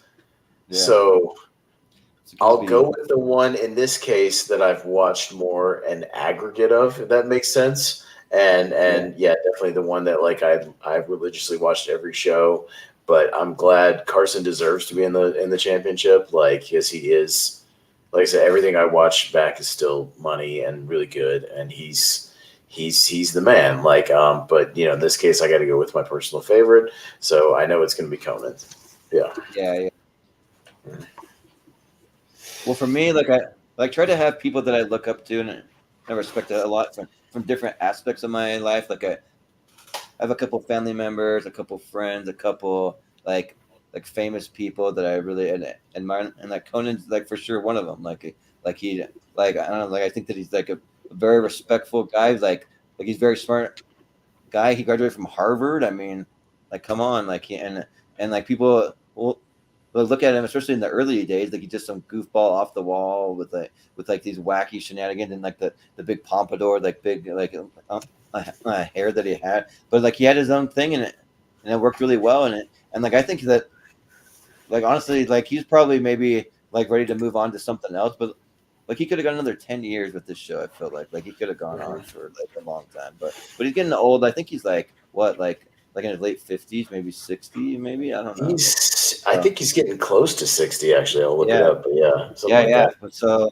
that. So I'm really glad because I'm going to vote Conan. So, but yeah, like much love to Johnny Carson. Like Johnny Carson's great, and I really want to go back and watch some more clips because there's a certain time period, especially for stand-up comedy, where like stand-up comedy was like something, I don't know, something like pretty crazy. Like people would like look up to these stand-up comedians almost like they're like these, I don't know, like I don't want to say gods, but for lack of a better word, like when it look into being funny, and then all the stories that you hear like from back in the day, they're having wild parties and doing drugs and like sex and like all this stuff going on like, behind the scenes, which like you don't really hear about that so much now. I was watching an episode of that podcast, Bad Friends with Bobby Lee, and like he was telling about some of his early days when they were parties like that, and then like nowadays it's just chill and like nothing ever happens, and he's lucky if he gets laid once every like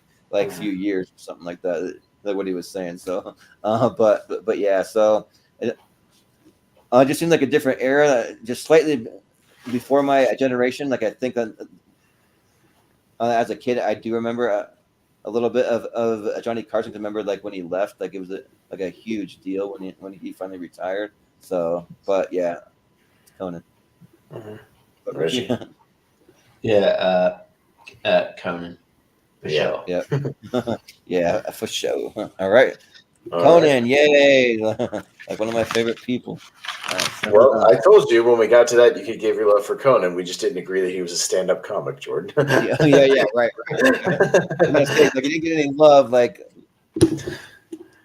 on the last episode where I tried to advocate for him, but yeah, here he does. So. I told you he would get the love here. You just had to wait.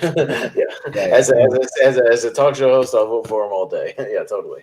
So. Yeah. So cool. Yeah, well, that'll do it. That was a fun time, just kind of doing something a little different than the usual movie stuff. We'll be back to all things movies next week.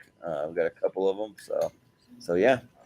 It'll be fun. So we'll call it good there, just over the 4-hour mark. It's a long one because we had the play and match, but I didn't really want to split these into 2 episodes. I just kind of wanted to keep it as one. So, but in order to split it for the 2, if you had to add on, you'd have to add on like stuff that's not really talk shows. You'd have to add on like judge shows and all that bullshit. Yeah. Yeah. So I was just kind of like there's some people that was really stretching, like or you'd have to add on like some of the wrestling stuff, Richie, like the Bobby Heenan show and things like that. Yeah. There are a couple of things that weren't major. That like didn't Katie Couric have a show? A daytime show? And like I said, I wish we had. I totally forgot about it, but I wish we put Jimmy Glick in there because like his show was really funny. Like Martin Short's Jimmy Glick shit was really good. And Kellyanne Conway has a show or like weird. Yeah, I mean, there's all kinds of stuff, but yeah, I think we got all the mostly major ones. So yeah, totally. Yeah. Well, cool. We'll just do some plugs and we'll get out of here. So, Richie, where can we find you? Yeah, you can find me on on here. The next one I'll be on is Brian Nussbaum's Top 128 on Sunday, so it should be fun. And then I will be doing a be on Jordan Owen's channel doing a top 10 counting down top 10 Ben Affleck. Not sure if it's happening this week. I'll have to get back to him, but yeah, we'll keep an eye out for that.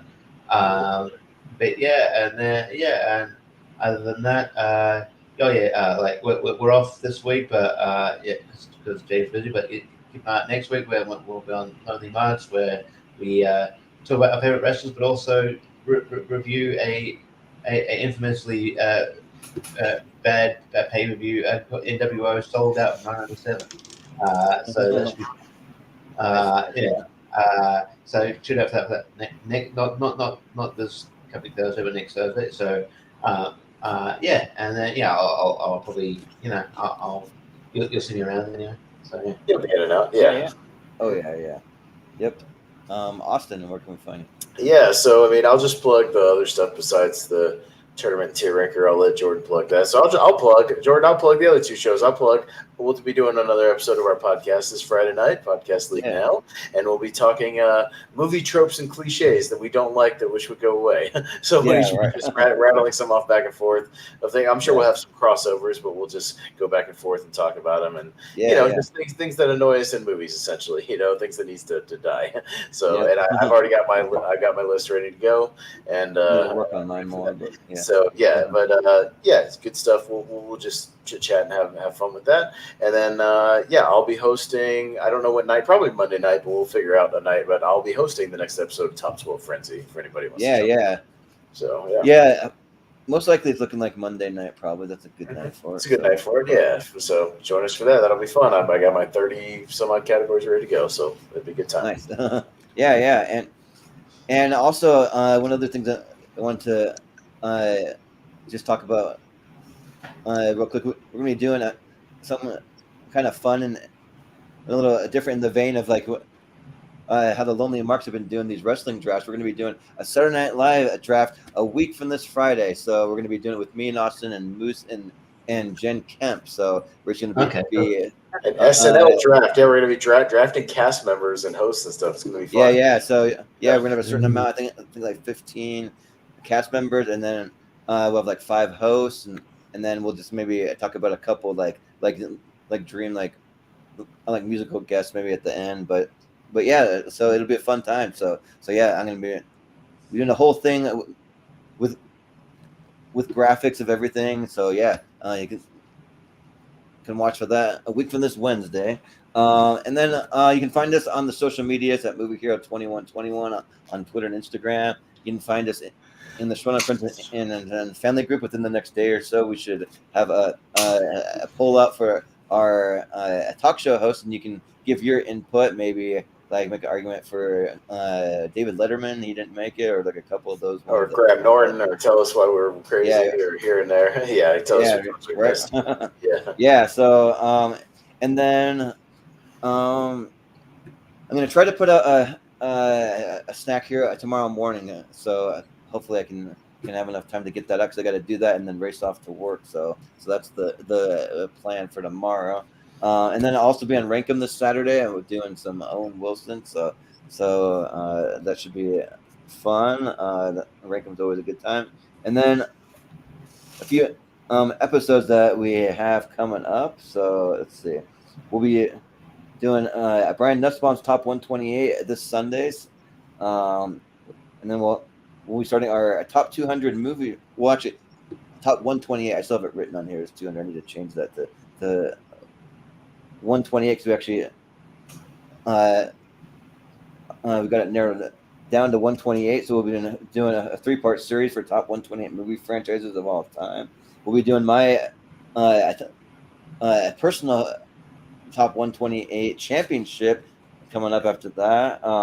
Then we have part 2 of our movie franchises going on pretty soon after. We'll be doing Austin's Top 128 Part 2, so that'll be coming up soon. We have Best Movies of 2019 coming up, and then we also have continuing our action series. We have Best Action Movies from 2005 to 2010 to finish out the 2009. We already did 2010. Oh yeah, to 2009. Yeah. We'll go to that, and then I'll throw you one more. We're going to be doing Best Adam Sandler movies for tier ranker fight. We might do Best Adam Sandler and crew, maybe throwing a few others of like his crew that appears in a lot of his movies. Maybe we'll see, or we might just keep it to Adam Sandler movies, but at least Adam Sandler movies. So yeah, that a little preview of what we have coming up. So that's where you can find us. So, and also we have a Patreon I want to mention. So if you go to patreon.com/movie hero, you can find exclusive episodes over there. We're doing giveaways. We're giving away some movie posters for my time working at the movie theater, and some chances for some guaranteed spots on some episodes. And then also, if you sign up for one of the highest tiers, you can create your own episode. You can pick everyone that's going to be on the episode. You can pick the topic. You can pick when the date is, all that stuff, and we'll do it. So yeah. But that's gonna do it for us tonight. So for Richie, for Austin, for Matt, for Brian, I've been Jordan, the movie hero Anderson, and we'll see you next time.